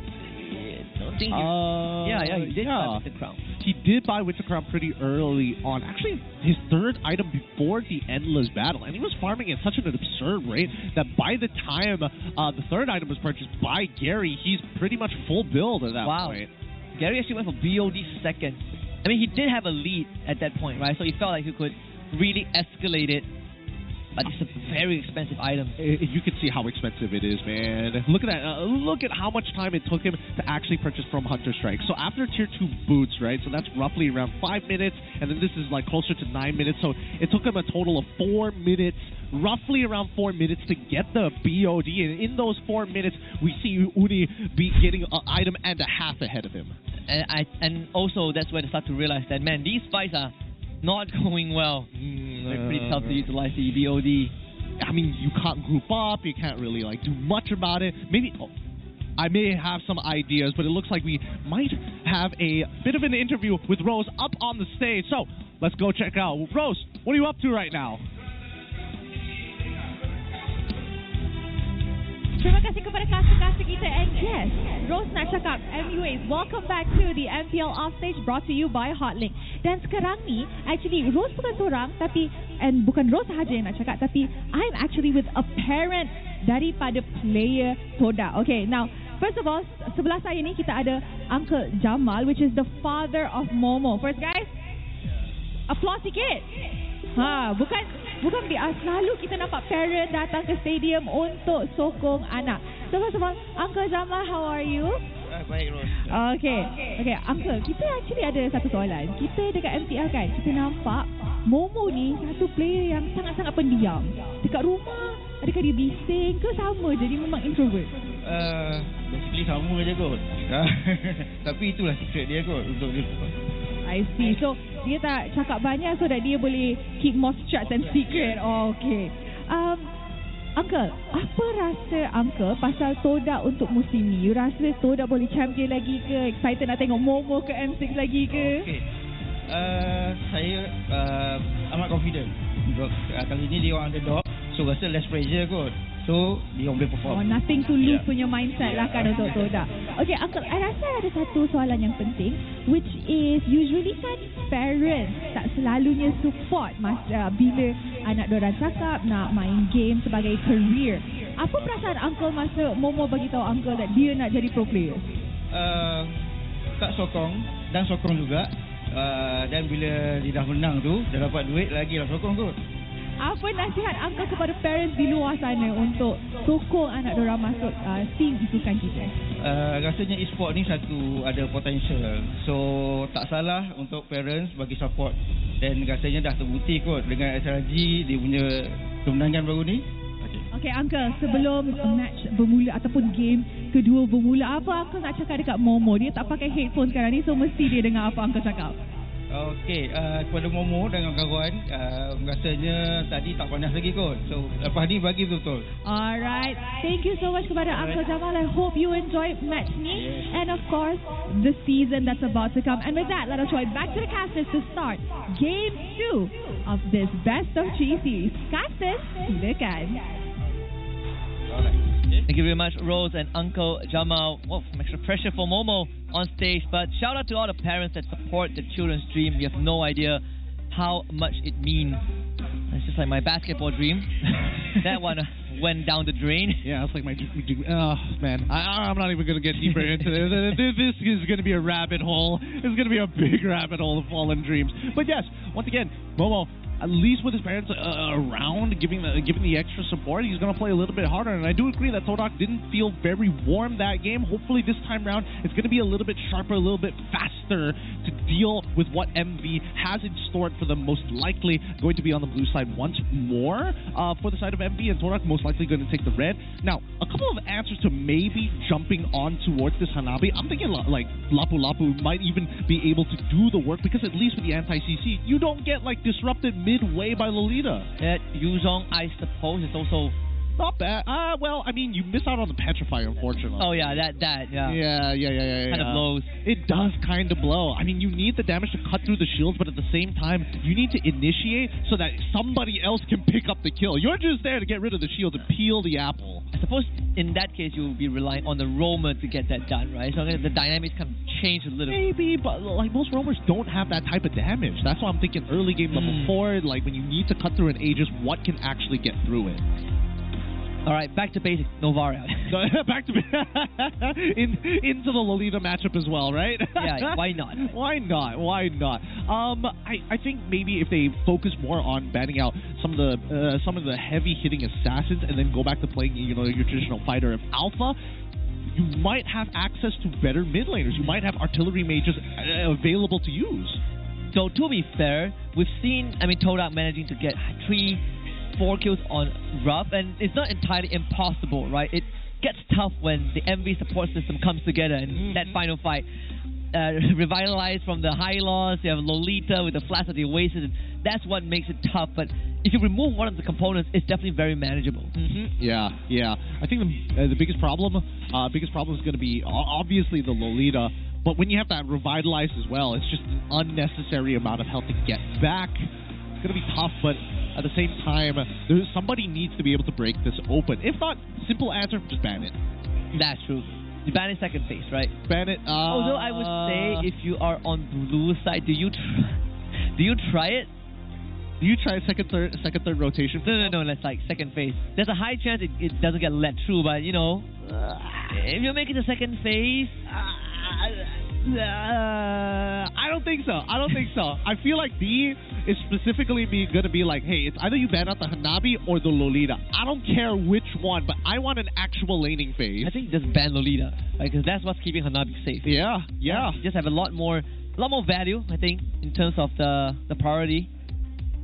Cypher and Kuja have a lot of work to do as well. How do you readjust? I think one of the prime differences that's less stalking in terms of the mid lane is when you compare Moon and Martisi, right? I feel like Moon is more kind of a backliner. Like Martisi is willing to take that initiative a lot more frequent. Yeah, no, he's brave. I'm not gonna lie. He's very, very brave. Sometimes when he starts overextending on purpose, just because he's Dusk, right? He's willing to push the limits, and that's what we're hoping to see here in this drafting phase between both of these teams. Let's see which side they've opted to go for as we jump right into it. MV on the red side and Todak on the blue. Literally invented one. That's expected. Yeah, you gotta have the Sabah Boleh Day. No. I do it when I can. I do it because I can. So, Harif Fanny, the Harif ban, I think that one, you compare to yesterday, definitely slightly different, right? Usually has been the second phase ban, but sort of putting a lot more priority on that Fanny as well. Chip ban, I mean, Jushin, Phoveus, high loss, the usual. They're getting. I mean, they're going based off of history, right? I mean, Harris has been one of the more comfortable picks for Roughh. Fanny as well. Similarly for Uni, he has stolen games away before, and even for MP, getting rid of the power picks like Chip. Okay, but Ling targeted towards Gary. Again, these are very dedicated target bans towards specific players rather than having to deal with a full composition.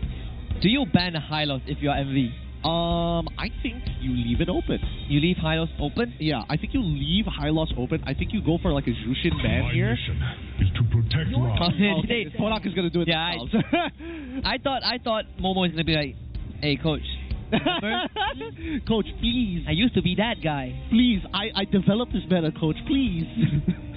Oh, now it's MV's turn to ban here. Jushin is still available, and I think they need to get rid of it. Yeah. Ban Jushin, you probably open up the Phoveus, but Phoveus has answers to it. Ban a Phoveus though, so Jushin now is open. Okay, so they still want to have an assassin for Uni, but I think that Jushin is going to be quite the problem this game. It means that Torak can actually convert their composition to something else entirely. Yes, it could be a team fight composition still, but then you have issues like, oh, what if they go for something crazy like glue Jushin or something of the sort? No, they're not even going to bother. They're going to go straight into Roger. The Edith is also open, right? So Edith Zask, or Edith Jushin in this case. I think Jushin, and we probably would want to take it. Comes down to what Martisi wants to do. I think Edith does look pretty juicy, unless you could suppose go for Ruby here or Terizla. I mean, Terizla Jushin, not that bad. I think either or is totally fine. I think that Terizla, unfortunately, is a little bit more punishable because it has direct counter matchups in export. But I think everything should be fine overall. This is going to be a pretty good start. Wow, they go for Hayabusa into the Edith. Wow. All right. So both teams not touching Jushin. Yeah, not for now. Come on, it's got to be Jushin here, right? Somebody's got to pick it up. Oh, if not, what else? Probably Aurora. Yeah, that. It's not the easiest one to play into this match, or at least not against a Hayabusa. Yeah. It popped your path pretty easily. Yeah, that could be a bit of an issue. Wow. Martisi has proven himself. Yeah, he did. MVP in game 1. Zyme Grop, yeah, you call the Aurora. Alright. For the anti-dive capabilities. Again, I mean, Total have plenty of utility to work with just with these two picks. A lot, yeah. I think it's a much better mid-trio overall, and MV decide to go for the Valentina. So they want to steal ults to find a secondary engage. Completely ignoring the Jushin. Wow. I guess Jushin is just not that great in this particular matchup. Man. What if they both don't play it? I think it's fine if they both don't play it, right? Yeah. Again, it's difficult to like catch up with certain characters. I do think that it's a little bit more beneficial for Torak, but again, it's tough when you are dealing with a Hayabusa, so I understand the Aurora sentiment. But at this point in time, now that we're going into the second phase, you see a lack of a gold lane, and a potential EXP or support for the side of MV. But for Torak, on the other hand, looks like they've got some direction. Now it's just holding off until they see an EXP pick. Wow. Matilda. So they're worried about an XP Grok. That is a pretty hard read. Wow. Simon Kuja just like, hey, these guys don't know better. They look at each other. Did they figure this out? Who's the rat? Who leaked it? Wow. Bad. Okay, sure. Actually, I was thinking of that as well, right? Like, if Zyme is going to get the Grok and Hanabi is open, I think MV would just take Hanabi. Yeah. Considering that Tora can't take Lolita, right? That's after the ban phase, at least. Yeah, after the ban phase. Yeah, in terms of order, yeah. You're right. But now, let's see. You ban the Moskov? Do you force this Roger to go into the jungle? I don't think it's worthwhile to force Roger to go into the jungle. You can just get like a pretty decent matchup with the Moskov anyway. So I think it's better to start focusing towards that EXP, towards like the EXP side of things, just to give a bit of an indicator. I agree with this boy. Have you tried it? No, I have not. Uncle Bob's. Yeah, it's in one of the food trucks. It's awesome. I love it. It's outside, right? It is outside. Okay. I see it in other night markets that I go to, but yeah, it's nice. So Bharat's ban. Okay, this one's pretty good. I think this is a pretty good ban because now they're just trying to get the stable EXP laners out of the way and get the more punishable ones up front. So most likely we're going to see a gold pick coming out from MV. Yeah, I'm thinking the same. You probably take the Moskov or Claude right now. I mean, those two are viable options. Yeah, seems like it. Yeah, I think it's going to be the Moskov most likely. Because you want to hide the Edith, right? Yeah, you want to hide the Edith, and I think more importantly, you want to guarantee a counter matchup no matter what. If it's a 50-50 lane, then sure, you can pick whatever support you want. But if it's a punishable lane, that's when Coach Haru can take advantage of it. I think you just go for... with the common emblems, either Claude or Moskov should be fine. Even into the Roger. Yeah. Gonna go for the big Tigreal. So this instantly reveals they want to give Roughh the best possible matchup, it seems. Wait, are they considering carry? Is that why they locked in the Tigreal? Because they want to see what the full lineup from Todak is going to be anyways, right? So they're going to say, you know what, Edith, you Swiss Army knife, just clear waves, call it a day. If they do decide to go for another tank, we can lock in carry. Yeah, they want to kind of face fight Todak also, right? It's not an easy line to kind of fight into. Depends on who pulls the trigger first, though. I think Moon plays an extremely crucial role in Todak's draft right now, considering what MV has. Yeah, definitely needs to be like a solid anchor for the team. If not, where else is Todak going to like fall back to? If they all in, they're going to be really deep in enemy territory. Looks like CC is going to get locked in as well as the X-Borg. See, so CC X-Borg, CC gold lane then. Unless no, I think it's X-Borg jungle. Yeah, I'm thinking X-Borg jungle, Roger in the gold, and then CC in the EXP. That'll make some sense also, yeah. So that means Edith is not going to have a very fun time in the EXP sector. But it also means it's a bit of a deterrent for that carry, though. It's like, what, you only have like Grokkus in the main tank, maybe even X-Borg. I think it's a Moskov situation. Either that or Claude, right? Like, you get a bit more flexibility with the BMI, I suppose. True. But I think regardless, you're still going to take Purify no matter what. So we might be wrong than a ton. Oh, I completely forgot about that. Interesting. You do kind of rip through Todak's lineup, especially like Grok, right? Like good against physical damage, but magic is a bit different. Interesting. I don't know why they wanted to go for in between. I guess this is one of those things where Haru looks over at Roughh and saying, "Hey, what do you feel most comfortable with? What do you feel confident in taking on? I'll give you two options." you have a couple of choices. You want blonde boy, purple hair, or you want boy with the monkey? You know. They don't even say hero names. They just go. Code word. You want monkey boy? You want monkey boy? No, I want blonde boy. I want blonde boy. I was like, I got you. But yeah, it's going to mean that MB is going to take some time to scale. But that early game that we saw from Uni is very, very dangerous as we start heading in towards that land of dawn. Let's see whether Todak is going to warm back up to make their parents proud as we head on in to the land of dawn. Let's get ready for this match. Talk about the large roster for Todak, right? The rest of the players are actually on the bench in this arena. So, I mean, they're going to be watching with bated breath, seeing their other teammates kind of tough it out. This is going to be parallel jungling. Unlike the previous game, they're going to end up on the same side. Uni obviously starting with the purple first. X-Borg jungle, something we haven't seen in a long time, especially in an assassin meta. But then when you think about it, right, Faraga armor, great against assassins. Yeah, really, really great against assassins. But it's under a couple of conditions, right? It really is up to, it's not up to the X-Borg, it's more up to Uni how he plays it just to get the lead, right? Because depending on how he plays it, if he starts falling behind, it's going to be a bad time. Gary can basically just walk in and steal jungle camps in front of his face because if Uni starts falling a level, maybe even 2 levels behind. It's even scarier when the damage item starts coming in. That's where, you know, the Hayabusa will clear waves even faster, right? Compared to what the X-Borg can. With the Impure Rage, it doesn't necessarily do as much.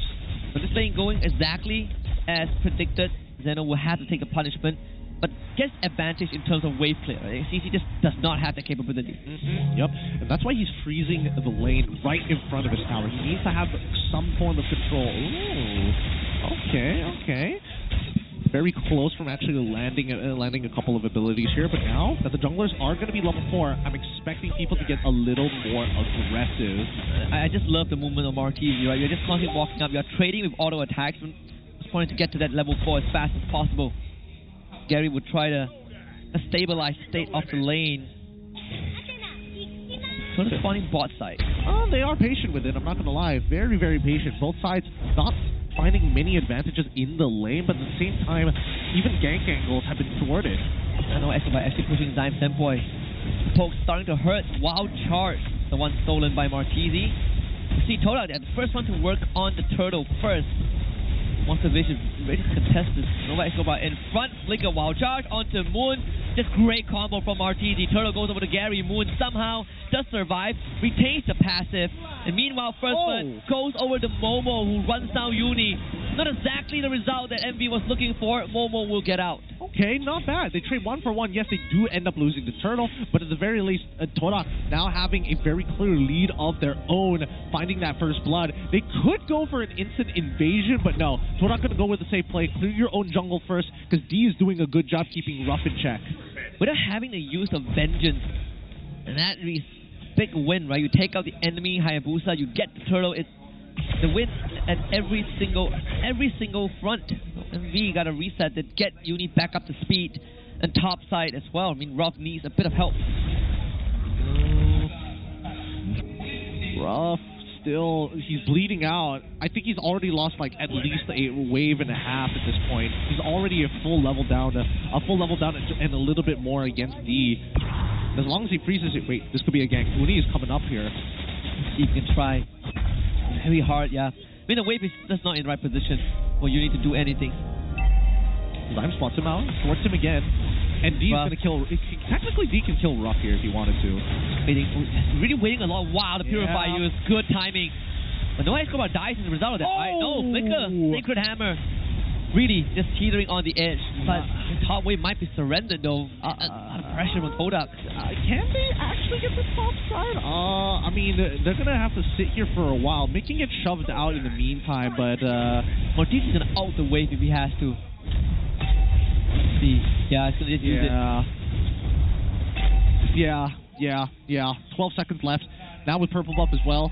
Let's look at the level of the junglers, both at level 7, so this is going to be a very even fight. The most even fight we've seen thus far. Well, other than Momo just absolutely just trashing Xeno at this point of time, full level down. Wait, hold on. Wait, the lane swap might actually cost him his life. I mean, they're going to try on the bottom side.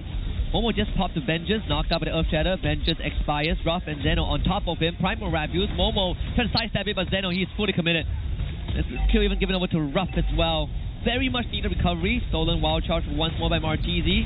No Escobar, no more Sacred Hammer. Here comes Martizi. Good Wild Charge. And even getting the counter Wild Charge from Toda. Zyme just better. Whoa! Did we just find the play of the day? I think we did. 3-man implosion after finding the trade. Now Uni's going to try with the Oki Shadow kill, but good luck. Yeah, not going to find anything. So Martizi Wild Charge secures the turtle, and Zyme turns around and be like, I'll do one better. On top of the last Insanity. Yo, that was clean engage. That was a really, really clean counter engage coming in. I'm still thinking about it.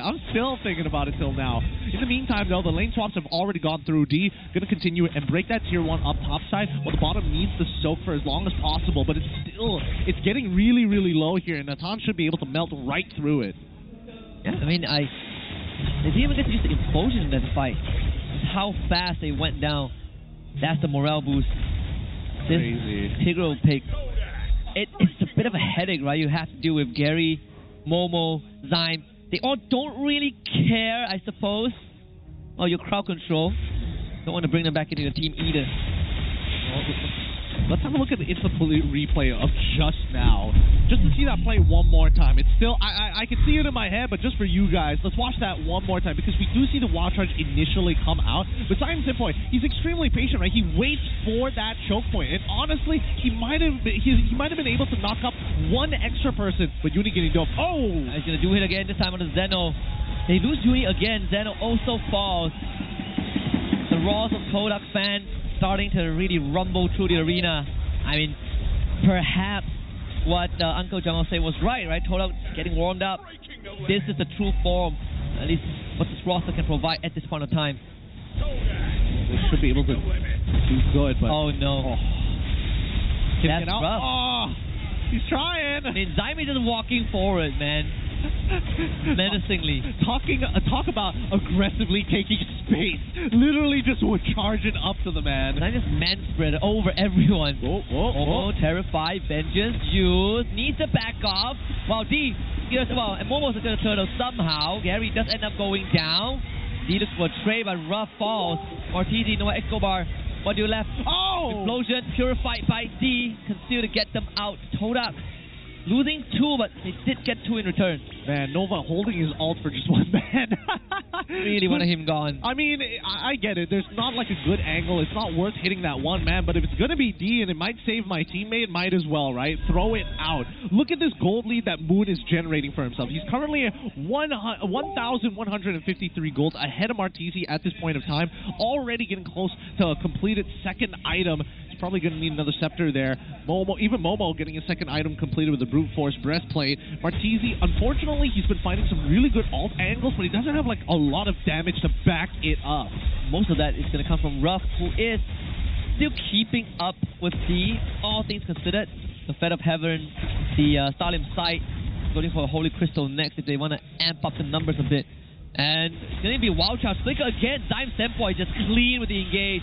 Momo finds a kill, no Escobar explosion, just too late. The wall blocks away Zeno, so he can't even participate in the fight. Zion Standpoint setting his team up for victory no matter what role he's in. Last Insanity exploding onto Zeno, he goes down. And Toda, push and pull, so clean. So good. So very, very good. And that's how you want to kind of rotate in these types of fights, right? As much as you want to go in all together. Oh, wait, hold on. I think it's going to eat it, right? Yeah, separate it. Yep. Doesn't have enough to one-shot him just yet. This game isn't going as well for him than he thought, especially after having a devastating lead in game number 1. But in the meantime, though, I think that it's coming to a critical mass, right? I would only imagine that Todak is only getting stronger from this point onwards, and we need to see Monster Vicious actually make a proactive move in this match. We need to see Nova Escobar go for the big flicker play. Don't even need to get multiple targets, right? Like I said, you get a crucial target, maybe D, maybe Moon, would be a good start. Lord goes over to Toda. Nothing much that Envy can do about this. Even surrenders the purple buff over to Momo, but Roughh at least gets something done topside, takes the tier 2 away. Even Zime Simple trying to cut Nova off from actually recalling back into the base. But while all this is happening, I mean, yes, they still have all their mid-turrets, but the side lanes are getting shoved in very, very hard. Missing tier 2s already on that top side. Monster Vicious looking to bounce back and maybe find some structural damage of their own. It's a 3k lead, but it's an honest 3.7k lead. It's nothing devastating just yet. Yes, can be easily turned around, honestly. And it's reliant on what you say earlier, right? Maybe Martizi needs to find that great wild charge. Either that or Nova Escobar. It feels like the wild charge might be a bit more reliable due to kind of the distance you cover. Uni needs to find the back line. See this Lord taken care of, at least after the tier 2 mid falls. They're taking their time with this one. They're going to wait all the way into their underneath their inhibitors before they're actually going to start this defense. Not a lot of good siege from the side of Todak unless they go for a full commitment and all in, or maybe a last insanity. If not, Envy more than happy to sit underneath their turrets. Keep base defense going, and as long as they keep inhibitors alive, it's more than good enough. Yeah, I think Todak can't get more than this. So with that one Lord and a couple of structures taken down, we're sitting at a comfortable 5,000 plus goal lead for Toda. And what's next, right? Next Lord is still 90 seconds. Going to try to Gary at least, but yeah, it's pretty tough for Uni. Are they going to contest for purple? It looks like no. They're not even going to bother. Looks like Uni is deciding to go off on his own. Maybe collect camps on the top side. Maybe get a split push on that top side even. But at this point, Monster Vicious are too weak to actually take on Todak, who are on. Technically, they should be at 34k, close to their third items, if not already completed. I think even when you want to find space as Nova Escobar, you don't feel as comfortable compared to when you're on the grok, right? You can't just walk up. In fact, Zyme is really making sure that Monster Vicious cannot walk into the jungle unless they have some ways of getting away, or at least if they have a +1. Yes,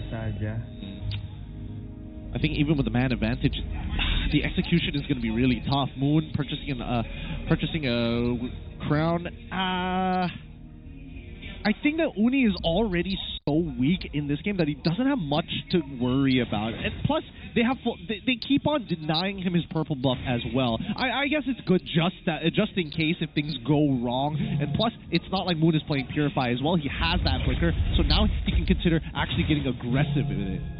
Great Dragon Spear, GDS 4D. Wonder if there's still any deficit between him and Roughh, because last we checked, they both were kind of on the same boat. Right now, he's 2 levels ahead. Yeah, I think I would imagine that he's ahead. It would be weird if he's 2 levels ahead, but still down in gold. But now, they're going to be sitting right on top of this Lord here. Good calculated move from Todak's side.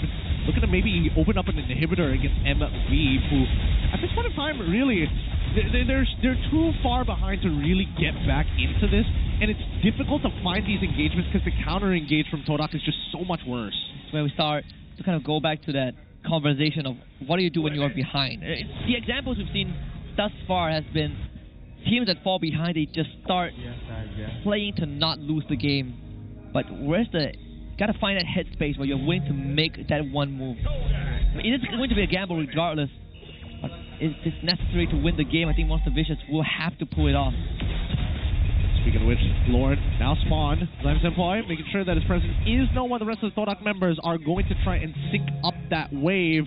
Lord is going to be walking through that mid lane, top as well as bottom. Should be closing out that lane relatively soon. And now all the minions are back on the move, syncing up perfectly. Nice. Martini used to stay in the same gaming house as the main Todak lineup. He was playing MAL, so see mid inhibitor fall.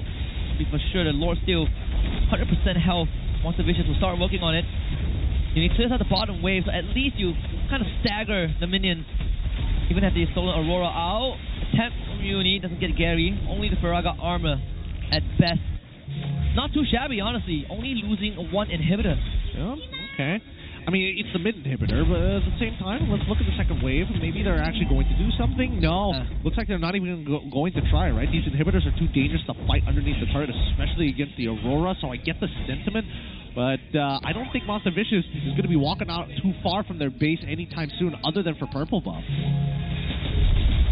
Might have to be more than that. Zyme sees this for sure. Todak's willing to give that purple buff up, I suppose. Flip onto Momo. Gonna hop on the wall, finds Martizi and Uni. Tie them up together, and Zyme instantly gets to the backline. Martizi wants to run away, but D on the hunt gets the kill. But Zyme and Momo were exposed at the back. 2 for 2 so far. Roughh does go down, and they freeze Zeno in place. Contacted live with the immortality. Dashes, tries to get away, could not get enough distance. 3 for Todak as Uni scrambles to clear the mid wave. Nicely done. Nicely done. But the respawn timers are still relatively short. By the time that they are up, there's going to be roughly around 25 seconds for the Lord to spawn, and that's what they need to set up for, right? That's what they're preparing for. Another Lord, and then looking to end the game off of that. Now, Todak, they can start proxying the waves if they wanted to, but they want 1 more inhibitor, actually. Uni is going to try and clear all the waves. Actually, does so. Brings all the members of Todak down low. Faraga armor broken again. Not too much for Gary to worry about. He did buy the immortality before this. I mean, all this considered, still pretty darn good. It is still pretty darn good. Oh, man. I don't get to see D in these fights as often as I would like to, but he is finding these big executions with the Lycan Pounce. 6 more seconds until the Lord actually spawns, and it looks like Todak is going to get first position on it, which is perfect for MV. Roughh did get a Divine Glaive after he went down, but he's going to be a big difference maker. Although he still needs to wait a bit more for Purify to come back up. I don't think if he has the time, with Momo being such a big threat. It's a big zone tool. Vision of Uni, Zeno zoned out as well. This is very dangerous. Pop the Primal Wrath with extra shield. Uni tries to provide support. Zeno, he's going to go down. That Zyme wall, so deadly. They don't even need the Lord at this point. Roughh needs to get away, but he gets tied up by Momo again. As Martizi goes down, Momo on the chase. A hop and a skip and a jump. And another kill onto Roughh. And Uni left to wonder where the rest of his teammates are. Zyme is sitting on the shadow in case he decides to take a trip back, but Uni will be forced to go on the walk of shame by Gary. Still has the immortality to deal with as the rest of Todak just run down the base. Gary ready to take the fight. You take him down, but the rest of his team takes down your base. And Todak not willing to give. And in game 3, guaranteed. Ooh. Different side of the coin this time. A dominating performance, but more importantly, still very strong a macro. Very overall low kill count game. This is the most calculated game I've seen this entire week. Yeah, very slow pace. Everything felt that it was planned beforehand. But also another blue side win, right? Coming out of Toda in such a dominant fashion. I think even for Monster Vision, they know that this game they've been outclassed at every single juncture. Yeah, they didn't find any lane advantages at all. Fortunately, those couple of gangs really making the difference here, etching them out, especially when you walk out of that lane going even in gold against your opponent. So at least now we know that Todak is warm. This game number 3 is actually going to be quite exciting now. Yeah, I mean, Zyme Senpai really showing up big time, right? That Grok spirit never left him, be it mid lane, roam. He does both roles well. But special mention to Momo, always finds the backline. I mean, that ultimate, he turns you into a circus clown, right? Always tying up the relevant target. I mean, Roughh didn't get to play the fight at all. Yeah, he really didn't get to play the fight at all, and especially since he just hit it. He was at maximum capacity. He's like, I'm so ready to fight. I got all my cooldowns. I got my battle spell as well. Instantly just popped. He's like, he dies doing the base defense, buys the Divine Glaive. He's like, in 30 seconds I'll be ready. Gets run down. Oh man, he's bad. Do you think he would have had more success if he was playing Moskov instead of Natan? You know what? He did that on Claude. Natan was on the bottom of our list. Okay, sure, yeah. Yeah, that's fair. It's like either or. It wasn't either or, which is, to me, it's surprising that he opted to go for the Natan because it takes so long to actually scale now compared to last time, where it's like by the time you have Feather of Heaven, you almost immediately feel the upscale of power. Yeah, and I think it's also how, because it was that far behind, and you still have Gary to contend with, right? Yeah. I mean, Best of 10 really came from Uni at the kind of the second final sequence, but overall, we can clearly identify where the skills start to tip, and from that Zyme Senpai moment, you get that big ultimate in, and Tolak just ran with the lead. Yeah, and overall, D has been playing a strong laning phase, and even in team fights, he definitely sees a couple of angles to weave in some auto attacks without taking too much damage back, right? In the last couple of fights, yes, it was kind of handed to him at the end of the day, but still, he did a very good job at dodging the correct ability. So, give it up for our MVP of the game, D, the import from Indonesia. Definitely has a lot of potential in him. And that's my favorite handshake in all time. Very creative, right?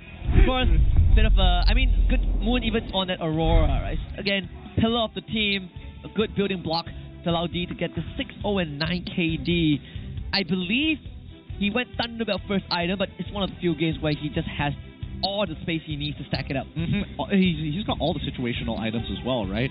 The Windtalker, I would imagine that he got it pretty early on, but then he also decided to go for the Rose Gold Meteor as well to protect himself. Perfect game, 6-0 and 9 KDA. Obviously, the GPM could have been a little bit better, but hey, most of this game was going well for him. I'm just surprised he decided to go for Common Emblem. Oh yeah, that as well. And I think that actually allowed him to edge out Roughh in the lane. I think it's kind of like the incremental traits, right? Like Roughh didn't really have the same luxury. I believe he went for the Mage Emblem. At the very end, Roughh basically hitting critical mass, but the only target you can kind of attack is not the one he wants to. It's a bit of I'm not gonna lie, it's definitely a bit of a feels bad for Roughh, especially with the amount of punishment that he received throughout the game from D by D alone before we started getting Momo and as well as Gary involved. But it definitely goes to show that this draft is going to be very important, right? Because Gary, we would have imagined that he was going to play an assassin of some sort. The fact that he went for this X1 was already pretty interesting, considering there wasn't too many tanks already revealed. The most was Edith. Yeah, I think for MV as well, they picked the Tigreal in the final 2 pick as well. Yeah, they picked Tigreal 4th and then a Tan 5th, and I feel like at that point they already saw the export. So Todak really changing it up and realizing that, okay, if MV wants to snowball with Assassin, we just pick heroes that don't really fear the Hayabusa, right? Like Braga Armor, Big Grok, Aurora Passive, Vengeance of CC, the whole caboodle. They got everything. They basically had everything. Let's look at the total damage now. It looks like, actually MV is the one dealing more total damage. It looks like Roughh was putting up some pretty good numbers, but where it really starts to stray away from him is that both Union as well as Martese was getting good damage individually, more than their opponents Moon and Gary. Yeah, a lot of them were eaten up by the Faraga armor and the Vengeance. I think that's really where it starts to feel really bad. This Valentina pick as well, we kind of saw the angle that Envy was trying to get at, some decent ultimates that allowed them to set up. We even saw Martese taking initiative, Flicker, Stolen, Wild Charge. But you compare that to what Todak has, it definitely feels harder to execute. You need to be on site, and a lot of times it's just the synchronization in there. Yeah, I don't know. Playing from behind against comp, like Todak's comp, makes a little bit more sense, right? Because there's just too many things that you have. Well, not really too many things, but more so, it's not cost efficient to try and challenge it, right? If you want to go for a gank on Momo, you need to guarantee that kill, but there's no guarantee. The way that they're playing and the way that Todak spreads out, in particular to cover their side lanes, is like a minefield. By the time you're walking through that river, somebody already spotted you. And that all falls back to Zyme. He's just everywhere, right? Like, you are seeing him walking up to Envy members. Honestly, no one can stop him. Yeah. Even Roughh was having a hard time. Yeah, can't do much about it. Can't do much about it. Still the carry, though, He is still the carry. It's just sad to see that he doesn't get to play the game, especially when he hits that critical moment. It's what all marksmen are waiting for. That one big power spike where you can turn off your brain, auto attack, and just win fights. Hey man, you work hard your entire life and they still don't get it done. Life is unfair. Life is rough. Oh, interesting. So yes, you're right. He did go for Thunderbelt, but he went for Endless Battle as his second item, which is interesting because that means he's more focused on the trades than he is on the wave. That's the reason why we see Roger players actually pick up the Windtalker, because he has such a poor wave clearing speed without it. Yeah. I think it's also maybe they figured that, okay, since we have a lead to work with, let's just start fighting, right? Let's start fighting, get this Roger rolling. We have a Grok and an X-Borg to kind of hold back the front. That's more than enough. As soon as Zyme Senpoi kind of lands a big wild charge, that's the green light for D to go. Yeah, that would have been great. That would have been so great. But Momo getting a super early, honestly, both D and as well as Momo getting super early items, both of which, actually no. Oh, I do see that Roger does he sell it? Wait, hold on, wait, let me look at this again. So D gets boots, and then eventually he gets boots again afterwards? Did he sell it at some point, or am I just looking at that wrong? I think he got the base boots and then he upgraded after Thunderbelt. Did he upgrade it, or was it base boots? Because the image looked like base boots, so that's the scary part. What I saw was base boots. Thunderbelt, tough boots. Okay. I know Momo was greedy rat. This guy went war axe. He went war axe straight, no boots whatsoever. That guy is on a different level when it comes down to greeding out. But let's look at the head-to-head, because so far I think that D has been looking just a little bit better than Roughh when it comes down to overall decision making. Roughh, however, it feels like he's unsure how to play from behind. I think also in circumstances, right, it doesn't really permit Roughh to kind of do his job. I feel like Envy were a bit more in shambles, because it's the complete opposite of game one, where this time it was Todak that really split the battle line. Like Zyme's wall made life miserable for the Edith. So miserable. And that it doesn't help that even Moon is slowing them down with a hailstorm on top of it, right? So even if they decide to make that turn, the Aurora is not going to make it happen. So it's going to come down to the draft, right? Once again, I keep saying that every single time, because it's just that important. Yeah, and for now, we actually have Rose on the court side, this time with the other jungler, almost the Vicious. It's going to be Subway, so let's see what Rose and Subway has for us. Yes, casters. Sekarang ada bersama dengan Subway. Hello everybody, welcome back ke the MPL offstage yang dibawa oleh Hotlink. Hi Subway, how are you? Hello, I'm good. Okay Subway, first of all, ini adalah match pertama MV musim ini, tapi kita boleh nampak daripada prestasi game pertama, MV improved a lot daripada season lepas. So, apa yang jadi dalam off season dan apa yang MV buat masa off season tu? After season 13 tu kita direct training, lepas tu kita ada join Snapdragon tournament dekat Felda. So start situ kita try fix yang mana boleh, and kita pun ada player baru juga, Mar. So kita try lah, improve. Alright, in your opinion, joining Snapdragon Pro Series ni adalah satu benda yang tolong ataupun bantu team as a whole ke tak? Bantu experience, lepas tu fight dengan international team. Okay, now dalam satu WhatsApp content tadi yang kita tunjuk, Coach Haru cakap MV season lepas tak ada eagerness untuk menang. So, apa yang jadi? Kenapa sekarang macam ada je nak menang? Sebab season lepas kita first season kan, so banyak yang try and error lah. So di season kita orang try fix yang mana season lepas tak dapat fix. So kita dahagakan kemenangan lah. Okay, before I send you off, I nak tanya, will we see Subway soon? We'll see. Alright, apa Subway nak cakap kepada teammate Subway atas pentas sekarang ni? Bantai todak 2-1, kita balik, kita enjoy. Alright, thank you so much to Subway. Good luck to the both teams. And guys, mari let's show it back to the casters to start Game 3 in this best of 3 series. Casters, silakan. Thank you, Rose and Subway. What was the result last season between MV and Todak? Was it a 2-1 MV or 2-1 Todak?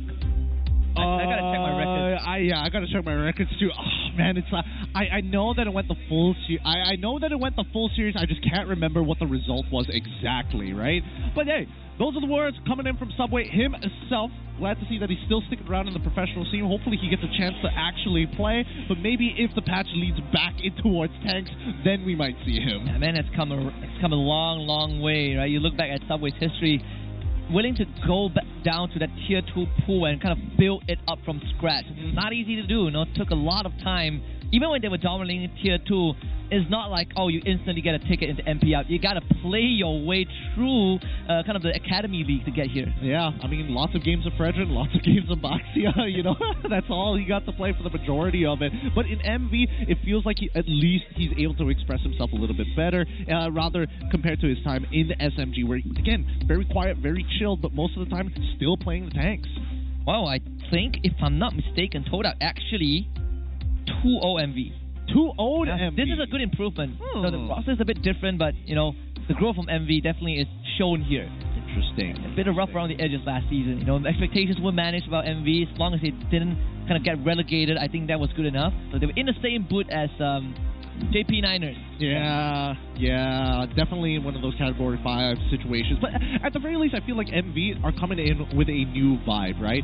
Definitely, yes, they are still a little bit more relaxed overall as a team, because that's generally the nature of the players, but at the same time, they are making some very decisive moves, right? Some very high level thinking here overall, which we didn't get to see too much yesterday. Very much like somebody dominates the other, or whoever makes whoever blunders harder than your opponent. But this one feels more like a chess match between the two. So far, the most technical series, I think, of week 1 of the season. And it also takes some weight off of Haru's shoulders, right? To have Sora coming in as the second brain. But also, you look at Nova Escobar, one of the big playmakers, right? All the way from tier 2 back then. 2 seasons ago, he was the one who kind of dragged SRG through playoffs when they faced off against Todak, and that was quite a statement now against Todak again for a second time, which definitely feels a bit different. It's wild. It's wild because Nova Escobar has been loaned to so many teams. His original team is MV, but the fact that he's been loaned out so many times goes to show that he is a good player and he has value and brings value to the teams that he goes to. See, I mean, Super Sub, right? Supernova, I believe that's what he was dubbed last time. I know we kind of did. He was around last season, but that was kind of like the rebuilding phase. We can expect MV to be on that red side for sure. Game 3. I wonder where the Juicin and Jawhead is going to go, right? These two have been ignored. They haven't been banned. They haven't been picked as well. We haven't seen either one of these teams really take advantage of those 2 picks, and maybe that could open up the draft a little bit. In the previous game, I understand why they didn't want to go for the Jushin. I'm just surprised that it wasn't picked up by either of the teams. But the Julian, right? That's also a hero. I mean, it could be an acquired taste. But for now, we'll see the Game 3 draft will be underway in just a little bit. We'll see adjustments from MV. The pendulum swings the other way.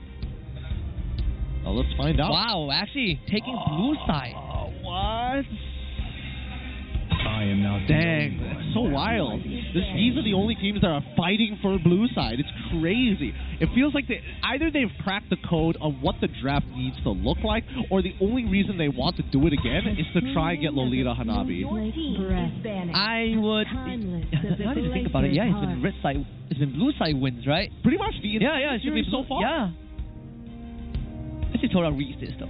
Like you go into second phase and then you ban Lolita straight. Yeah. I think that would make the most sense. MV did ban Hanabi, I believe, in game 2.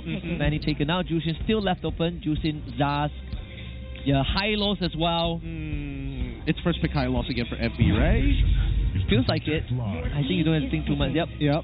Turn off your brains, you know.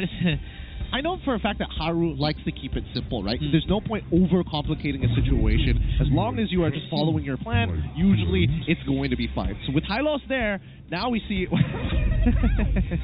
Wait, who's the person next to the guy who's going bald? All right. Let's see. He doesn't know. Wait, he doesn't know. Does he know? He sees himself on camera, right? Oh, he got set up. Wait, did he get set up or not? I can't tell. Feels like it. They're either really good actors, or he just called a stranger. Or he just called a random stranger. That's so funny. We like to up the stakes.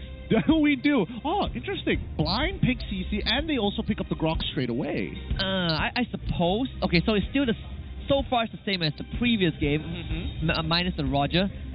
If the CC does give you, unless they want to put CC as the flex. Which is still, I mean, maybe not in his meta. Not in his meta for sure. Yeah. It does give you a good lane overall, right? Nolan and Zaz for MV. Nolan as well as Zosk. It looks like they're trying to simulate the composition again. Okay, so let's see. If that is the case, we should expect Aurora from the side of Torak. But it's banned out. Oh, it's banned out. You're right. There has been adjustments. Can you Jushin here? Really, right? You could. It's not wrong to. Ooh. Like which lane do you care more about? I think Torak needs to make that. They did leave Moon's pick for 4th in game 1, and that's where they gave him the Vexana. That one didn't end up the best. I mean, they could go for the Vexana again if they wanted to, right? But instead, they're going to go for the Valentina. They're going to have a glorious pathway of their own. I don't think it's the best. Is it the most optimal pick? It's tough. Give me some time to think about this. But here we go. Finally, the Hanabi has been banned out. Yeah. So, Hannah, I'm surprised that they're more concerned about the Hanabi than the Lolita, right? Which is the enabler. But either way, you kind of break that duo. It's not going to be a factor anymore in this game. I feel like MV should have seen this coming. When you look at you talk about Haru's keep it simple mindset in terms of draft. You look back at Team SMG, for example, right? It's always smooth Terizla, and you get your Terizla, Sasa against Roger. It's kind of here and there, almost the same replica. You start banning out mid lane. Well, not mid lane. You start banning out gold lane. I think you might as well. Well, the junglers, they haven't. Yeah, Gary's hero. Get rid of the rest of the junglers. I think there also needs to be a consideration of getting rid of the alpha as well. I would much rather just just leave a couple of things open here. But Torak smartly enough banning out the Harith. Now, what's Haru going to do? Is he also going to double down on these assassins? I mean, Julian's the only one remaining, unless you want to consider Lancelot as an option. I mean, Gary can play a pretty mean Lancelot. He hasn't done it in a very long time. It's not like he's Irad or anything. I think he's the only person who can get away with Lancelot at this point in time. But MV, if they want to really put the stops on Torak, they get rid of Alpha so that at least then they can have some they can have even more tanky front lines. In fact, I think you take out Alpha and then Rome becomes a bit more manageable. Yep. So they ban the export. I suppose it's kind of two pieces of the same pot. It's more or less of the same thing,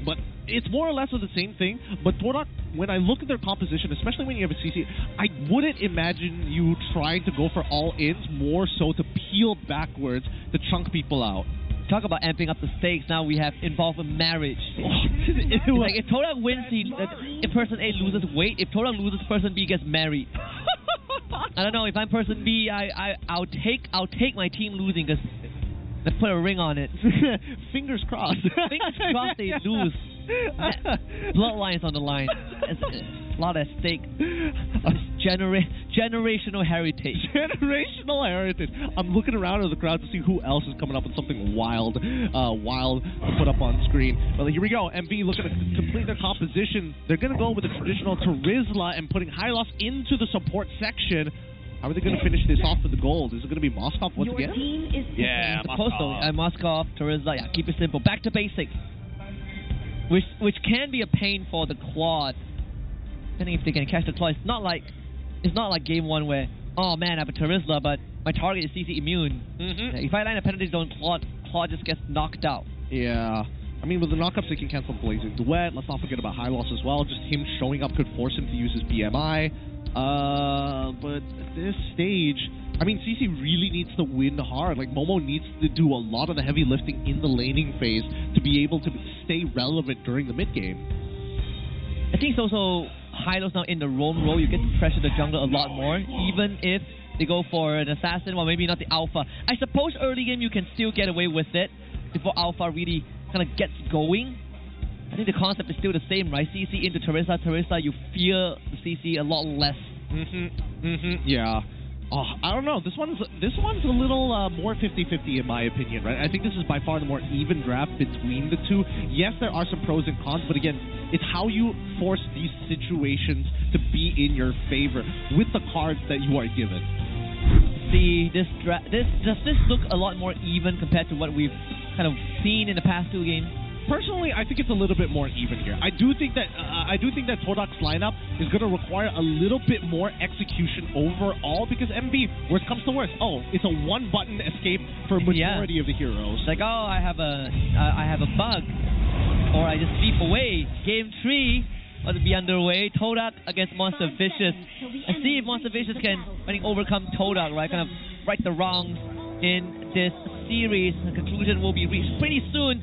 But so far, the interesting trend is that Blue Side has been taking the dub, so follow down that route. It might be MV. Yeah, I mean, they're trying to even up the stats here. Both junglers are going to be starting on the purple side. They will end up on opposite sides of the map.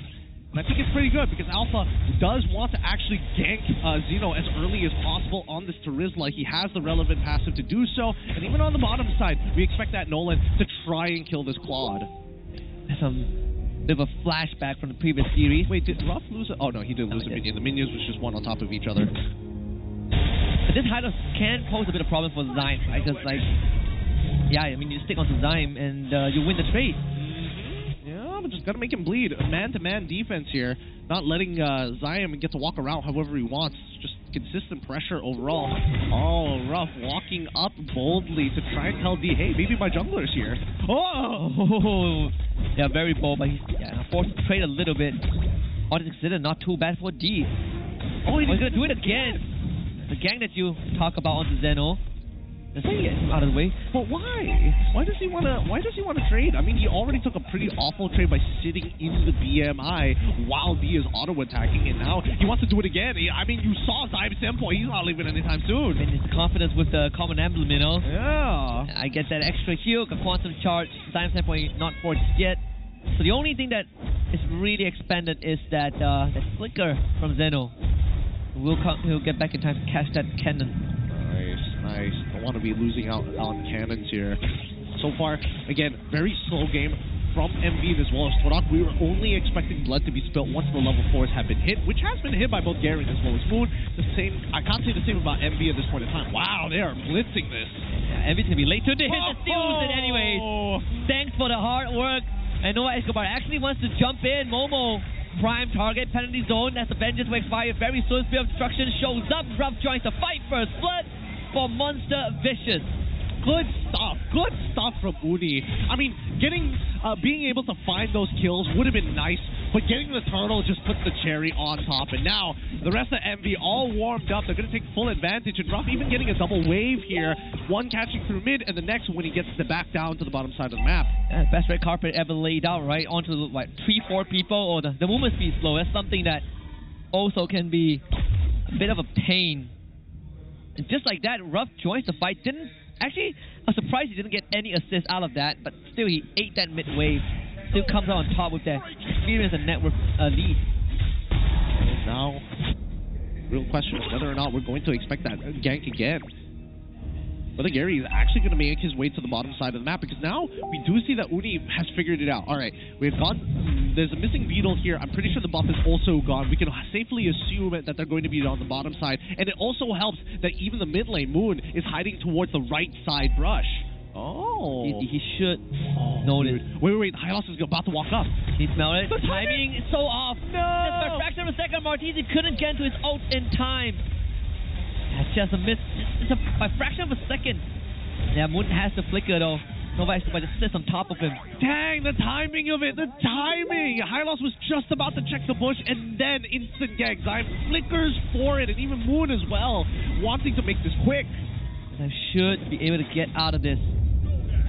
Oh, dude. It's a stroke of luck, honestly. I mean, Gary getting the kill, that is huge, right? He's still behind, but could use a bit of that injection. Definitely needs that injection. Now, Gary is opting to go for the Impure Rage this time. I mean, he's not going to go for the Quantum Charge. He doesn't need the extra movement speed. He knows that majority of the heroes coming in from the side of MV is going to get the extra movement speed anyways from the Glorious Pathway. Might as well double down on the damage. Wait, does he have the spear? Yes, he does. He's getting crowd control so hard. Gary not able to move. Might as well be rooted in place. Another penalty zone.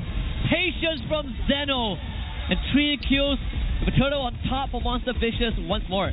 Yeah, that was pure disrespect. They thought, hey, we made the move, they made the move, we were able to put some damage in. I got the true damage, I should be able to cut through the Hylos, and no, Hylos is like, I just got too many stats, man. I've got way too much HP. I'm Hylos.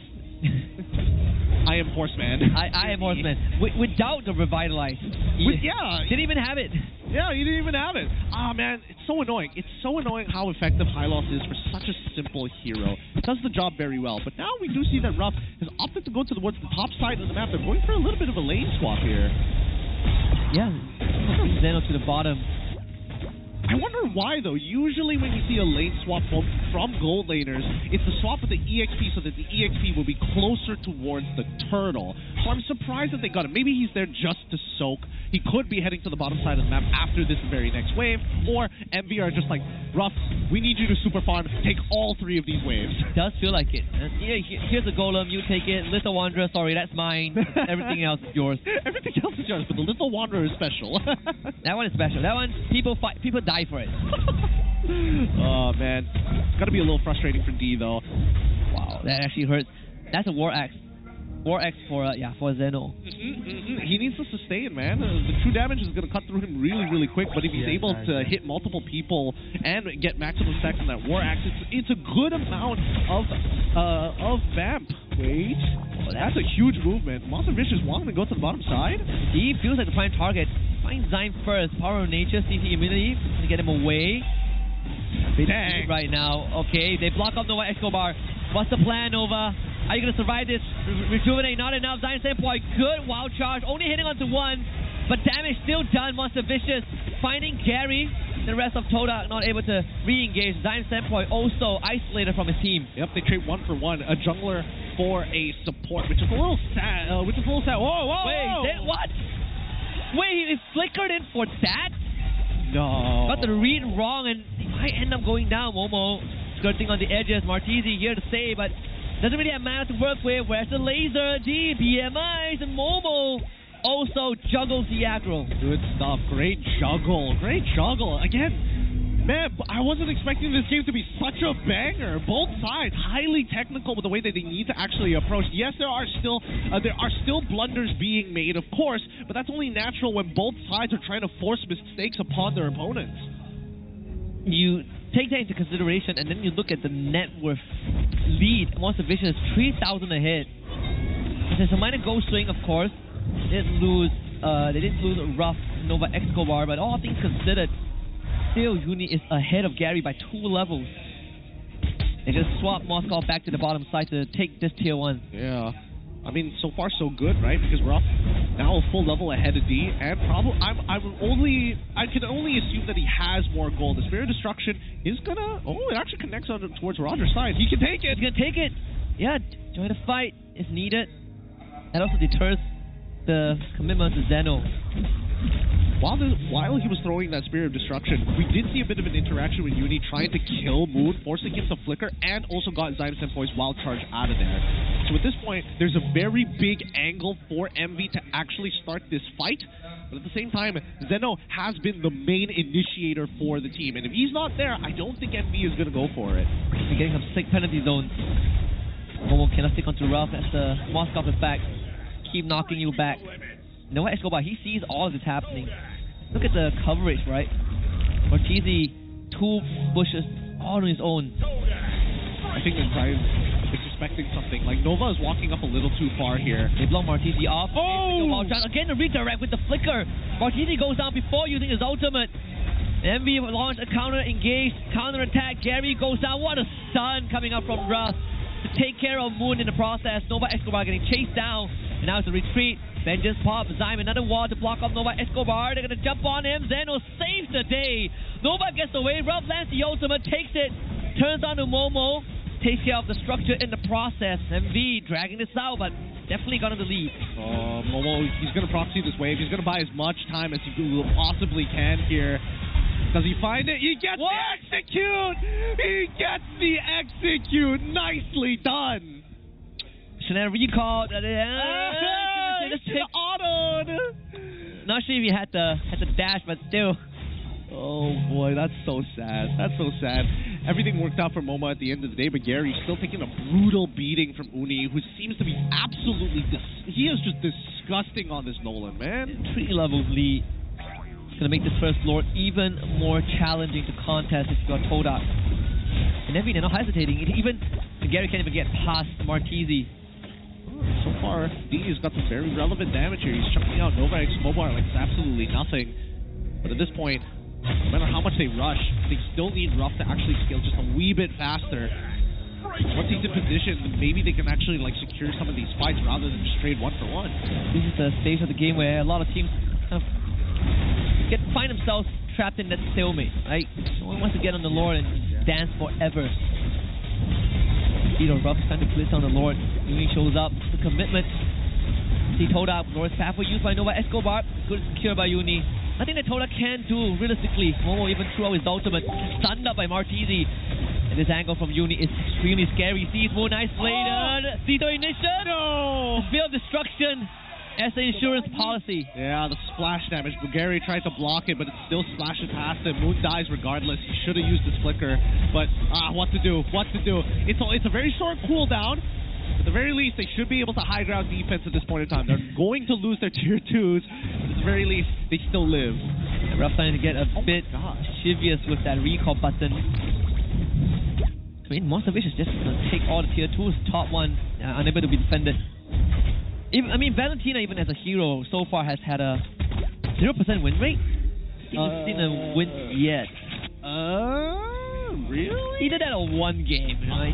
I would assume 1 game. I would assume 1 game. I'm sorry, I'm really fixated on this match. I'm seeing who's going to make that very first mistake, because as much as Monster Vicious is 8.1k ahead of Todak, and Todak basically can't do much at this point in time rather than just to take it, it's very narrow margins. They just haven't been able to find primary targets rather than secondary. He should be able to defend the inhibitor, and D just disappears. Well, who would have known that alien isolation exists? Oh my goodness, Roughh, he's so confident, so confident. 20 seconds without Diva. Zyme! A Hail Mary attempt with that old 3-man knockup. Get Martizi out of the way, but he himself is going to fall, shattered into rubble. Nova Escobar, Roughh, Uni still around. 3v3, can Gary keep it together for the team? Roughh just absolutely just melting his health bar. Relocate, reposition. Momo pops a vengeance. Roughh switches onto Moon. He just full commit. Gary, you're next. And D on the chopping block. Finally, Roughh goes down. Monster Vicious forced to pump on the brakes, but not before taking all in hip. Woo! A 4-for-3 trade in favor of Todak. Their high ground defense paid off. Finally, that was the situation they were looking for. They need Monster Vicious to come to them, not the other way around. Tough battle still ahead of them. Monster Vicious now hitting their next power spike at the 42k mark with 40 seconds left on the clock before we do see that Lord spawn. Todak, they need to take advantage of this time. They need to clear out the entirety of their jungle before MV gets to it. It'll be a tough situation. The last item for Roughh, most likely the Malefic Roar. I mean, all things considered, the Holy Crystal will be next for Martese, and we saw that the slow bleed onto D. They catch Uni, but Zeno again to the rescue. Saved by the teammate. Another ult being traded out here. Yes, and I think they're still aware that both Zyme Senpoint as well as Moon don't have their flicker available. So if they can force a fight into either one of those targets, that would be ideal. They can take advantage of the situation. But with a Luminous Lord about, this is the perfect time to force it. Yeah. Also, we can start talking about how sweet it'll feel for Martese if they kind of win this game. Starts with this Lord fight. Zyme Senpoint walking up. Nova Escobar at the front. Lord Pathway drop D again. Just laser down. And Uni secures the Lord. Meanwhile, waves are pushing in. Todak has a lot to consider. Roughh just takes the Spear of Destruction. Nothing to fear. Todak now will have to brace themselves for potentially one last push from MV. So far, this game has been going out not exactly how I would have imagined it to be, but this is MV's last chance before Todak scales into this game. This is their last opportunity to break open that crystal. With the 6k gold lead, it's so possible, but at the same time, if Roughh makes a single mistake, he's out of there. If Uni makes a single mistake, he ends up dying. And I think that Martese needs to be taken advantage of here. He needs to be aggressive with the Nightmaric spawn, but he must make sure that he's able to get out of some of the tougher situations and time his ult. He needs to stop dying before he pops the ult. Yeah, can't let Zyme catch you like that, right? Zyme has been a bit of that kryptonite for Martese. One last push. Here we go. Zeno at the front. They lay down the red carpet. It's time to go. Nova Escobar calls in for the full force of MV. And it's going to be blazing to it from D first. Split the battle line. Zyme Senpoint throws inside. They find Roughh. Moon to get the job done. And Zeno falls. And Todak mounts the defense of a lifetime against Monster Vicious. They have to choose what the kill box looks like. And Martese, he's on the run, but Momo, he's just got to run him down. Uni can't save him. Not a chance. So ridiculous. It's so ridiculous. They go for the conceal play. It doesn't work out the way that they want to. But then they flicker past battle lines, get past the anchor, just to make sure they have no safe place. And now, after all of that, they might just turn this around and win this game. The lethal ignition. No, wait. The shield at the very end. Saves in the slash, but a block by Roughh takes it. Can't miss an opportunity at all. Redemption at the end. Good save. Good save. Monster Vicious still in it to win it. Not unable to end, but they are missing all of their inhibitors with super minions knocking at their doors. The only difference maker, honestly, right? Keeping Monster Vicious in this game. That could have been a walk down the mid lane if Todak had the whole team. Okay, let's do it again. One more 15 time. seconds for D. One more time. They gotta be careful here because once again, Zyme Senpoint. Commitment. Zeno, two-man Momo this time. Lockdown. Hops away. Uni goes down first. Gary taking a beating. Zyme Senpoint tries to save his jungler, but he falls. Zyme Senpoint to follow. Stolen Nightmaric Spawn. Spear of Destruction goes wide. Here comes D with the spin. Dance around him. Takes out Martese. Zeno does have the Winter Crown that he used, and now D is his turn. One last spear to the skull. Monster Vicious, exact revenge a season later, but not too late over Todak. It's 2-1 for MV. Oh, GG, well played, MV. I'm liking this new look, and they deserve to be proud of themselves. They played one hell of a game there. So bold, so brave. Cool down. It boiled down to cool down. Yeah. No ult, we fight. Death timer taken into consideration at the very end. Really, individual prowess. Recovery after game 2. The first ever series where we went the distance and all 3 games went to blue side as well. Yeah, I'm so impressed with what I see here today. A very technical game between the two. Yes, it got scrappy at the very end, but building up to that was so worth it. It's a game that you feel a bit bitter when you lose, but worth losing. And of course, I mean, MV fans are going to be elated about this win. Import them. I love it. I love it. Let's throw it over to Rose here. Rose, take it away. The only full local lineup team in MPLMY, MBSJ. Give it up for Monster Vicious. Alright, ini adalah satu pembukaan Monster Vicious yang sangat-sangat sengit. First of all guys, how are you feeling? Nova, how are you? Feeling very good today. Alright, okay Nova, I nak tanya, daripada roster kan untuk musim ini, Monster Vicious adalah satu pasukan yang korang ada perubahan yang sangat-sangat minimal. You guys only tambah satu player, which is Martizi, and dua lagi coaching staff kan. Now, dengan kemenangan ini, what does it mean for Monster Vicious? Adakah ini satu morale boost sebab korang punya first match started on a good note? Betul, inilah permulaan yang baik untuk kita orang. So kita orang akan keep konsisten dengan full local kita orang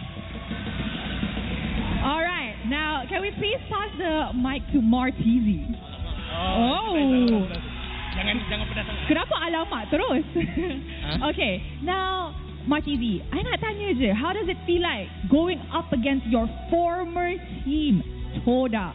Sebab musim lepas awak dalam line up dorang. Sekarang awak kalahkan dorang pula. Bagi saya kalau ikutkan sebenarnya saya nak Zaid dengan ni Hazel main, tapi itulah dorang tak main pula kan. So bagi saya line up dorang yang Zaid yang semua ni biasa je kot. Okay. Biasa je dia cakap. I tak cakap apa-apa dia cakap. Okay guys, so kita dah tengok tiga game untuk match ni. Korang rasa siapa yang MVP? I'm hearing noises and names. So apa kata kita tengok MVP perlawanan ini? In 3, 2, 1. MVP perlawanan ini jatuh kepada Roughh. Satu lagi ex-player Toda. Okay, Roughh, first of all, untuk musim ini, very good start. Tapi dengan kemenangan ini, are you guys still experimenting dengan lineup? Ataupun korang dah dapat or found the perfect recipe?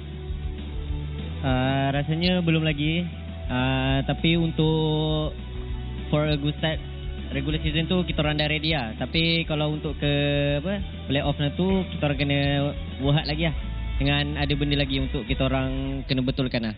Okay, dari segi disiplin semua macam tu. Roughh dah menang gold lane, Roughh dah dapat MVP first match. Kalau you rasa you nak jumpa gold laner mana in the upcoming matches, which gold laner are you most excited to meet? Saya rasa Innocent good. Dia dah tunjuk local power macam mana, and I like that. Okay, maybe we could give it to Uni.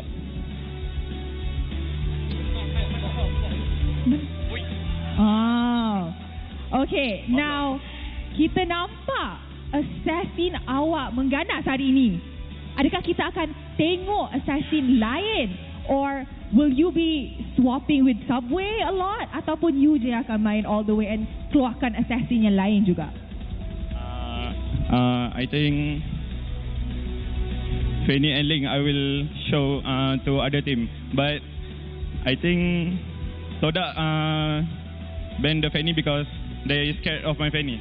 Ooh, Monster Vicious is in a good mood today. Okay, to Coach Haru for the final word. Rose, wait. I think Restream want to show something. Oh, okay, silakan. Apa tu? Nak tunjuk apa? Kejap, orang nak tunjuk something. Oh, tak ada. Next time. Okay, Coach Haru, any final words for your fans yang datang today? Because kita boleh nampak a lot of people came to support you all. Pertama, terima kasih. Saya rasa hari ini seat MB lebih makin banyak sikit. Saya harap akan bertambah-tambah sampai hujung season. Terima kasih kepada penonton, penyokong MB, penyokong Toda dan penyokong di rumah yang menonton match kami pada hari ini. So keep supporting us. Thank you. Alright, thank you very much Monster Vicious. Congratulations. You guys may now go celebrate your win. Guys. Full local lineup di MPL Malaysia. The only team showing dominance against Toda. Tapi sebelum match terakhir untuk minggu pertama MPL, apa kata kita dengar mic check daripada side Monster Vicious. Perang.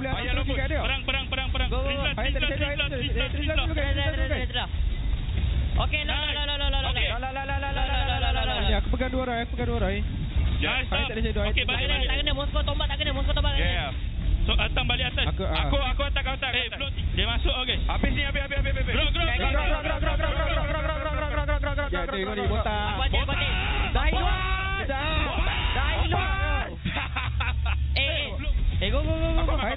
wave 3 masuk. So kena stand. Gerak. Masuk guys. Tak boleh. Tolong. Nice. Boleh. Ya. Aku tu alpha. Alpha mati. Alpha. Boleh. Nice. Tiarok. Damage. Double slide. Slow. Tiarok. Okay. Santai guys. Go. Alright, guys. Dah. Baik. Tiga leg. Saja gertak. Boleh main. Boleh main. Go. Last guys. Aku ulti 12.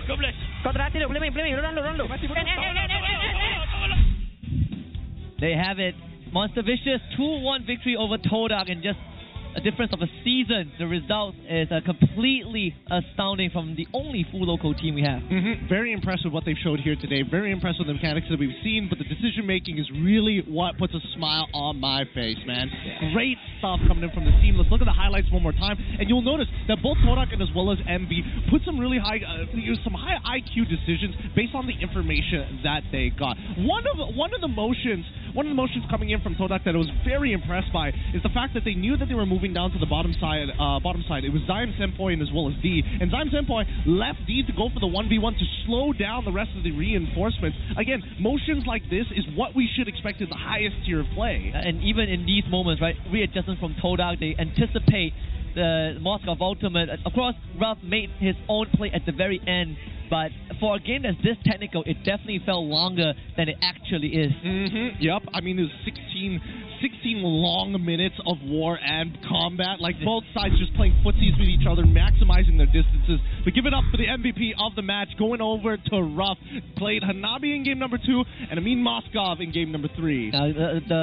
This kid has won games with Todak before, 2 seasons ago, and now has won against Todak. And then meanwhile, Martisi is still waiting to play against the Todak Legion former teammates, which I suppose he would get somewhere down the road. I mean, he said somewhere down the road, they're sitting like right across with Yumes. Yeah, they're chilling with Yumes right now, having a good time. But yeah, very impressed with the team that we've seen here by MV. Love the decision making. I think definitely there are things to polish, of course, but this is a very good showing. It shows a very high ceiling. Yeah, and I think it also shows a couple of their cards as well, right? Like, it kind of put it out. The Lolita Hanabi, the first team to do it and find success with how they, at least in how they managed the early game, but also the high loss.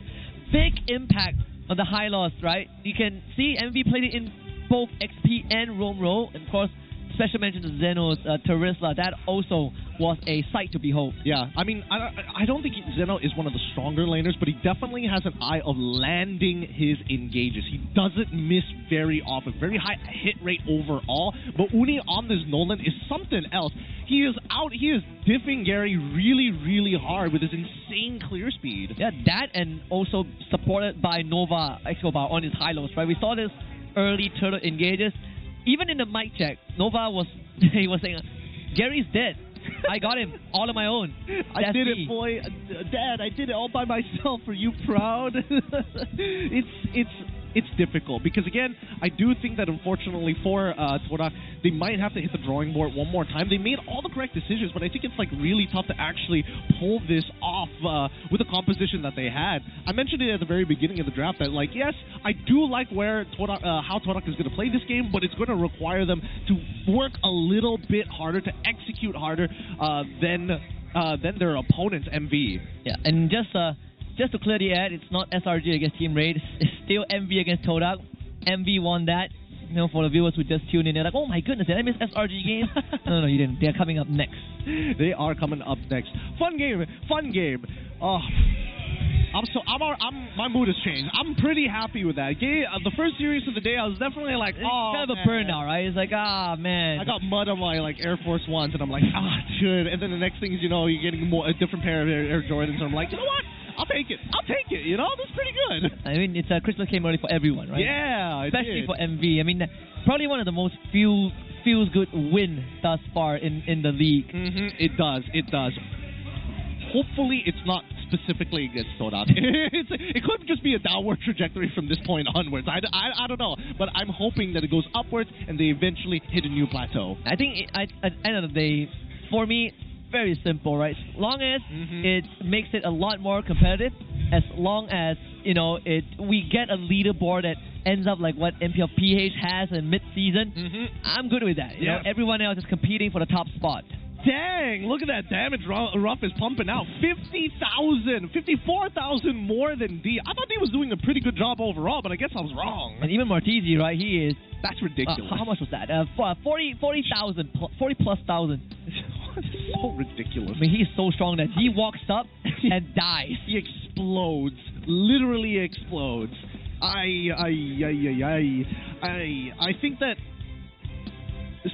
Man, Zosk is too good. I think that Zosk needs to go. I think more teams should be banning out the Zosk. I'm surprised that the Jushin it hasn't been abused just yet, but Zosk is one of those heroes where it has everything that you need in it. The thing is, I feel like you could even go as far as I ban Zosk, but I'm willing to trade Jushin, right? I'm willing to give you a Jushin depending on the... I mean, SRD did beat that Jushin, but that was against Homeboys, right? It depends on the team, though. This is one of the few games where Jawhead and Jushin got let through the whole series and no one cared.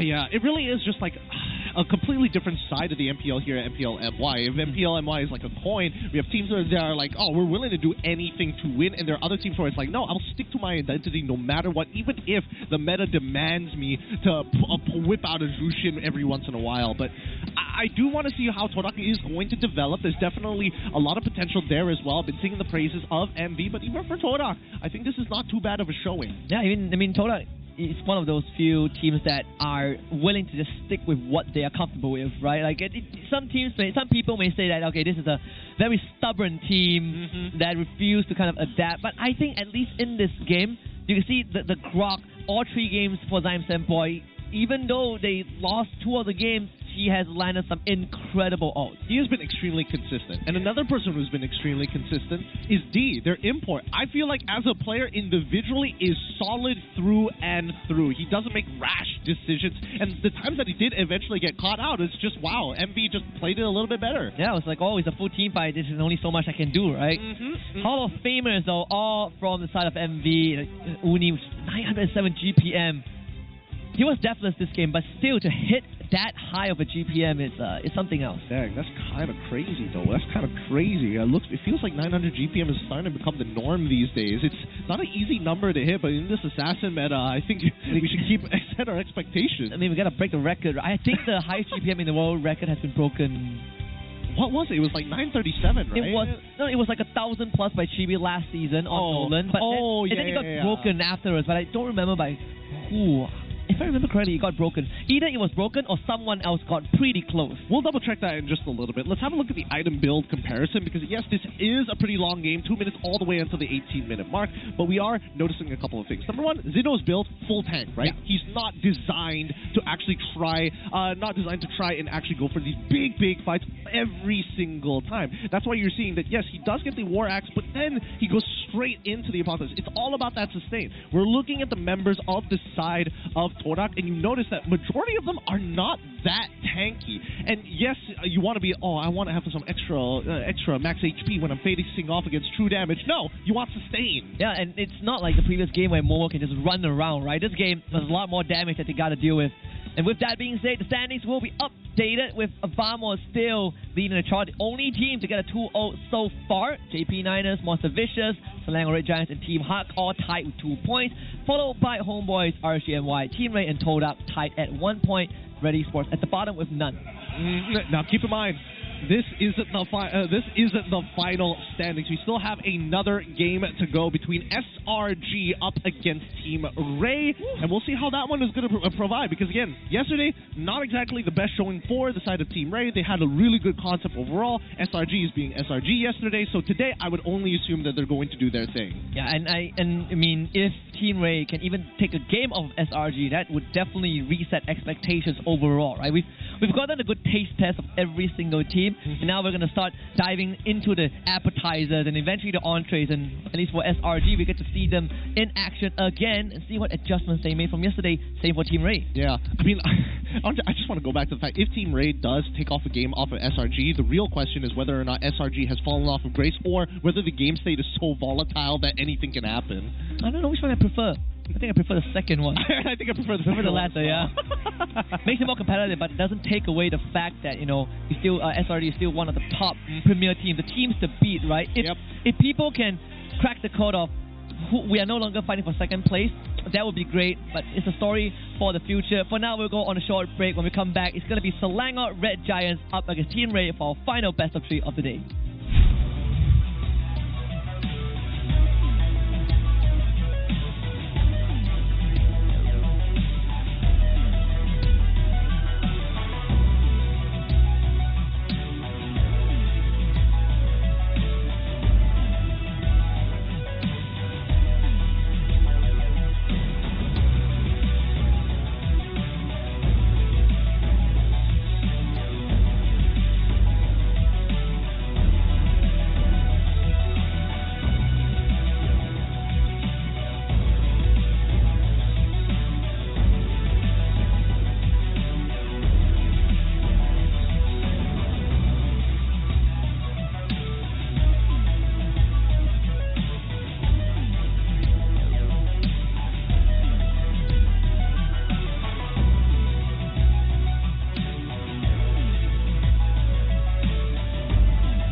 kenapa ni? Joy, lima lagi, gatal sangat. Gunalah Head and Shoulders.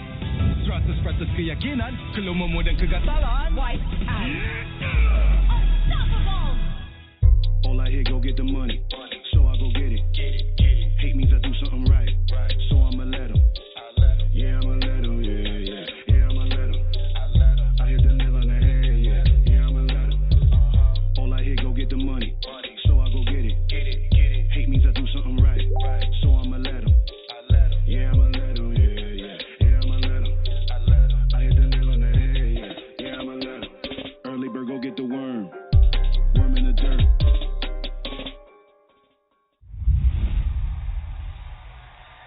Panas. Itulah, panas gila. Kau ada payung? Ada? Kau tak dengar ke Kak Gura selalu cakap? Sediakan hujan sebelum payung untuk M6. Sakit kau. Sediakan payung sebelum hujan. Oh, iya ke? Tapi apa kena-mena dengan M6? Apa kena dengan M6? Ha.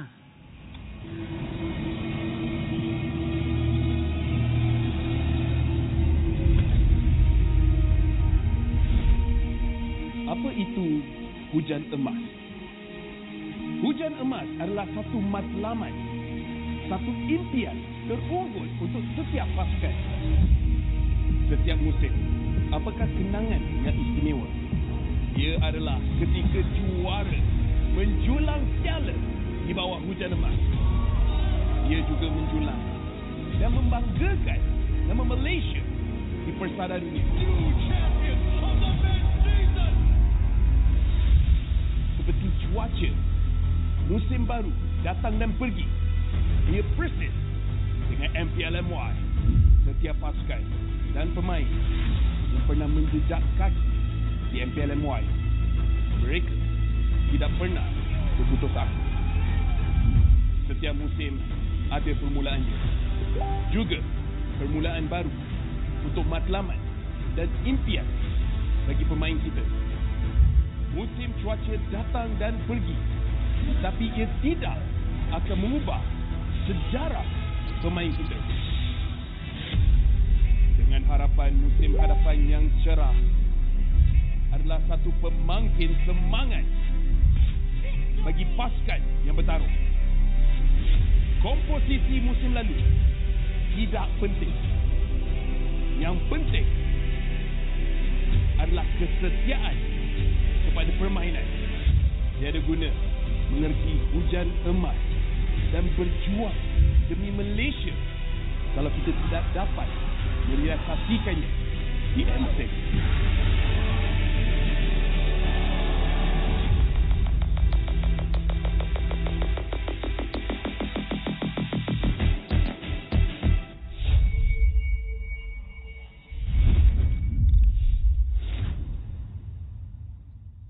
Well, I'm me, and there's no one I'd rather be.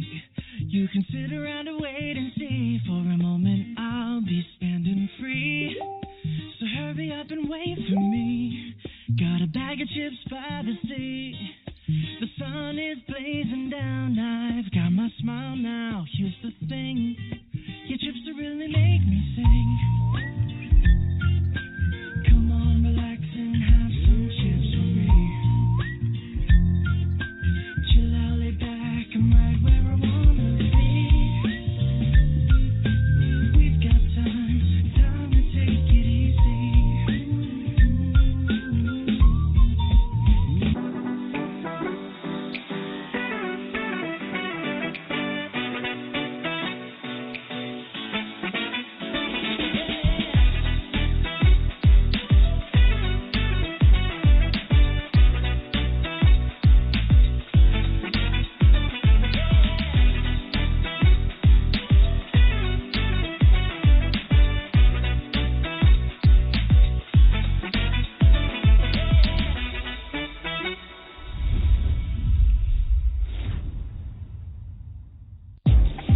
Tak kisah jago sukan apa jua, jagokan lagi dengan rangkaian 5G termantap dan tanpa lag.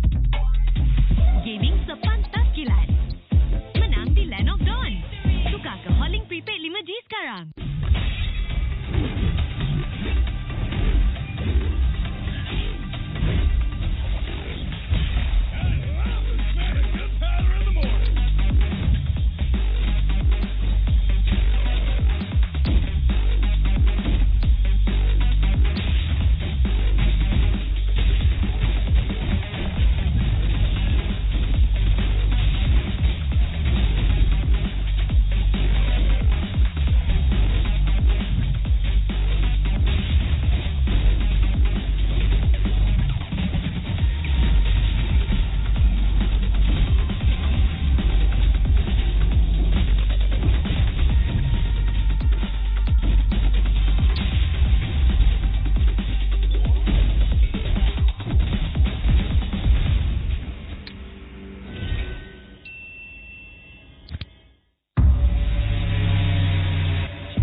kenapa ni? Aduh, limu lagi gatal sangat. Gunalah Head and Shoulders.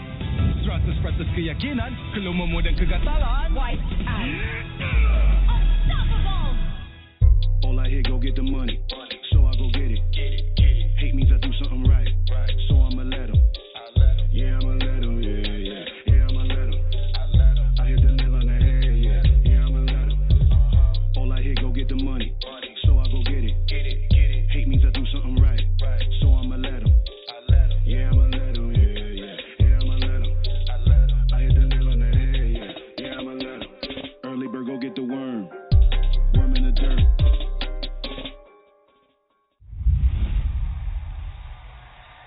Panas. Itulah, panas gila. Kau ada payung? Ada? Kau tak dengar ke Kak Gurat selalu cakap? Sediakan hujan sebelum payung untuk M6. Sakit kau. Sediakan payung sebelum hujan. Oh, iya ke? Tapi apa kena-mena dengan M6? Apa kena dengan M6? Ha.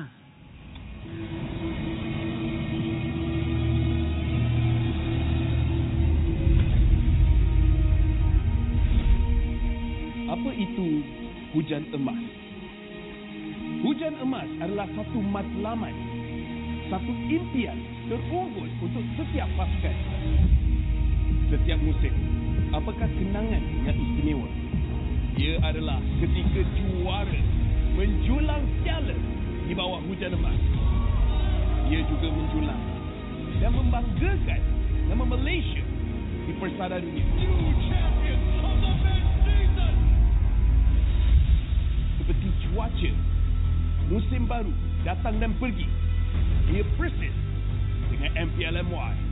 Setiap pasukan dan pemain yang pernah menjejak kaki di MPLMY, mereka tidak pernah berputus asa.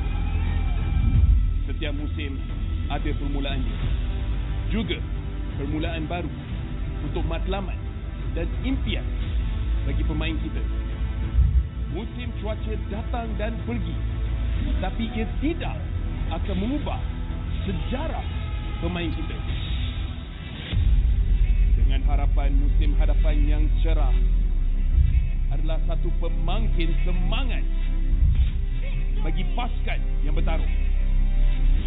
Komposisi musim lalu tidak penting. Yang penting adalah kesetiaan kepada permainan. Tiada guna mengerti hujan emas dan berjuang demi Malaysia kalau kita tidak dapat merealisasikannya di M6.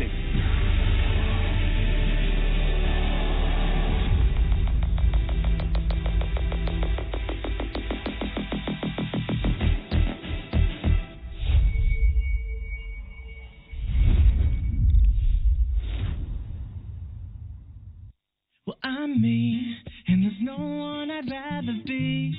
You can sit around and wait and see. For a moment, I'll be standing free. So hurry up and wait for me. Got a bag of chips by the sea. The sun is blazing down. I've got my smile now. Here's the thing, your chips will really make me sing. Come on, relax and have some chips with me. Chill out, lay back, I'm right where I wanna be. We've got time to take it easy.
Tangan aku kenapa ni? Aduh, limumu lagi, gatal sangat. Gunalah Head and Shoulders.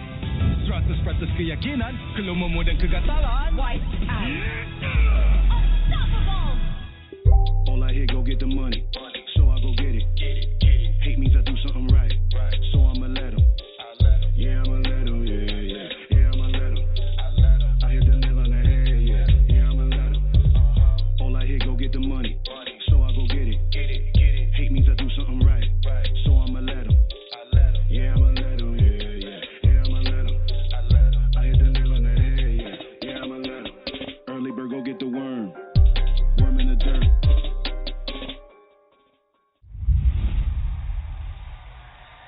Panas. Itulah, panas gila. Kau ada payung? Ada? Kau tak dengar ke Kak Gura selalu cakap? Sediakan hujan sebelum payung untuk M6. Sakit kau. Sediakan payung sebelum hujan. Oh, iya ke? Tapi apa kena-mena dengan M6? Apa kena dengan M6? Ha.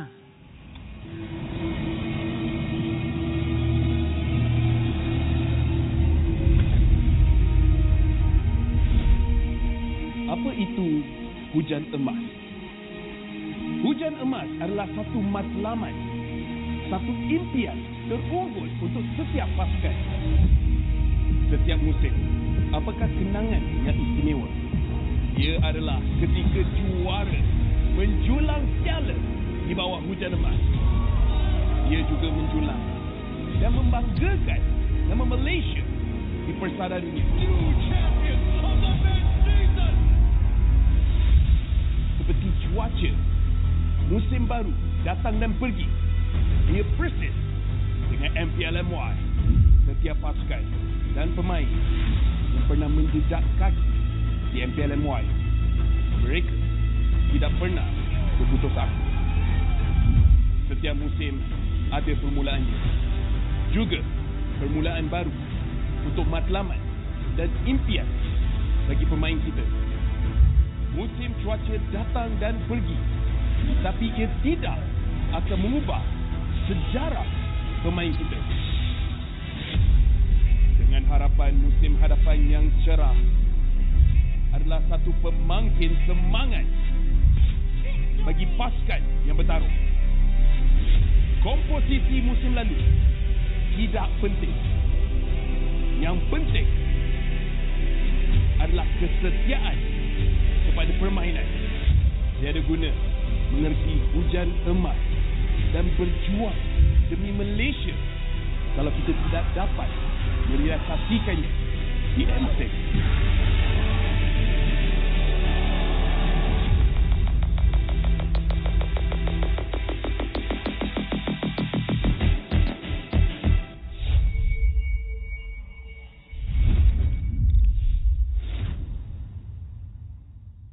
Well, I'm me, and there's no one I'd rather be.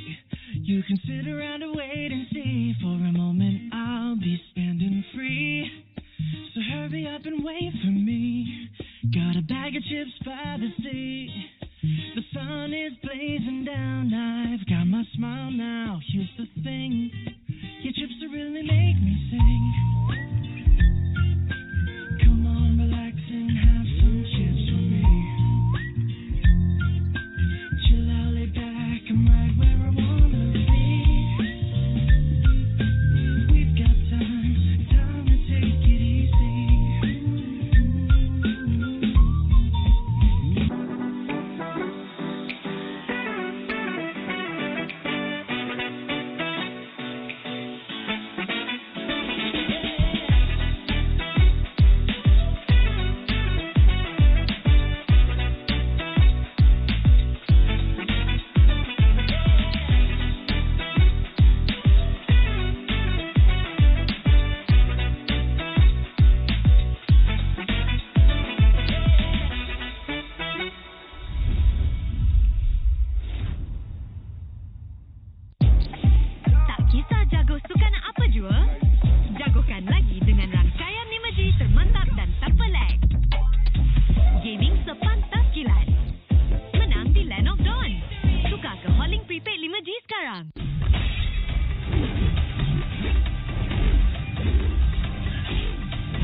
I'm a rock star. Yeah, Rockstar? Ay, ay, ay. I'm a rock star, baby, I'm a rock star. I'm a rock star, I'm a rock star. I'm a rock star, panggil aku rock star. Ini kejohanan kita semua orang rock star. Kita rockstar, kita buat saja gaya kita. Makin panas apinya sudah membara.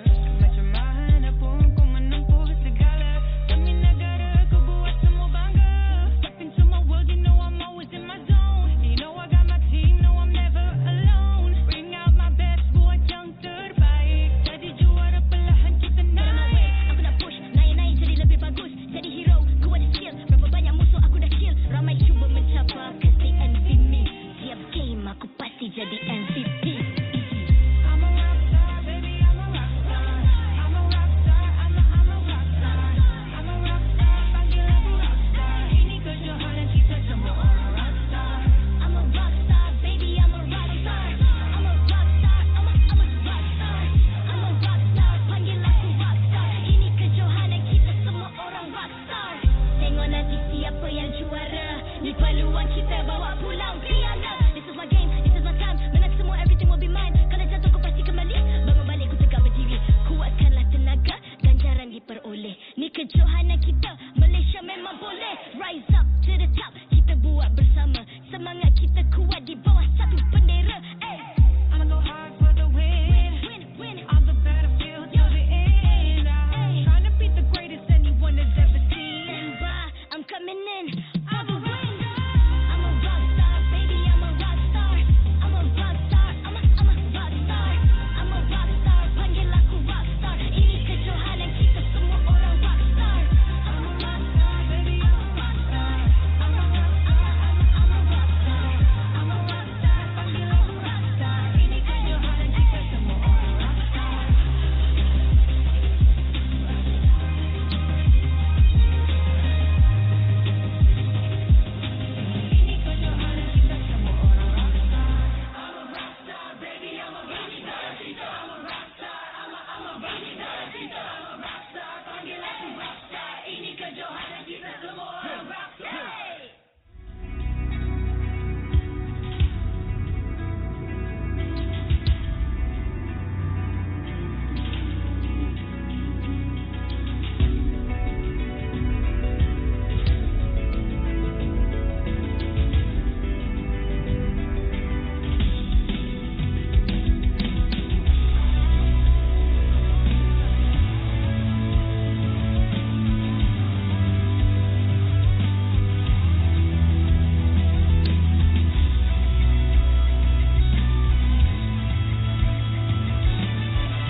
MPL Malaysia musim 14.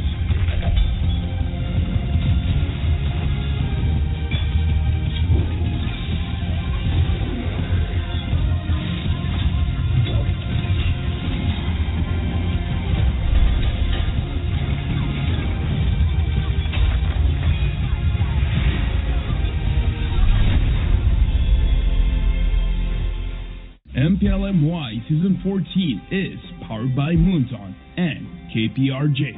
Official 5G mobile internet hotlink. Best 5G for lightning fast MLDB gaming. Official gaming phone ROG Phone 8. King of performance for mobile gaming. Official lifestyle fashion partner. Up your game with JD Sports. And thank you to all our partners in esports and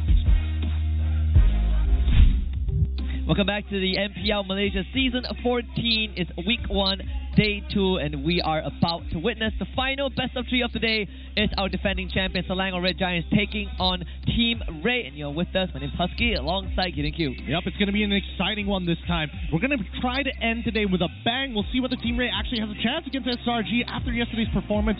2 times we saw Team Rey actually going for a death ball comp. I'm not so sure that it's going to work out against a team of SRG's caliber. At least we know that Team Rey has shown some great potential, right? They're able to manage early to mid well, but that mid to late, that's where it gets a bit murky, and that's something that SRG is going to punish every step of the way.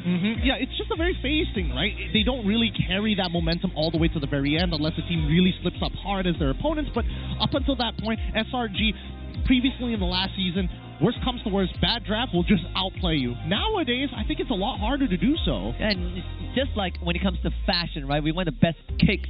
Just need to outshine everyone else and sell your game out with JD. In fact, just look the best whether you're indoors or outdoors so you can impress everyone around you. At the same time, catch some eyeballs.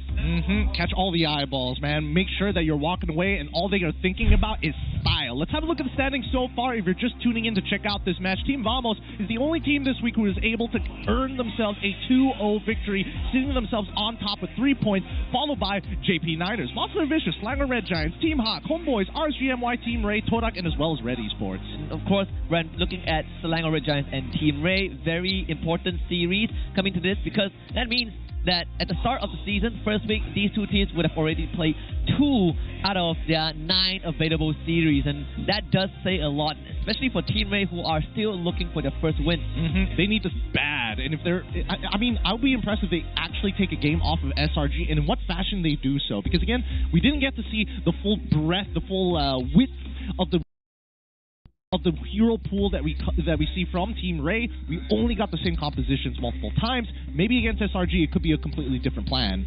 I think if you ask me, I want to see in a situation where Team Rey beats SRG, it's not because SRG fumbles, it's because Team Rey takes initiative, right? And they have a good team to do it. They have AJ, they got Evie, they got Trap, the Holy Trinity, and then they add on Kids and Virgie, who yesterday have been really pulling some weight. Oh yeah, Kids absolutely, definitely a standout player amongst the team. AJ, Evie definitely still work well together. Virgie, I still have questions about, and Trap the same in terms of his overall consistency. But then again, all he's been thrown on is Ruby for the majority of these matches, so whether or not he's going to get a real marksman or not, an actual ranged marksman, is going to be a different story. Yeah, and I hope that's the case, because if they stick with the Ruby, it's going to be the same old story from last season when they were Barracuda, and that didn't really end well. Barely survived relegation, right? Had to play that best of 5 against CX Origin, before the new season. And they're up against the Giants, SRG, Stormy, Cram, Sakai, Use, Innocent, everyone with their own respective accolades. 4 out of 5 Dream Team selection, but then the one who was not selected became Finals MVP of MSC. Yep, it's crazy. It's crazy. This team continues to impress us. They are considered to be the world champions at this point of time, and they want to maintain that accolade all the way up until M6, where they will get challenged once more. But until that point here, they got to dominate locally. So far yesterday, dropping a game, it does feel like, yes, they did just come back from holiday. We did hear the interview with Simon previously, so maybe now they're warmed up. Yeah, maybe now is kind of where they take the gloves off a little bit, right? Even when last season they were on that perfect streak, and once they dropped their very first game, I think it's a weight off their shoulder. We no longer have to worry about the perfect streak, some Cinderella stories, great fairy tale. It's now about winning the series, and so far, at least locally, no teams have been able to beat them in a full either best of 3 or best of 5. Yeah, and I mean, overall, even during SBS, right, I think a lot of that pressure was alleviated when they initially lost, because again, people were putting such high expectations of SRG to basically, if you win, you have to win everything in a dominating fashion. But really, once you get closer and closer to the top, it becomes harder and harder to maintain that type of performance. Even as fans, you gotta really manage the expectations, right? Winning isn't forever, but consistency is going to be something that you can manage. For now, let us welcome both teams to take center stage, Selangor Red Giants and also Team Rey.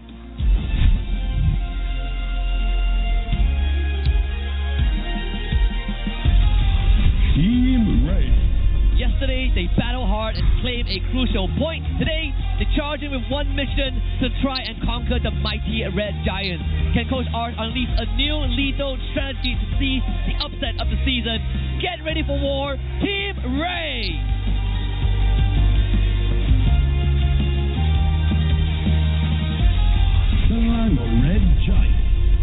Starting the season with a roaring victory, they have set the stage with confidence. Today, they return not just hungry, but starving for total domination.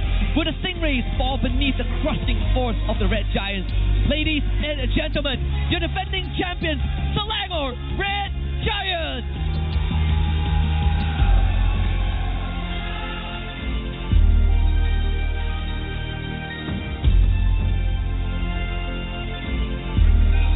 And introducing the coach and analyst of the two teams and head of League Ops, Franklin, that will ensure fair play and professional integrity in the matches. We got Art and Sinhan from Team Rey, and Arcadia and Roughhh from Selangor Red Giants as we proceed to move on with fist bumps between the teams, a true sign of professionalism. This is how we roll. Ini gaya kita. This is a Malaysian sportsmanship. Good luck to both our competitors here as they prepare to head into the land of Dawn. Both sides, this is going to be an important match here. SRG would like to get a 2-0 to start getting those buffer points as early as possible in the season. We've seen teams who start and warm up late into the season struggling to even make it to a top spot and get a free bye. Yeah, and I think that's the most important thing overall, right? Top 2 is where you want to look to sit on. If you don't finish first, at least get second. Skip that bracket, right? Skip that first bracket, get that bye 5 minutes before we head into the draft. And I think that we have kind of two different audiences coming into this. One, they just expect a steamroll from SRG, and the other one, you want to see what Team Rey has to offer. I think I'm leaning in towards what does Team Rey have to offer, because we only got one flavor yesterday. Hopefully we get to see a different side of them here today. And I think that for some of the players that I thought was underperforming, like Trappin as well as Virgie, hopefully they are going to be the big hitters this time around to really show that this team actually has the depth and inclusive of the width. They have shown us that Defalcom has been something that they have perfected in a certain way. I mean, even Trap on that Ruby did mad work, but I want to see him unleash, get the chains off. But first, we talked to Roughhh about the imports this season, and he feels that they're pretty good, especially Rasi or Sensui, well-known players from other regions, and them coming into MPLMY will make the scene a lot more competitive.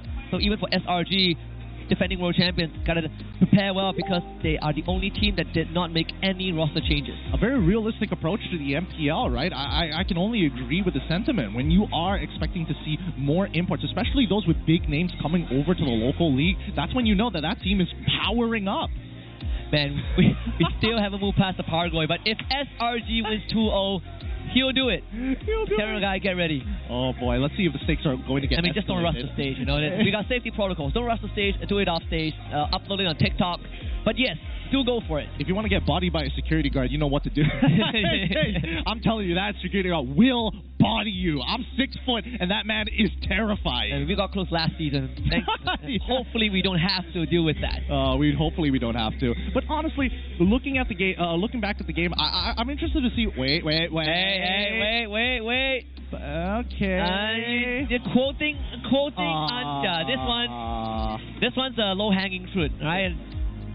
We can do better. Yeah, 3 out of 10. 3 because Anja said it. No, 2 because Anja said it. 1 because you remembered it. Oh, well, because you remembered it a day after.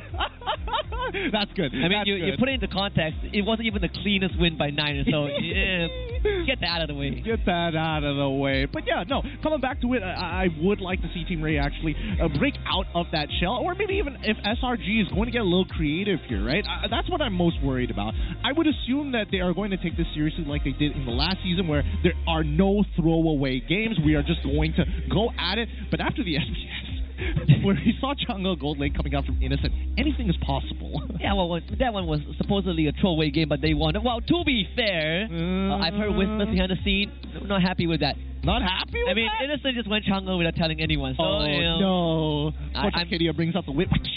Pretty sure it won't happen here. Hopefully, it would not happen. We'll if you want to do it, I suppose Team Rey is a good testing ground, but I hope not, right? I don't know. I mean, the whole purpose of the format is for you to take every game seriously. Now that you have dropped one game yesterday, you gotta get that clean 3-0. Yeah, I mean, as many buffer points as you possibly can, right? Because we've seen so many times in the league that anybody who is able to start off hot usually can make it into top 4 without trying too hard overall. Yeah, it's to see whether you want to save that one best of 5, right? I mean, it gives you a huge advantage to be able to prep for your upcoming opponent.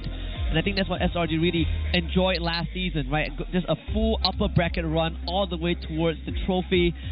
Even in MSC, they single elim bracket, but still, I think it's very important for them to just keep their head in the game. Although yesterday we did hear Sakai say, okay, the game we dropped against Homeboys, that was my fault. And good to see him taking accountability. There were some very clear blunders. Hopefully they clean it up. Look, I think that SRG, are they the most clean team in the world? Absolutely not. No. But it's the way that they recover that makes them very impressive, right? The way that they trade against their opponents. And honestly, the fact that they forcefully trade against their opponents and outplay some very dire situations is what makes this team so great. I think if you want a good example for anyone out there, you can actually just refer to MSC Grand Finals Game 1. SRG didn't lose that game, but man, they made that close. Yeah, they really made people bleed there. Everybody was walking away with sore fingers after that one. With 30 seconds left, what do you think the draft is going to start looking like, right? From the SRG perspective. I mean, Ling has to go, right? Well, depending whether SRG is red or blue side, but I think that Ling is pretty much on that ban list. I'm looking at that Jawhead, whether Team Rey is going to get their hands on it, because that has been what they played yesterday, right? Like Virgie, big fan of the Jawhead. Yeah, you're right. Actually, a lot of things I'd consider for their draft wall comp for the side of Team Rey, but I think it's time that we start heading in towards the draft. Let's arm our warriors here at the arena in the drafting phase here at MPLMY Season 14, and the bands are already rolling through Jawhead straight away. I mean, good on SRG. Mad respect, right? Sure, Team Rey didn't win the series with Jawhead, but that Jawhead caused a lot of problems. Even Niners had to ban it in Game 3, and that one went the distance. That one truly went the distance. Edith as the follow-up from SRG's side. Ours is decided on chip, but what's the follow-up? Previously, unless they are going with the target bans with the Ling, of course, maybe even the Roger might be a consideration. That as well. I mean, Innocent did talk about, they didn't let me play Roger. It's not that I don't want to play it, I just didn't get to.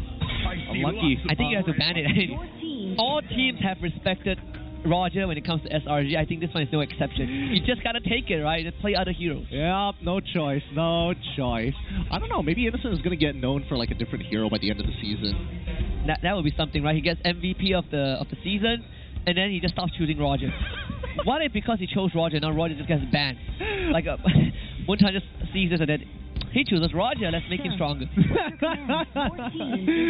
And teams ban it like the plague. They're like, nah, we know what's going on here. We know everything. Now, Fanny gets the follow-up ban from the side of SRG. I'm curious to know whether SRG is concerned about what Kids is capable of after seeing what he was able to provide yesterday on his Assassins. Actually, crazy thing is that both junglers do play the Julian, right? We even see Sakai bring it out. Yes. Although, if I remember correctly, at least from yesterday, Team Rey does prioritize the Julian quite a lot. I don't think SRG first faced that. Phoveus is still open, Zaz as well. Can take the Phoveus, very direct choice. And considering that it has 4 picks so far, only 2 of those has resulted in a win. It hasn't been very easy to get away with the Phoveus. Yes, he buys a lot of time. Yes, he's very sustainable, but at the same time, his effectiveness really comes when he's on top of squishier targets. It's not like before where you can basically go in 1v5 and buy like a minute worth of space. Yeah. They do open up the Ling now. Whether Rey, whether Ling or Julian, sure they have iframes individually, but up against the Phoveus, it's all the same, right? You get kind of put in the same box. Jawhead now banned out means that Rays need to go down another route. No Jawhead, no Edith. Good on SRD. They're forcing Ray's hand. The Ruby is up though. Ruby, Charizard, Zaz. So they go for the Arlet instead. Okay, Arlet to open things up, getting the Aurora immediately after. They're anticipating that SRG is basically going to get the Assassin. Yeah, and also there's the Hylos open, right? Not sure if SRG want to play the Hylos or will they play the Hylos, but if they do, it's going to be in the roam row, so that's going to be a hidden one for second phase if it ever comes. But at least Rey have pretty good utility to kind of stop a kind of full-on dive. Yeah. All this is back on SRG. Link's still up. I think that's what they're deliberating about, right? Because at this point, it's whether or not they want to get a mid. Okay, yeah, they get the signature picks. They get the Zas. They also get the Ling as well. They didn't want to start bending their draft just so that they can fit some other heroes. Which is crazy. Ling has 1 out of 5. Out of 5 games, only 1 win. Whereas for Zas, 10 games, 8 wins. Whoa. You did talk about how important Zas is, like how impactful it is as a hero. Yeah, it's ridiculous. And I would only imagine that Rey is probably going to go with the Julian as his third pick here before they start moving on to the second ban phase. If not, a lot of the junglers are going to get pinched on super early on, or if it really boils down to it, just like an early Harith and then start banning out the Lunox. They could go down that route. They pick the Julian for kids again, so it's something that we did kind of expect for Rey. Very comfortable with this hero overall.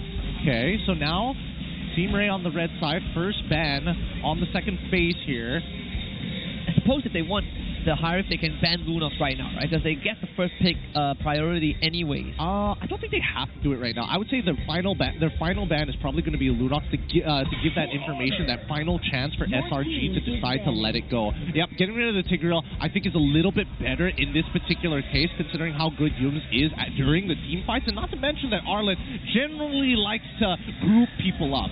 Actually, so there's the Grok and Cho that I'm looking at for SRG, right? Both great in Yum's hands, and SRG, they have the tendency we can pick Cho in the second phase in one game and kind of first phase him the other. And SRG is going to be on red side if they win this game, most likely. I feel like that's the options that Coach Arcadia is going to give over to Yums. He's like, you pick one, either the Cho or the Grok. Both do pretty well into the Arlet regardless, and better yet, they can actually set up for bigger plays against Julian or even Aurora. And then the person responds in Tagalog and realized he was speaking to Innocent and not Yums. They themselves did ban out Cho though. So that one is not available in this game. I think it's totally fine. It's alright. It's totally fine. Let's see whether Rey is going to double down on this, or are they going to start revealing their potential picks? Like you say, I mean, the Lunox ban can come through right now. If not, there are plenty of gold lane options. I mean, if Rey wants the death ball, there's always that Ruby. If not, Moskov slot. Pylos now makes it up onto the ban list. I say it's pretty open still, right? Considering the bans that have come through, a lot of choices still up on the table for both teams. The Harith in particular. Yeah. SRG, are they going to ban the Harith? Or are they going to just double down on single target lockdown just so that the guys can have a decent game? I think either or is totally fine with how SRG is going to go. I think the real difference maker is what that final pick from Team Rey is going to be. Oh, yeah. I suppose SRG can also consider letting the Harith through. They did play Lunox into Harith yesterday against Homeboys, so it's not sort of a must ban. They're going to take out the Moskov instead. So yeah, we're going to force Team Rey down that route. Do you want the Harith? And if they take the Claw, then SRG just takes Harith, right? So they take the Ruby instead. They're going to death ball. Yeah, it's I feel like I can see this coming. Yeah. So what's the? Who's the roam? I would imagine that in Team Rey, to be fair, in Team Rey's defense, technically they can still pivot off of the death ball comp. Yeah. But considering that it is a Ruby and they are expecting SRG to actually go into that Harith, for all intents and purposes, I would only imagine that Coach Arcadia also sees the fact that this could be converted either or. So what is going to be a way to stop a death ball but at the same time deal with regular marksman? I think the Zosk is good, but I think the Grok is going to be even better for SRG regardless of either playstyle that Team Rey without. So I agree. I'm looking at the Grok as well. I would recommend Baraz if Phobius wasn't already picked. SRG is going to take up the Grok for Yums and the Harith. Kind of saw this coming from a mile away. And now Team Rey picks up Lunox. This is the Trap hidden card. It would be great. I would love to see that matchup, right? Put Trap on a actual carry. Well, let's find out. They've got 36 seconds. Hey, what if they pick Baraz here? Dude, no, they wouldn't, right? They wouldn't, right? Hey, you don't know Hesu. Hey, no, not Hesu. You don't know Eevee well enough. Hey, I know Eevee well enough. He'll pick Esmeralda right here. Esme, right now. See, it's not a bad idea, but no. Just for the Harith? Just for the Harith, man. Just for the Harith, and then that maybe you might have a chance against the Phobius. But then again, Phobius has been reworked, and they go straight for the carry. Yes, yes. You know what? Any gold laner would be great. At least we see Virgie, off the jaw hit for once. You know? I mean, yesterday he did have game 3 without jaw hit, but yeah, the Ruby slightly different in terms of how you need to pilot it. Great cash potential. You can easily break a lot of tempo. Arlet, Ruby, a lot of crowd control in hand. Coach Arcadia giving his final word. All smiles on the player's face. We'll see if that maintains after this game 1. Yeah, I'm interested to see how this Phoveus versus Arlet matchup is going to go. I would imagine that the early game is going to be a little bit more Arlet favored, but then again, there are opportunities for Cram to weave in that empowered auto attack to win out his when Arlet wants to escape the vengeance. But overall, in terms of late game, right, I would imagine that even Rey can actually go toe-to-toe with SRG. I think the biggest problem is going to come down to the mid lane, so good luck to both of our competitors as we head into the Land of Dawn. Game 1 of this final best of 3 of week number 1, Selangor Giants against Team Rey. Very polar opposite teams. One is sitting at the top and wants to stay there, and Team Rey looking for a rebuild motion in Season 14. Both junglers to start on the same side of the map on different buffs. They're going to be on the gold side, so that means they're going to end up on EXP by the end of their clear. It's going to be important to know because that means, it's going to end up on the gold side of the map. But at the very least, we know where both teams are passing towards to, and it also goes to show that both teams actually quite prioritize gold lane quite heavily. And, well, wish granted. Talking about having a pause in the earlier in the day. Still looking for that, if anyone has not seen our new Marshall yet, this is your time. All right. Called by SRG side. Feels like a Stormy side. Checked out. I mean, we're seeing the Marshals actually walk up to make the discussion about what type of issue. It's a type. Oh my God! It's a type 1 issue. Thank you, Marshall. Thank you, Franklin. Very, very decisive. Yes. It's like, here's the problem. Okay, that's type 1. All right. So this is a pretty easy fix for them. It looks like it's happening. It's happening on Innocent's phone. So we'll get that fixed up. And in the meantime, at the very least, we start talking about item power spikes for either one of these teams. Because at level 4, I'm not even 100% sure who wins that out. At the turtle? At the turtle? It feels like it might be a 50-50, right? I mean, yeah. Depends on the execution. Like, who pulls the trigger first? Because both teams have massive engaged tools. I would say that Team Rey has a very slight advantage only because of the amount of people you can catch with that final slash, and that honestly should be the difference maker at the end of the day. Phoveus not going to have as much pressure unless for some reason he's able to get the Sinner's Mark onto a squishier target like maybe Aurora or even the Marksman, but I don't think Trap is going to be there for the very first turtle. This also comes down to the junglers, right? Like who can reach the backline. I think Link definitely has a slightly better time if he is kind of uninterrupted.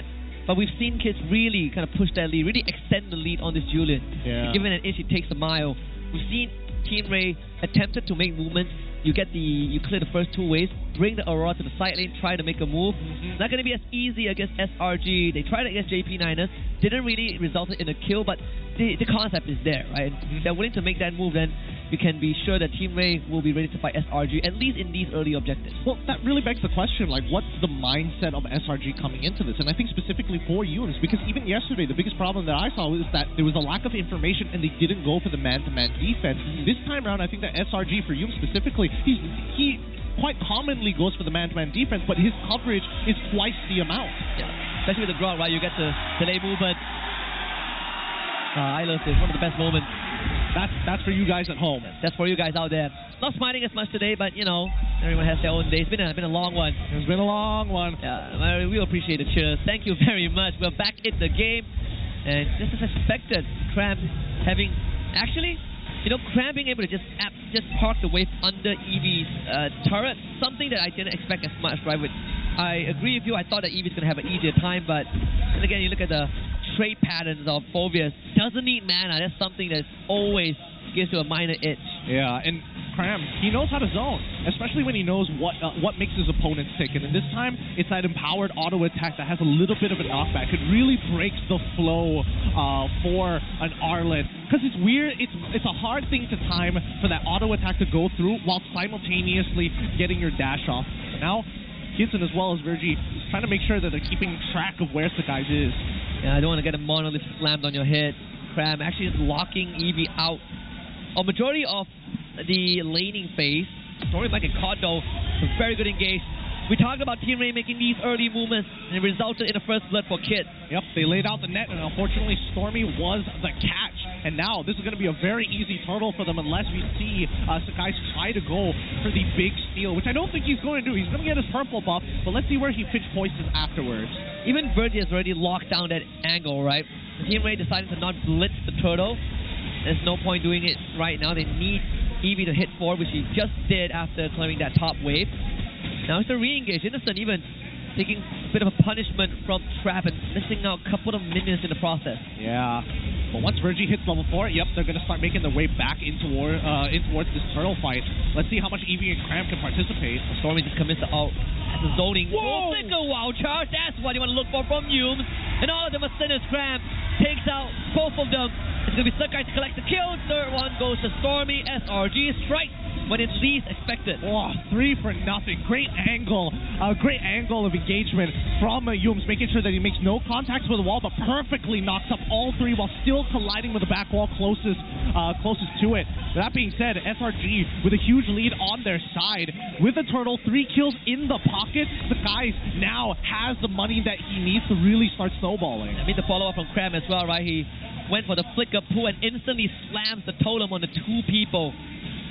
And even for Trap, he just got out-traded. He did come in his ultimate way before the turtle to push Innocent out, but that script has completely been flipped. SRG to give them that one minute advantage. They're going to start bleeding it everywhere. Yep. I mean, their plan was already to play around this Ling. With such stable side laners, it's all up to Ling to kind of create these advantages, right? But now it's actually the inverse for SRG. Guys has the lead, and the rest of the SRG members, they just need to not die. If they do, try and trade as hard as you can. Put them at 1 HP and let the guys do the rest. This is just perfect. Even the follow-up. Crab being able to get that Infernal Pursuit off that Q really kept him alive. And Team Rey really wanted that one trade for nothing.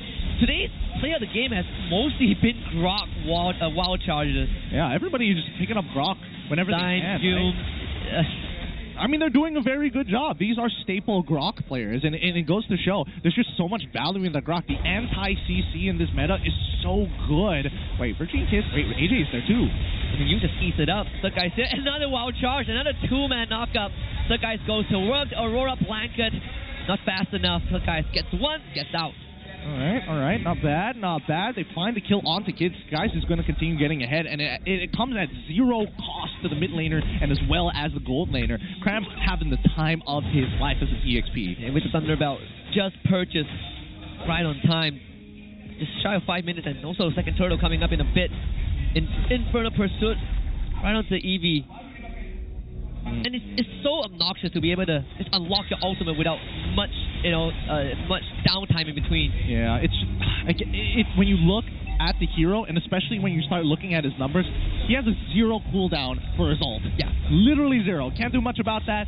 But at this point, let's see how Skies is going to try and get ahead. Right now, he's been scrapping a little bit here and there, but most of the time he's actually just scalping free income, right? With Team Rey so focused around these neutral objectives, the entire top side camps have been taken away, and Ling's still ahead of Kids by a full level. Kids trying to catch back up, but he's always going to be behind. I mean, top side is basically locked by SRG, but you can see the separation, right? Kids wants to go top side, but I mean, he sees the orange buff. SRG will be ready to respond to this.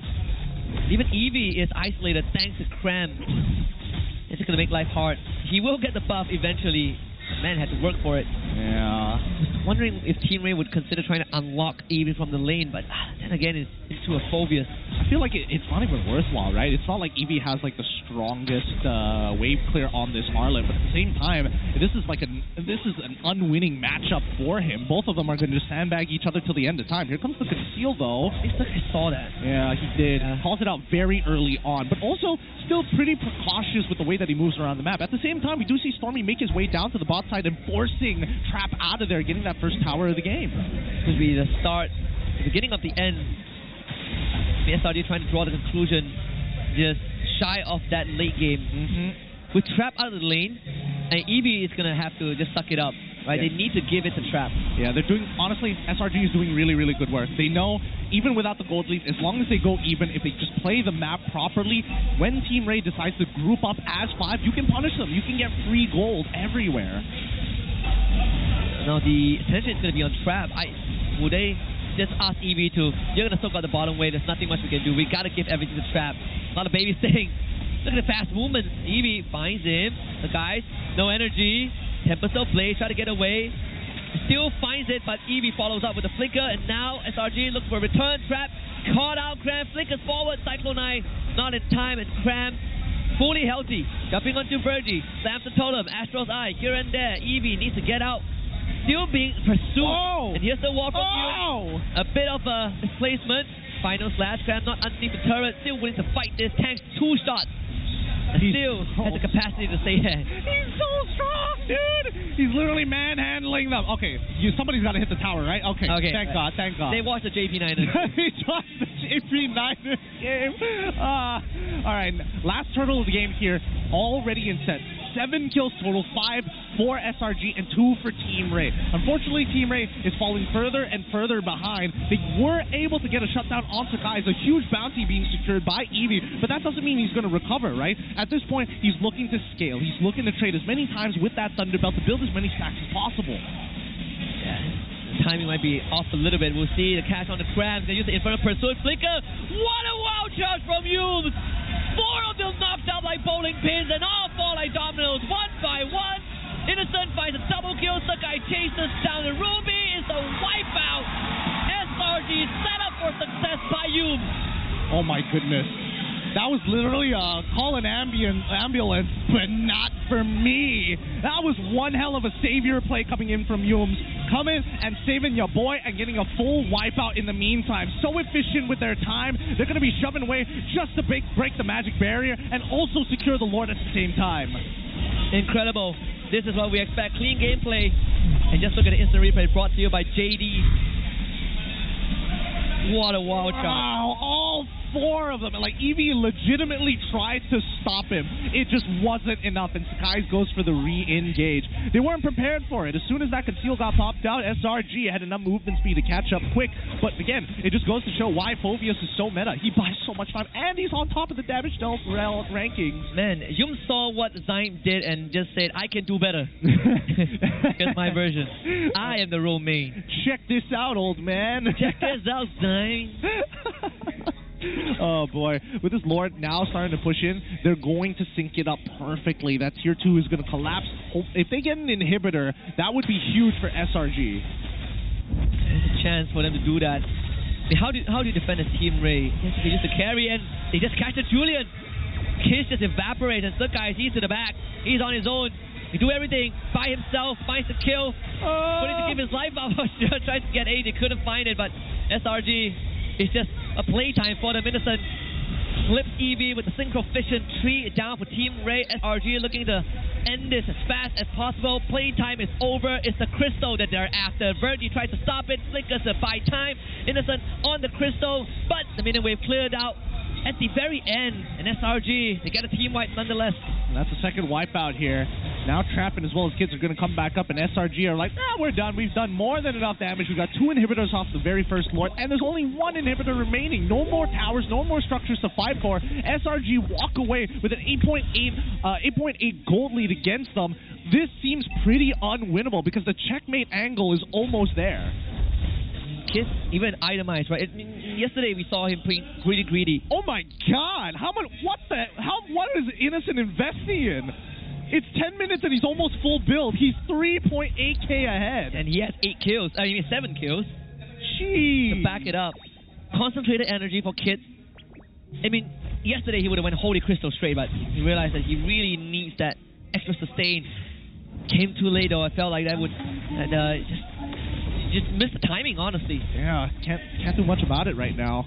Honestly, unless AJ gets like a sick 5-man ult and somehow they survive, and somehow Yumes is able to like turn it around with a wild charge, I don't think that Team Rey has much opportunities. I'm thinking who else can be dispositioned enough to force a reaction out of SRG. Because Innocent still has his Purify, and they have not been able to touch Innocent this entire game. Yumes, anti-CC, Stormy has his ult that hops in, makes him go in towards, the Dominator's Descent, so he goes into his Nightmaric Spawn, basically having a second life. Cram, as we've seen before, can waste 30 seconds of your time. 30 precious seconds.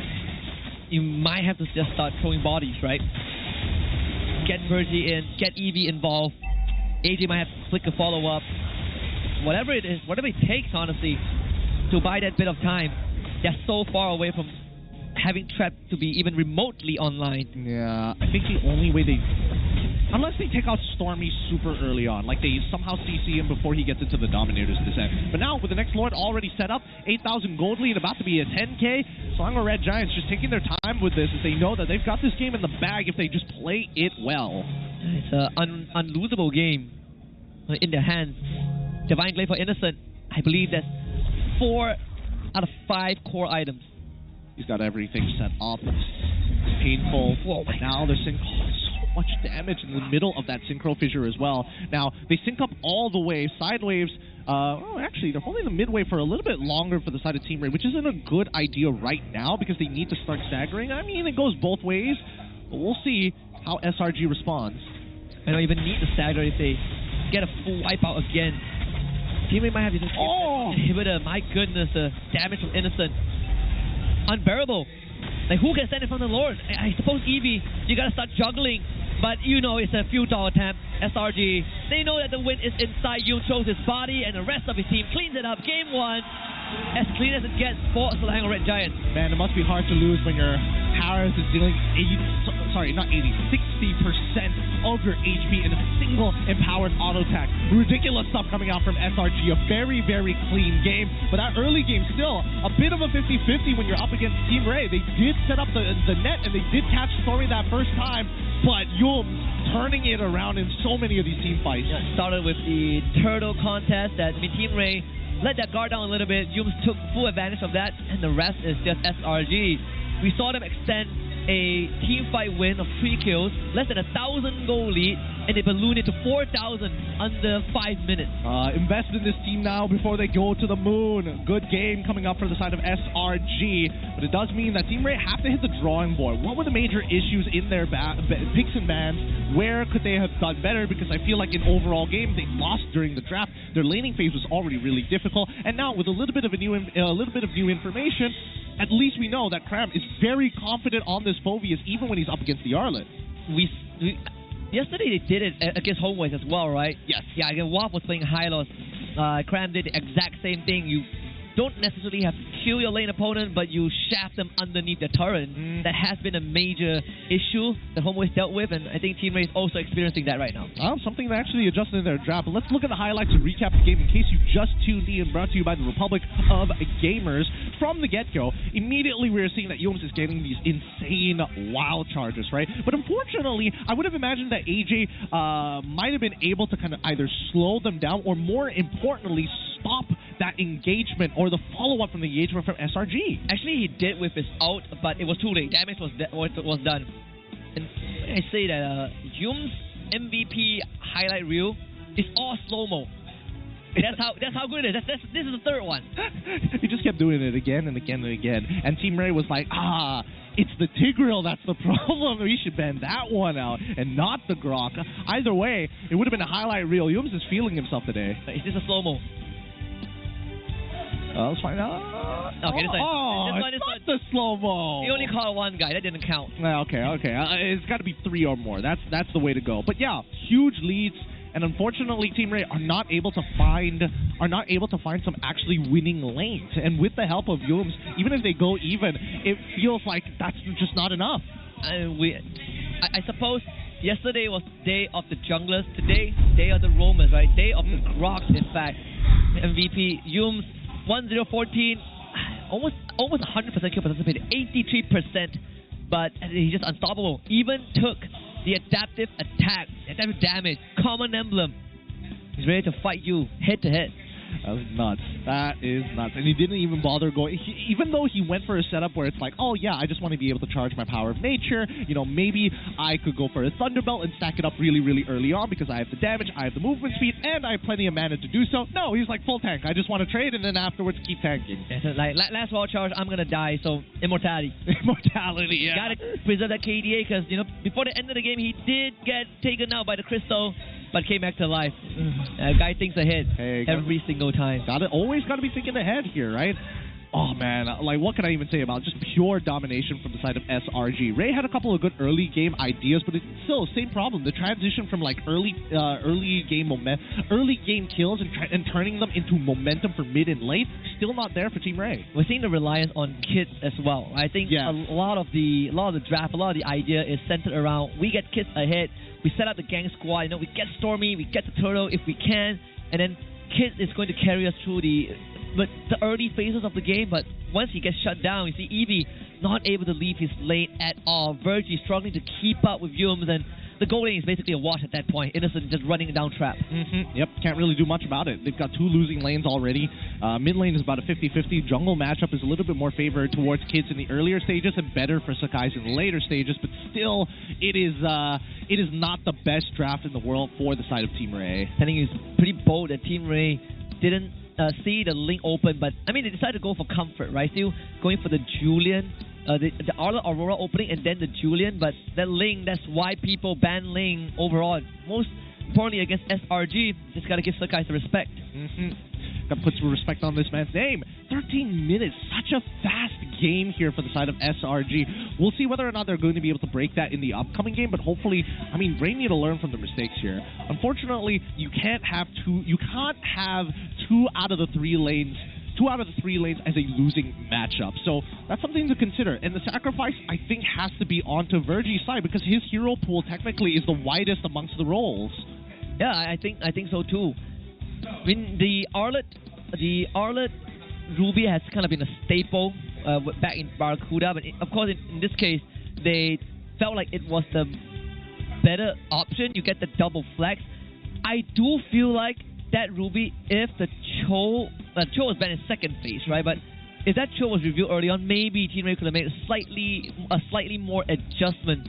We'll just have to see how game 2 turns out, though. I mean, even this carry pick into the Harif is a big risk. Yeah, it really is. I mean, it's all because Rey was trying to fake out and then what do they call it? The feint. Yes, that's right. They tried to feint going for a death ball comp and then eventually transition into a very regular comp overall. And I think that this priority is making things more complicated than necessary. Those first 3 picks are so important that the last 2 picks, even if you are on red side, yes, that's where you find your benefits, but that's how you tie in your composition all together. Where SRG are like, okay, I've already won this lane, I've already won this lane, let's see what other small synergies we could have to completely roll, and that Grok definitely top of the list.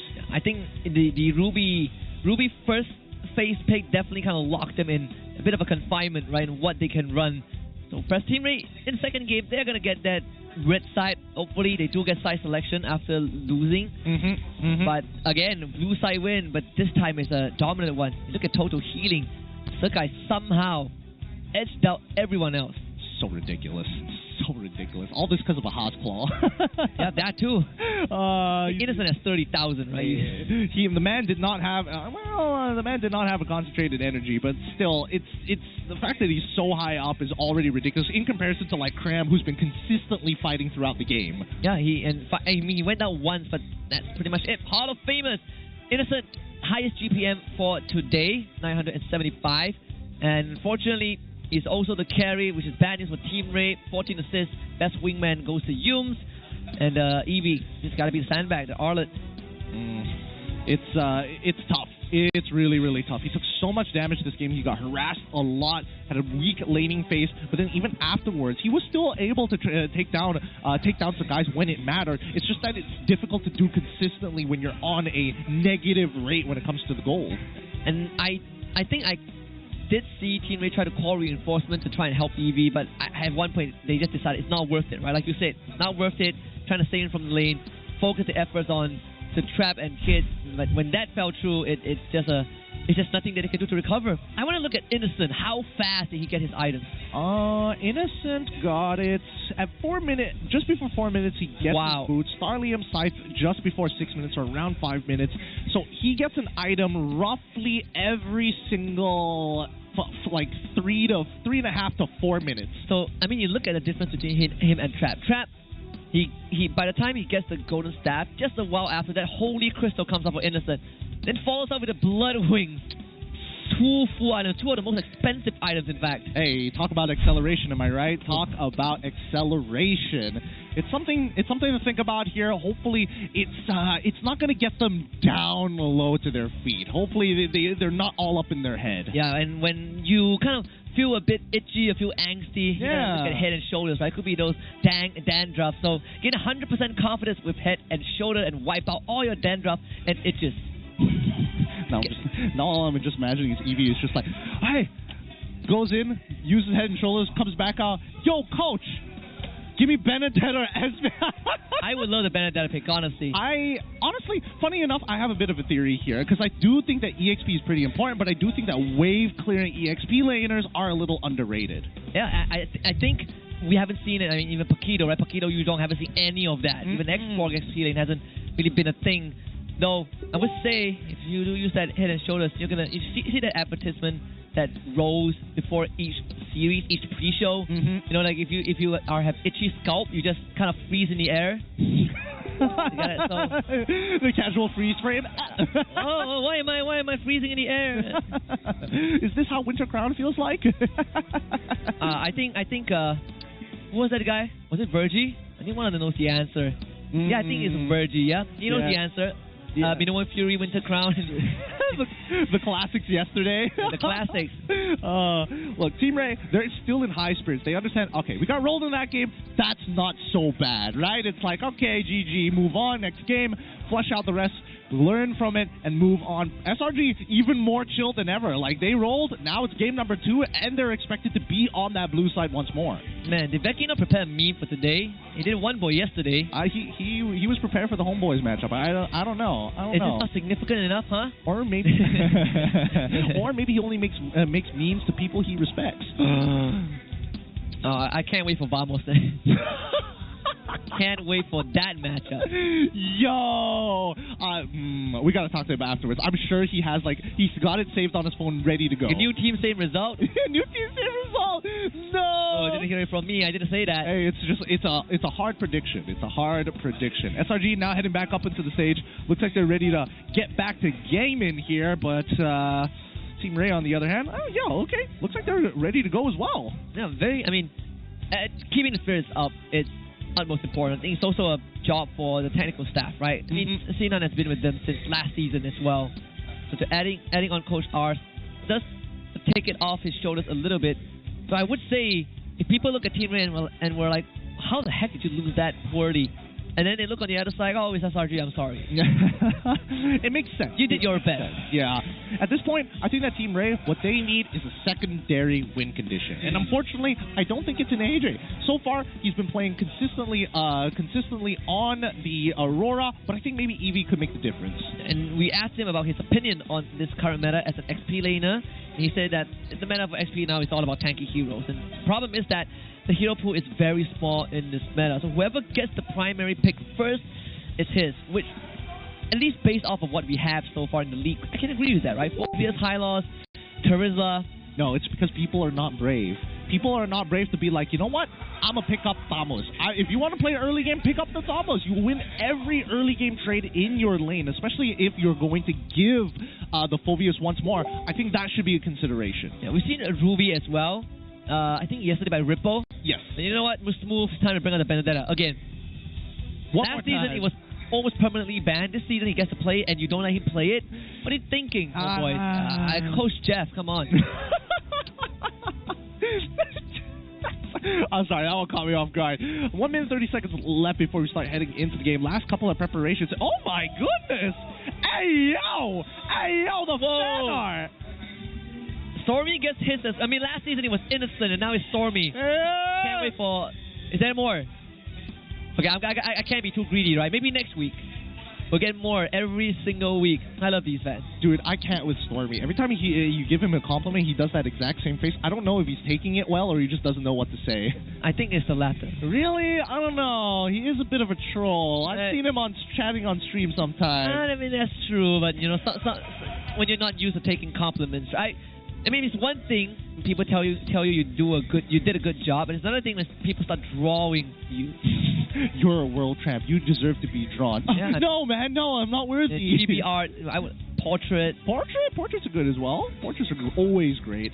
I don't know. Picasso style. You know what? Classical, but Mona Lisa. You go He could do it with that smile. Oh, that's the smile.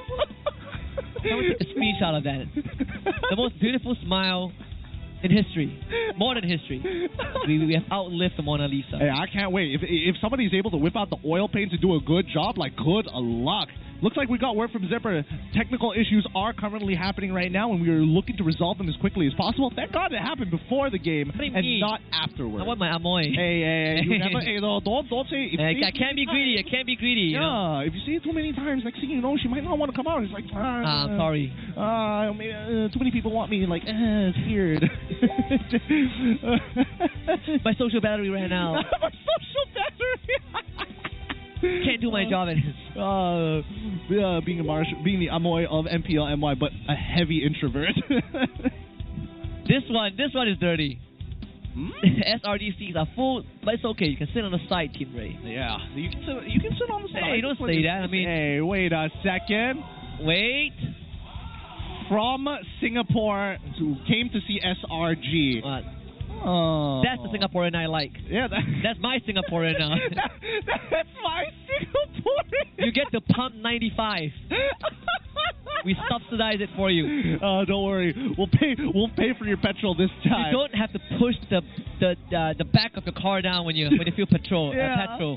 Oh, this one is for you. Thank you very much. Yeah, thank you. We appreciate it. Hey, but SRG breaking boundaries on the international level. Yeah, we got the Philippine fans, Indonesians, overseas fans. I wonder how it's like though. I mean, in NA. I know Kick Bomba was a big fan. He's a huge fan. Yeah, he is a huge fan. The funny thing is that I'm curious whether or not they know what Selangor means. I'm willing to bet non-Malaysians probably don't. Singaporeans probably do, but non-Malaysians, maybe they don't know what Selangor means. They probably wouldn't guess it's a state.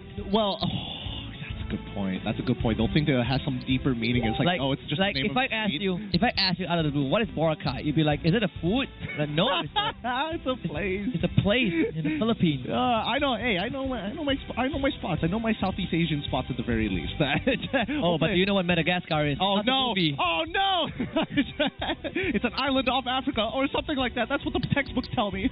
Is it a continent or a country? Is it a continent or country? SRG. I didn't Something see the taunting, right? Oh, Kasita. Oh, they want to see SRG taunt at least once. No, I don't think they'll allow it. The only person that can do it, that has been given the permission to do it, is Becky so far. And it's true memes. And Gojis. Yeah.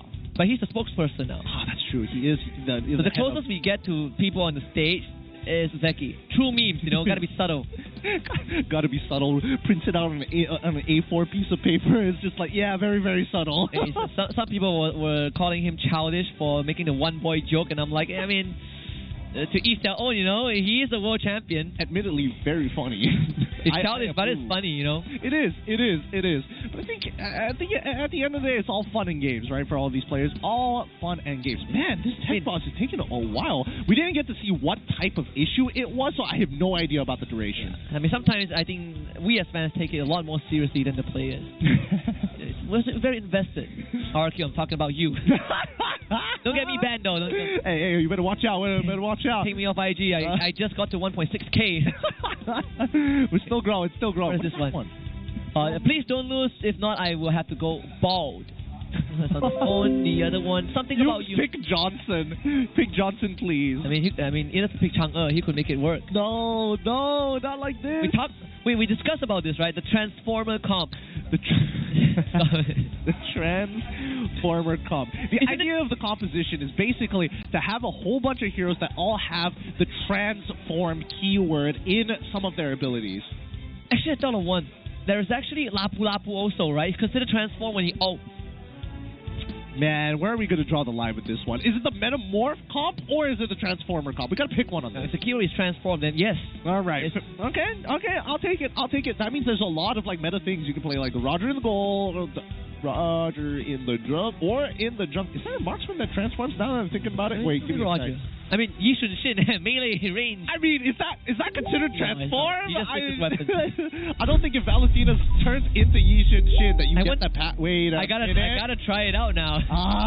Too many questions. What have you done? But it's time. The tech pause has already been concluded, and we're going to be arming our boys with the finest of Mobile Legends weaponry as we get into the drafting phase. Good luck to both of our teams, and the draft looks to be on its way. Oh. So it's going to be SRG on the red side this time. A lot more freedom to work with the draft. But Team Rey, they do take out the Phobias and the Juicin to start. So SRG, almost same bands. Barring the chip, always the first band on the red side. Take out the Jawhead as well. The classics, of course, but at least Team Rey, I'm surprised they were the ones who decided to get rid of the Phobias. I thought maybe they can hold on to it themselves, but we'll find out here because there is no Ling ban, whether that's going to be the first pick. I mean, I suppose if you're SRG, you would... The Fanny was banned out, if I remember, in Game 1. Oh, it was. Was yeah. it? It was, right? Yeah, it was. It was Roger, it was Fanny, Jawhead. Always Jawhead, yes. When they have a choice, Sakai isn't too worried. There's always Nolan up his sleeves. It's not what can limit Team Rey. They definitely solved the Julian problem. They definitely, definitely solved the Julian problem. They banned out the Fanny themselves, expecting maybe even kids would even first pick it. Now, blue side, let's see what Team Rey is opting to go for. We've seen teams go for Roger as their first pick. It's a power pick and a flex pick all in one. There's no reason not to pick it up on blue side. Yeah, I mean, you have to, right? It's too good of a pick to let go. If you don't pick it, it's innocent. You gotta pick up poison, you know. Hands are pretty tight, but that means Ling is now let through once more for SRG. The Zaz, Terizla, you know, they do love to go for that. Cho is also open if SRG feels a bit adventurous. Cho Terizla opening, that was something we saw yesterday as well. Yeah, we could potentially see maybe a change going straight into like Harris Ling straight away for the side of SRG, trying to force this Roger in towards the jungle side. That would be crazy. That would be a crazy opening. Let's see. I don't know. It's SRG. Means they've already won the game, right? So they take the Edith. Recognize that voice 9. Edith playing pretty close enough to what we kind of expected from them. Well, it looks like Coach Arcadia putting one pocket in his pants and the other pocket in Team Rey's, denying them at this point of time, not going for two power picks of their own. I think that the Edith is definitely going to be a bit of a deterrent, but let's see how Team Rey is going to respond. There's still mid laners that need to be picked. I think Zosk is a pretty good option here at this point of time. Do they still, in terms of roam, do they still want to actually lock in that Ruby, or maybe make an early call and lock in the Cho? I think you need your jungler and your potential roamer, not jungler, your your roamer right now. Yeah. So Roma still take the Ruby, potentially the Ruby. Why Valentina though? You know what? I was thinking of the Grok for Rey. Now that they went for the Ruby, it feels juicy for SRG again. I suppose you got Valentina, but it's not the biggest difference maker. Well, I mean, it is a double flex pick coming in from the side of Rey, right? Ruby can technically go into the EXP. I like the way that Coach Ars is handling it. It's just that Valentina that I'm not so confident in, right? Because so far you're going in as Valentina completely blind, so it's not like you're going to be able to steal really, really effective ults. Right now, the only effective ult that we can know of is going to be that Primal Wrath, and that just means that SRG will have to keep that into consideration, that the IMU is in play. We have to be careful with the number of ults we are giving. It's either we give all the good ults and overload it, or we give none. The overloading seems to be the game plan. Right now, two good options, Primal Wrath, the Eternal Guard. Vexana so far picked 3 times. The most recent one was picked by Moon early on. 0% win rate still. See if this one's going to be the first. I think the concept has been the same. Vexana into maybe a Zask, Valentina, heroes with very poor wave clear, and you just move before they do. Yeah, and better yet, when you have somebody who can actually set up for you, as soon as you hit level 4, you can almost guarantee a kill. Just wombo combo with the Edith and bam, squish a target like a bug. And now we go into the second ban phase here. The Arlet instantly getting banned out for the side of SRG. We see the Harith as a follow-up from the side of Team Rey. It looks like they want that Roger to lean more into gold. Eevee is going to be the punching bag, right? If this ban is another XP laner, this is really going to put a lot of pressure onto Rey. Because SRG, they haven't revealed where this EDIP is going yet. And if they feel confident enough, I think they can just reveal the XP laner in that 4th pick. Sorry, I got distracted with the man who is upping the ante this time. Wait, what did he say? He said if Team Rey wins, the guy next to me is going to confess to his crush. I mean, we've seen that last season. I'm not even sure if there's an update on those stories. we got to keep up though. Last season, I remember seeing that, right? But there were no updates. I want to know, did someone get married? You know, like what happened? Dude, I wish. Hopefully they post this to the group real soon, or at the very least give us the results, even if he was rejected. You know, I need to know the ending. We don't have no rejections, well, but I would love to see some updates. Maybe we could follow up with with them, right? Maybe we talk to production. The Cho Band, I think we also talked about this as well. I think you brought it up in game 1. Yeah, so SRG just reading that for now. Not interested in the Cho. Yeah, now Team Rey, you've already gotten rid of the Harris. At this point, what else is there to get rid of, right? Any other matchup wouldn't really matter, right? You get rid of the Moscow, okay, sure, I guess you don't want to deal with like the global presence anyways, but wait. Is it a death guard? We're on the same wavelength. Yeah, we are. It is a death ball again.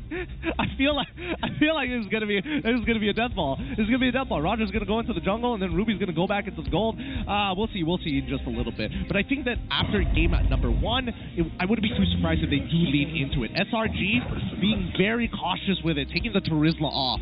So something that I did bring up, right? Like they feel confident enough, they're gonna bring out another XP laner and see what Eevee has left to work with. I mean, he did say in the earlier graphic we saw that he said that the meta right now is tanky heroes, but there's so less options. Is this a time for Tamus though? This is a time for Xborg. This is a time where you win your lane for free.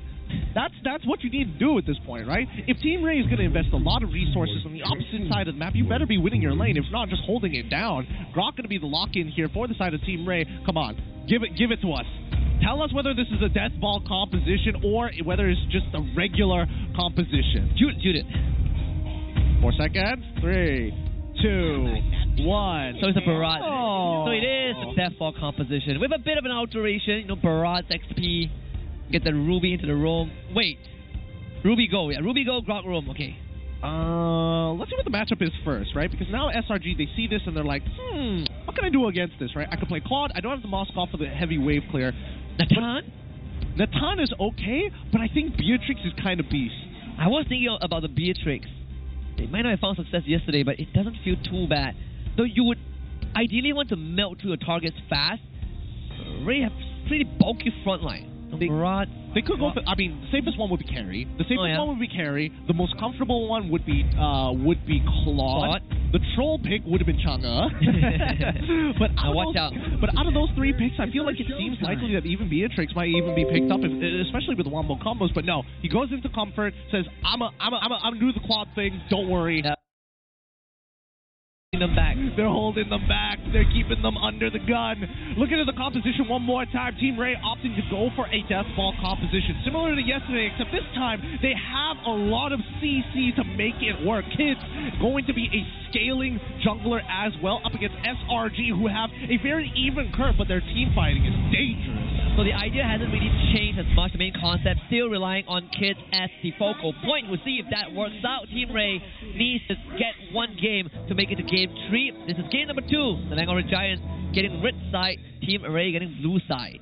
All right, let's see which side of the map they're going to be starting up towards to. They're going to do a purple start, which means that Kids is going to end up on towards the bottom side of the map, while the guys going to be ending up towards the top side of the map. So they're going to leave him isolated. They do want to unlock Cram from his lane potentially, but not much of a contention for Litho Wanderer. I would imagine that there isn't going to be much of a contention from Sakai's. Yeah, it doesn't seem like he's showing any interest. And he's on the other side of the map. So use it, move bottom side. See if he can get this gold grab. Very good. And Yums even catches him on some extra experience. Well, I think it's worthwhile. In terms of emblems, nothing too out of the ordinary here for now. This guy's eventually going to hit his level 4 sooner rather than later and end up on that top side. And right now, Cram is doing a phenomenal... Wait, hold on. He's going to try again. I mean, the early movement from Virgie. That will terrify. Damage not there yet. Top side, first blood already. Guys making an early movement. Good stuff. Good stuff. He's able to get first blood, gets a free recall. He can head to the bottom side of the map. Innocent is going to have to hold on to the lane for as long as possible. Wait to scale because for now he can't out-sustain Trap no matter how hard he trades. You mentioned about freeing Cram for the lane. I think he's one step towards freedom with that first blood. I think he's already won the lane at this point, to be fair. Because now that Eevee is done and he's got that freeze, he's basically lost 2 minions. He's going to hit level 4 first, and as soon as he does, he's going to look for an all-in. See, Team Rey can get some exchange. They're going to commit Flicker for this. We've seen them plenty of times, but Cram, I feel like he knows. Oh, wait. Not even Eevee is trying to pull Cram in towards his sights. Alright. I guess they just let it go. Yeah. Hit level 4, play for their objectives. Yeah, Cram has some ultra instinct. I mean, they don't see anyone on the map from Team Rey, right? So it would be a good assumption. Stolen Primal Wrath. Yums is very far from their level 4. I think SRT, they don't really care too much about the turtle, I suppose. Not really. Oh, wow. Flicker of Shadow. Where's the follow-up? They drop the Eternal Guard. Yums is going to fall. Penalty zone. Clips on the tree on the edge. Cram is just too good with that ult. Trey 1 is Eevee to go down again. But Cram, very low, kids. Wants that kill. Waiting for the opportunity to pounce underneath the turret. Good wild shot to stop Sakai. Virgie on the ball. Flicker into a wall. But Sakai sleeps over. What? I mean, Virgie made a really good move with that wall charge to stop the guys to actually find an opportunity to get a trade onto Kids. Now Kids has a level lead onto the guys at this point of time, but still, nobody. It could be anybody's game. Right now, Innocent having a bit of a tough time against Trap on this Ruby, but who's going to get the turtle? Primal Wrath, plenty of damage. Yums also can fight. But Eevee, he can't even get his max stack on that passive, right? He might go down a third time. Kiss does get the turtle for his team, but again, at a cost, they lose AJ. Alright, they don't mind. They don't mind as long as they're getting gold. Slimer Red Giants still have the lead, but it's very marginal. It's negligible. 500 gold, whatever, right? But top side, however, continuous punishment coming in from Cram on towards Eevee. He's lost every single one of his trades, and now they're going to dive him. If he goes down the third time, it would be a tragedy, and seems to be the reality he's faced with. Stormy even aggroing with the Eternal Guard. 3 deaths in 4 minutes for Eevee. Yeah, I think at this point, Slimer Red Giants are going to start shifting their attention towards the bottom side of the map, right? Cram should be able to sustain this and have full control over the lane. Now it's to unlock and accelerate Innocent. He gets the knockout, but no follow-up so far. They don't have the Eternal Guard on Stormy yet. Swap block. No follow-up. I mean, I know we did agree that Eevee is going to be kind of sacked, but this is just straight-up bully. Yeah, I don't know.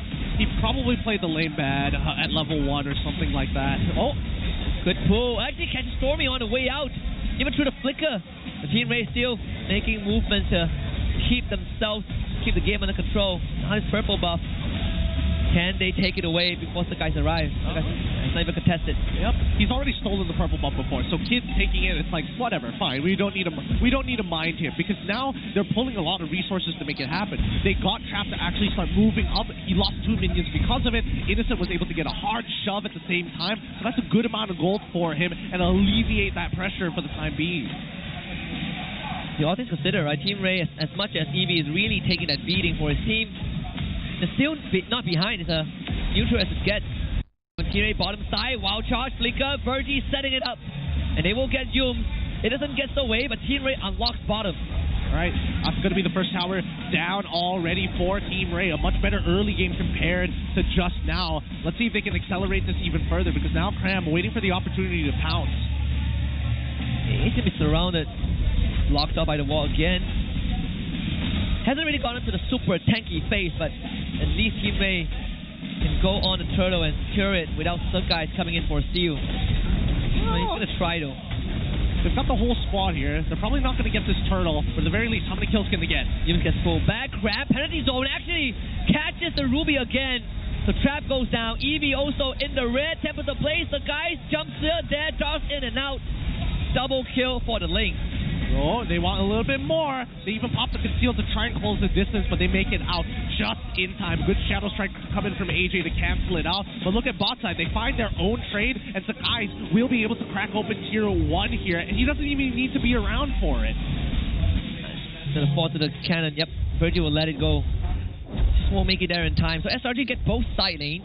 Sure, they lost 2 turtles, but every single time they have gotten something in return.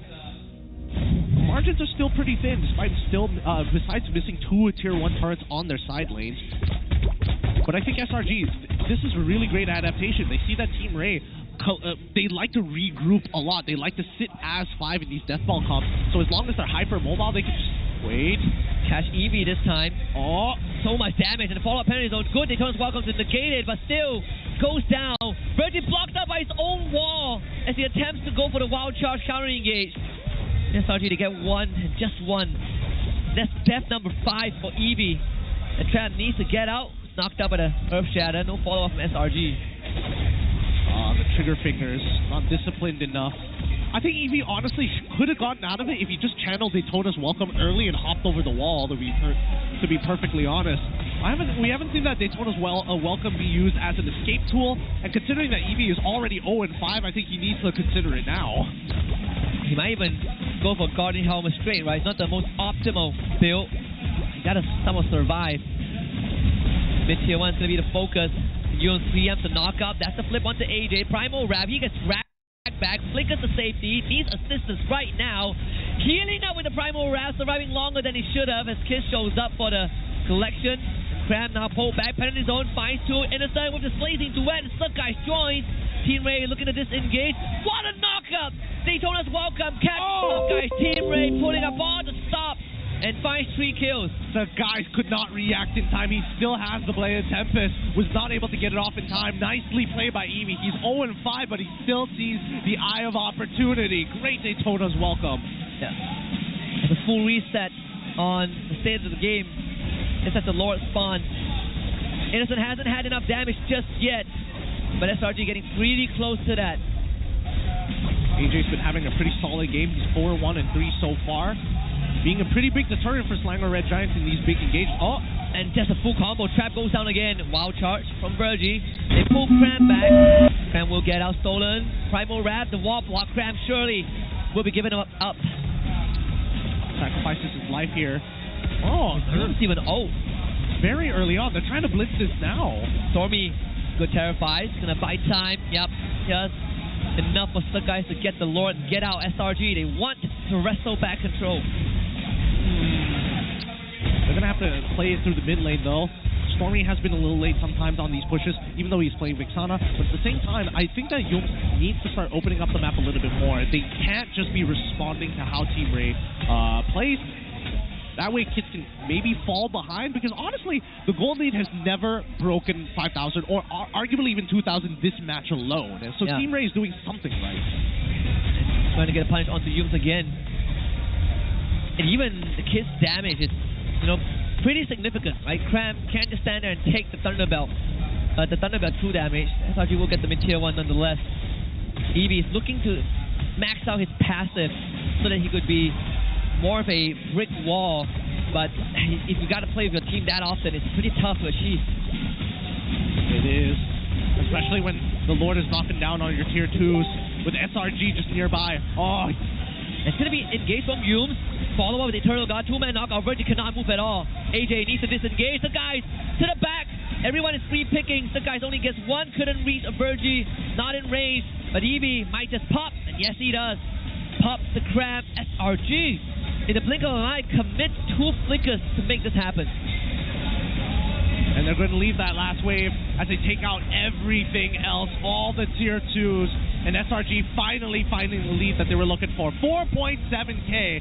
Took Innocent a while to get to that critical mass, but he's here. And now the second inhibitor might just fall. Yimspin just using the conceal. Just to push Team Rey away. To turn them to inhibitors with 1 fell swoop. I mean, Lord conversion thus far from SRG has been phenomenal. It has been very, very good. But looking at the items, talking about critical mass here, you're seeing that the Trinity build is already complete. We're also seeing quite the lead. Thunderbelt pickup for the side of Sky is a little bit different from his previous build. A bit more durability to deal with Team Rey. I mean, he is still very, very burstable. But with 2 lanes of down inhibitors and Team Rey, even before the Lord comes up, they got a lot of housekeeping to do. Oh, they do. every one of these waves. There's a big one building up on bottom side. Roger is going to clear it, even mid side. Mid and bot both going to be consistently pushing throughout this game. And Slango Red Giants are trying to just like pick them apart, catch them in their own jungle, right? Take an aggressive path and maybe we can find an onward. I suppose the best case scenario is that the next Lord is spawning bottom side, so at least top, you could theoretically either neutralize the wave or you hard shove it closer, the mid and bottom one's closer to where the Lord is. But SRG, I'm surprised they're only sitting at a 5k goal advantage, right? Considering everything that has happened. Yeah, I would imagine. I would imagine a majority of it is structural goals, but at the same time, considering that Innocent has literally been power farming, the fact that he's so ahead of the game, I can only imagine that it's just like stealing camps on top of it all, right? We'll see. It's most likely an SRG lore, unless Kid can 12 magic again. He's done it twice yesterday against the Niners. Daytona's welcome. SRG just wasted out. So what is he going to do? What is Team Rey going to do? It feels like they are just going to engage. Flicker, wild charge, good catch. Innocent and Yums being the target, but Innocent is just going to go in, blazing duet, Winter Crown. They cannot touch him. But they do lose Yums in the process. Innocent firing on the Kid, needs to run. Sakai finds it, tempers the blaze to the air. The angle a bit off, hits the wall on the way out, but Evie gets the Daytona's welcome back in time, and Innocent beelining towards the base, pulled by Trap, wants to fight this, gets the Art of Thievery, finds the stack blocked off by Virgie, but Evie not so lucky. SRG finds 3 kills at the cost of 1. The Midway pushing in, might be an end angle, Stormy damage, Cram, penalty zone, locks them in, Trap trying to clear the wave much as he can, clears the mid one, but the bottom one shows up, and Sakai clears out the Lord in the process. Game doesn't end here, but SRG sets them up for success. They're holding them hostage in their base. They've managed to clear 2 waves, mid as well as bottom side in one quick motion with the help of Stormy, and everybody else just taking aggressive angles, keeping an eye to see whether Team Rey wants to sneak out and maybe get some pocket farm. Cram doesn't have much mana left, but penalty zone is definitely one option. They get the knockout on Trap. Penalty zone actually gets cancelled and sets it up on a better angle. Counter engage from Virgie. Wild charge delays the inevitable because everyone else from SRG too strong, too dominant, too clean. And with the Lord in tow, they finish it off with a wipeout. SRG finds their first 2-0 in the group stage. Nicely done by SRG. Well needed points. Team Rey unfortunately getting outclassed this time round. But man, just goes to show why SRG are still on top. So we're looking for adaptations, adjustments from Team Rey. They did deliver. Credits to them. But SRG is still a cut above. When we talk about management, when we talk about in-the-moment adaptation, SRG just better. They're on top of it. I mean, great draft overall, highly mobile, really makes this desktop. Every time they regroup, they lose gold every single time. So really smart thinking from the analysts and coaches, but even the players, right? Stormy, a little bit of an issue. Nobody could really get on top of him at all. Yeah, it's pretty tough. I would say Team Rey, team that can definitely take a beating and still somehow wants to make moves. That is what we missed yesterday, right? The initiative. But for now, let's throw it to Rose to talk to SRG about that win. 2 pebalas 0, 3 mata penuh untuk Selangor Red Giants. Alright boys, first of all, congratulations. Amazing win. Now let's start with Sakai dulu. Mike, okay. Sakai, so selepas Sakai kat sini. Okay, Sakai. Selepas jadi juara MSC, is there any pressure at all untuk SRG untuk korang maintainkan number 1 position di regular season untuk MPL musim ini? To be honest, for me, I think if you are achieve something, I think it's natural. It has pressure like that. So I think for me, I just remain calm and still bonding with the team, and then the pressure will go off like that. Tapi dengan kekalahan 1 mata semalam, adakah ini ada impact sedikit on the team? Because you guys said it's natural to feel pressured once you guys have achieved something. So did it shake up the momentum a bit? Actually no, because yesterday I already admit that it's for my mistake personally, and then we just bounce back. Adik kita makin lama makin matang. Dia dah jadi mature dah sekarang. Thinking pun dah mature sangat. And I'm pretty sure your team appreciates that as well. Thank you very much. Okay guys, MBSJ, kita tengok game yang sengit daripada juara dunia. Tapi siapa yang stand out untuk game ni? Who's your MVP?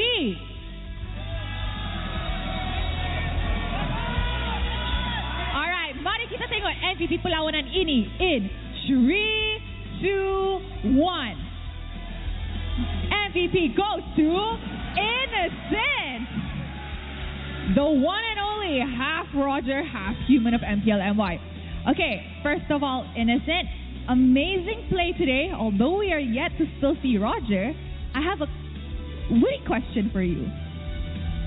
In MPLMY, I mean, you've already made your mark on the international scene, right? So in MPLMY, who are you looking forward to go up against in the gold lane this season with all the new imports, all the new players? Anyone just come at me. I'm ready. I mean, okay. Anyone can just go at him. He's ready. So no one in particular? No one. No one. You're not afraid of anyone. They should be afraid of you? He's shy to say that. Okay, maybe we can pass to Stormy. Stormy doesn't like it when I say his name on with my mic. Okay, Stormy. Dalam banyak-banyak hero yang Stormy pernah bawa atas pentas ni, apa hero yang maybe you can tease that will be potentially coming up in the upcoming weeks? Oh, Hin eh? Hin lah. Dia Assassin and Mage. Assassin and Mage kat tengah? Wow, okay. Orang rank, player rank jangan try dulu. Bagi Stormy try dulu, okay? And even if it's successful also doesn't mean you can try it. Cram. Hello. Hi, Cram. Okay, in the previous meta, a lot of people were saying that trio mid is very important. Although now we are hearing talk from the casters that this current patch, EXP is taking over that role. Now, do you think your role is more significant this season? And if so, why? Tagalog. Oh, sige. Diba last... Tagalog. Pwede. Feeling ko kahit anong season malaga yung role ng XP. Sabay yun. Parang sa early, ang gumagawa ng play XP pati yung mid. Okay, so dia cakap, in his opinion actually, EXP ni setiap season pun, setiap patch pun actually role yang penting. Sebab early to mid dengan EXP yang pegang tu. So, I'm pretty sure it's just that now we are actually shedding more light onto the EXP plays. I think that's why we think it is that way. Okay, Gorgeous. Why you? Because you're the spokesperson. Okay, Gorgeous, wrap up our week 1. Apa yang you nak cakap kepada fans, SRG and to everybody yang hadir sokong MPLMY musim ke-14 minggu pertama? Thank you kepada semua peminat-peminat MPLMY yang dah support MPLMY. So, nak ikutkan sebenarnya ada perkembangan lah. Walaupun contoh macam tadi Team MV ke, Team Rey ke, still ramai juga.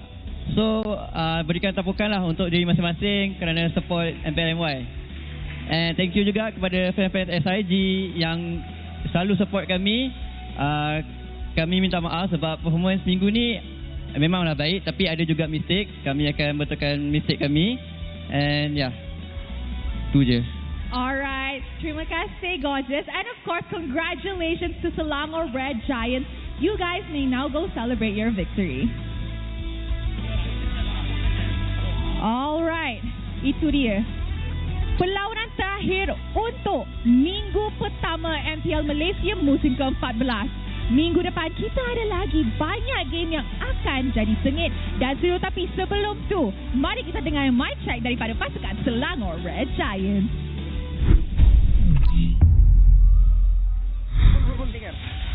Sini guys. Oh, sedap dok moment dok. Aman. Wait. Lebih no player ah. Oh, many of the season. I go lah. Lebih no player ah. Lalu. Again lah, at the back 3. Nice one. Nice one. Die. 5 seconds. Gerak no player guys ah. Take mission. Gerak no player ah. Gerak no player ah. I have ulti here. Oh, you've got. Topol. Slowly guys. I start. Sila doon. Kita gerak no play gerak. Dapat guys. Hop, pull, free hit.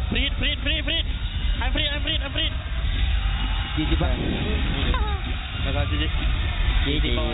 Easy. And there you have it, the conclusion of the final series of week number 1 SRG 2-0 sweep over Team Rey in the most dominant fashion possible. Yep. Again, not too many surprises there, but of course, at least we got to see a little bit more of the diversity in the hero pool when it comes down to Team Rey. It's still going to be a difficult journey for them overall, but hey, at least, the big hitters are out of the way. Yeah, and on top of that, we get to see them really just evolve a bit from yesterday, right? More willingness to take initiative, more willingness to make plays, and that actually kept them in Game 2 for longer than it would have if they were passive like yesterday, which is a good improvement for Team Rey, but today they were just outclassed. So hopefully down the road this becomes a thing for them. Yeah, it was just difficult individual lanes, right? And even when they actually got some decent lanes from the side of Team Rey, it's a death ball comp. There's only so many limitations. There's only so many things that you could do. But let's jump into the highlights just in case that you guys missed the action. Because this entire game, SRG dominating from beginning to the end. But we did see Team Rey actually put some really creative moves to catch them in the middle of their rotation. Yeah, and even SRG, as good as they are as a team, as close to perfect as they are, still have moments, still have windows that can be capitalized on, right? And Team Rey kind of exposed some of that moments, the early rotation from Stormy that got him caught in Game 1, something that I think other teams can take note of. But overall, when you have someone like Innocent on your team, our MVP of the series, it's hard to look past how efficient he is.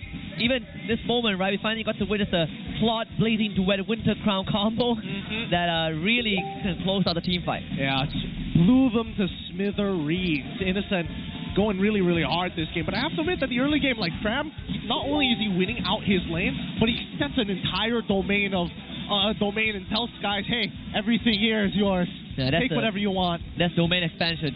That's Infinity Void. Cram puts his shoulder on Sakai. He's like, you can move. No one else can, but you can. You can. The MVP of the match are brought to you by obviously going to Innocent, of course, with a strong Harith game number 1, but a deadly Claude in game number 2. Trying to front some KD again. Highest average KD so far, I would imagine, right? 13-0-8. So ridiculous. They went down a few times yesterday, but still, if he set a record last season, it was ruined by Barracuda. Maybe that's why he wanted it to be perfect, After day number 1, I feel like, there's already, muck on your new car. It's like, it's there. I can wash it off, but it's still stained at that point. You mean if your car gets keyed? If your car gets... Okay, that's a different story. That one is like, hey, I'll see you in playoffs if you make it. That's the type of actions I would imagine if his car did get keyed. But yeah, let's look at the item build so far, because, with the overwhelming odds that was put against Team Rey, they actually went even for a large majority of the game against SRG. And up to the first Lord, right? Before the first Lord had cracked 2 of the inhibitors, it was as even as it could get, and considering that at one point EV was down 0-5, and he still made some pretty nasty plays, catching some guys in mid-air, trading with SRG well, 3-0. These are moments that I think Team Rey can look back and kind of refined on. But when it came to that late game management, when push comes to shove, when you got to dance around the Lord, SRG just a bit more consistent with it. Yeah, they know how to end games. They know how to pressure their opponents into forcing them to move or forcing them to make a mistake. And I think that's what sets them apart from a lot of the teams here in MPLMY. But overall, because Cram is able to create that space for Sakai's, you can see that the overall gameplay in the earlier section is Sakai's hanging out on that top side, just dapping up his brother. Share the gold wherever he can. Dive the EXP later every once in a while. Yeah, Cram, maybe that's what Coach Arcade had told SRG before they went into Game 2, right? It's like, Cram doesn't have a good matchup, so guys, you know what to do. He's literally like, that EV guy, I kind of don't like him. He plays Barat, who do you think he is?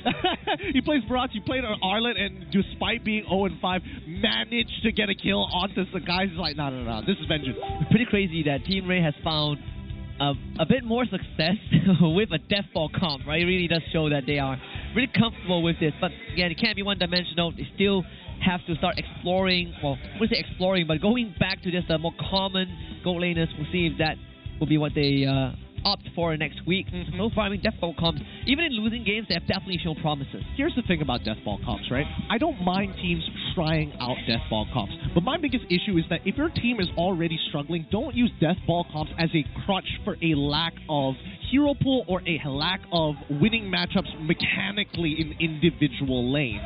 I think that unfortunately for Eevee, definitely got outclassed by Cram, despite having like almost an abysmal early game. That level 1 trade, really, the fact that he got dove, that shouldn't have happened. Eevee should be very healthy throughout the laning phase against Cram. Yeah, he got dove at level 2, I believe. Yeah, so again, I'm like, maybe not his best performance for today. I will say that AG definitely played better today compared to yesterday. Yeah, on the Valentina, right, of all heroes, which is a pretty rare sight. Let's take a look at the key players of this game. This time, highest GPM would be Ciku, 804. Stormy, most damage, most assists, and Eevee once more being the sandbag. Yeah. I'm curious, right? Because we saw yesterday, and even today, a lot of people getting up to like almost 900 GPPM, right? Somehow Ciku doesn't touch 900. He died there one time, man. He died. He died one time. He should be like 900 or something. It goes to show that there is a certain degree of respect that Ciku gives his opponents. He's not constantly invading, but he does it when he knows when he can. He's not gonna teeter on the line like Chibi does sometimes, or how kids like to go for, hey, it's either you retry the buff or I kill you. It's either that or Rank QT also pretty similar, right? Yeah. With the Fanny. I mean, he did spend a lot of time fighting this game. Even look at the item progression. You gotta really feel bad. I'm looking at Eevee, I'm like, yeah, Garden Helmet, right? Second item is a kind of a must pick up, but everything else is just bits and pieces. It's legit such a feels bad, right? The fact that at 6 minutes he gets, after 6 minutes he gets a Thunder Bell, that guy really only came at like the 11th minute of the game. He spent 6 minutes just dying and trying to survive, and then dying again. And he was even building towards immortality. He just didn't get there. Yeah, he's really, man, it's not even his fault, right? Because once that laning phase goes down the drain, there's no real means of recovering for a Barat in these types of games. And which was something that I think you also brought up. We discussed about how Team Rey like to group together, as 5, and as a Barat, unless you're jungling, you're like, I can't get my stacks, can't fight, you just gotta be there. Yeah, it costs you money every second that you stick as 5. You are missing out on potential farm in the side lane, stealing camps, and that's the efficiency that we see from SRG. If I have access to this side of the map, I'm taking everything. Heroes, structures, neutral camps, big objectives, but most importantly, stealing all the gold. Either that, or I leave a camp for you and then I kill you afterwards. Yeah, I'll leave one camp and sit there and wait patiently. Oh, you notice, the golems are not there, but the orange buff is still around. Isn't that fishy? What a coinky-dink. It's tough for Team Rey. But I do think that there is... I do think that there is potential. I just think they need a secondary win condition, and they haven't found it yet. Kid's pretty decent. Virgie, I'm still undecided overall on his performance. I think he definitely has a good sense during a team fight, but outside of the team fight, that's where I'm not sure whether he's just listening to orders or he's just walking around. He got conditioned to be very reactive, right? Yeah. Let's take a look at the hit-to-hit goal distribution between Innocent and Trap. I mean, this one, enough said. Of course, Innocent is miles ahead, honestly. So far ahead. The craziest thing is that even Roam item, you know what? It's a telltale sign that they've been playing a lot of Deathball comp, putting Trap on Ruby when the turret goal is 160 compared to 1,050. That's how you know. It's sad. But you look at Kid's one. He pushes the long turret. You're right. Probably Kid's one is going to be a better stat to look at. But I think overall, like Trap on the, I don't doubt that Trap is decent on the Ruby, right? But overall, when it comes down to his farming, it gets a little difficult because again, you don't scale, and by mid game, if you still have your turrets available and your opponent is about to hit a Trinity build, you gotta call it quits at some point. Yeah, I mean they did try to make him a secondary win condition. That was the carry game. And that one didn't go well. I suppose they just feel comfortable going back to the Kids as the focal point. But this is the updated standings after that last series of the weeks. SRG shoots up back to first place with 5 points, followed by Team Vamos in second. JP9ers, Monster Vicious, Team Hawk tied with 2 points. Homeboys, RCMY, Todak, and Team Rey tied in 1. Team Rey in the lower end of things because they did lose both the series, and followed by Red Esports with 0. Yeah, this is going to be an interesting season. I'm curious to see what this is going to look like by week 3 once we hit that halfway point. It's not, honestly, it's not too far away. It's 2 weeks down the road. But even so, I expect SRG to still be on top. Vamos is a different question that needs to be answered. JP Niners, I don't know how I feel about them just yet. It's after watching their game, it's like, yes, but also it feels like I'm missing something.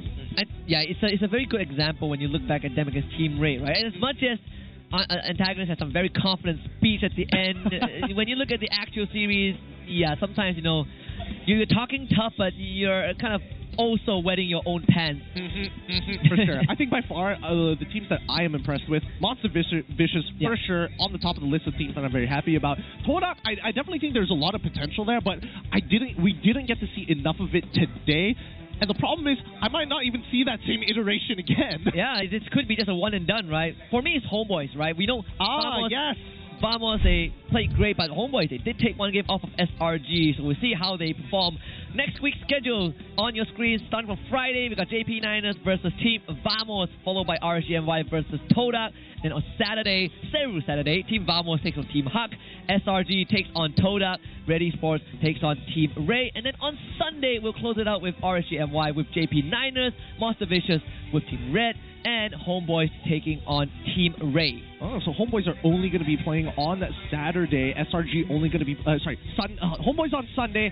Saturday is going to be for SRG. Todak is going to be playing twice, and the same goes for MV as well. Oh, sorry, Vamos. Sorry, not MV. Man, that's interesting. I mean, if this season continues to go the way it does, hopefully we do get to see improvement. But then again, I'm not holding my hopes too high because MPLMY, the growth between 1 week to the other, usually it takes more like 2 to 3 weeks rather than just week by week. It's not linear, right? Like it plateaus at some points. Usually a slow curve upwards. I'm looking at SRG against Todak. What version of Todak will we see? Because Todak has not beaten SRG since season 12. I mean, I've got opinions on it, but with that being said, we're going to be wrapping up here this Sunday. Thank you so much for watching the MPLMY Season 14. This is Husky. My name is Gideon. We'll see you guys next week.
Liquid Academy will take that as a win. At ngayon, for our VYB naman, nakita natin yung glimpse of what they can do, yung pagmamaximize sila, and being resourceful sa mga pwedeng maging atake nila, Carl. But still, for this round, still going to be Team Liquid Academy muna. Pero malay nyo, diba, sa mga susunod na laban, is makita na natin ang ilan pa sa mga pwedeng ipakita sa atin na hakbang ng RBYD. Hindi malabo, lalong-lalo na ito yung first steps nila na gumawa ng experimentation, mag-try ng mga bagong bagay dito, yung pagpunta sa room ni Doc George, yung pagpasok ni Mova Dave. Definitely, that is something na kailangan nating abangan. But then again, reminder lang na kailangan din nilang maselyuhan na rin at somewhat masolidify din yung mga ginagawa nila dito. At ito ang resulta sa boto ng madla. 85% ang naniniwalang Team Liquid Philippines Academy ang mananalo dito, and tama sila. Para naman sa RBYD, maraming salamat pa rin sa 15% na patuloy na sumusuporta sa kanila kasi marami pa naman silang laban na makikita dito at marami pa silang laban na paghahandaan. So, yung pagsuporta nyo, kailangan pa rin nila hanggat sa mga susunod pa nilang laban. At ang susunod natin ding laban, Onyx 9 Lives versus Lazy. Kami nakasama nyong casters, Qwerty and Athena. Magkita-kita tayo sa pagbabalik ng MDL Philippines Season 4.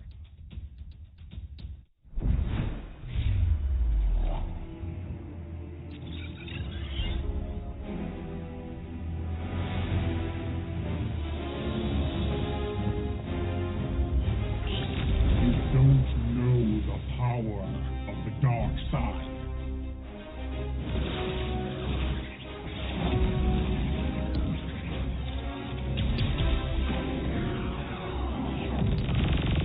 Target on the move. Prepare to engage.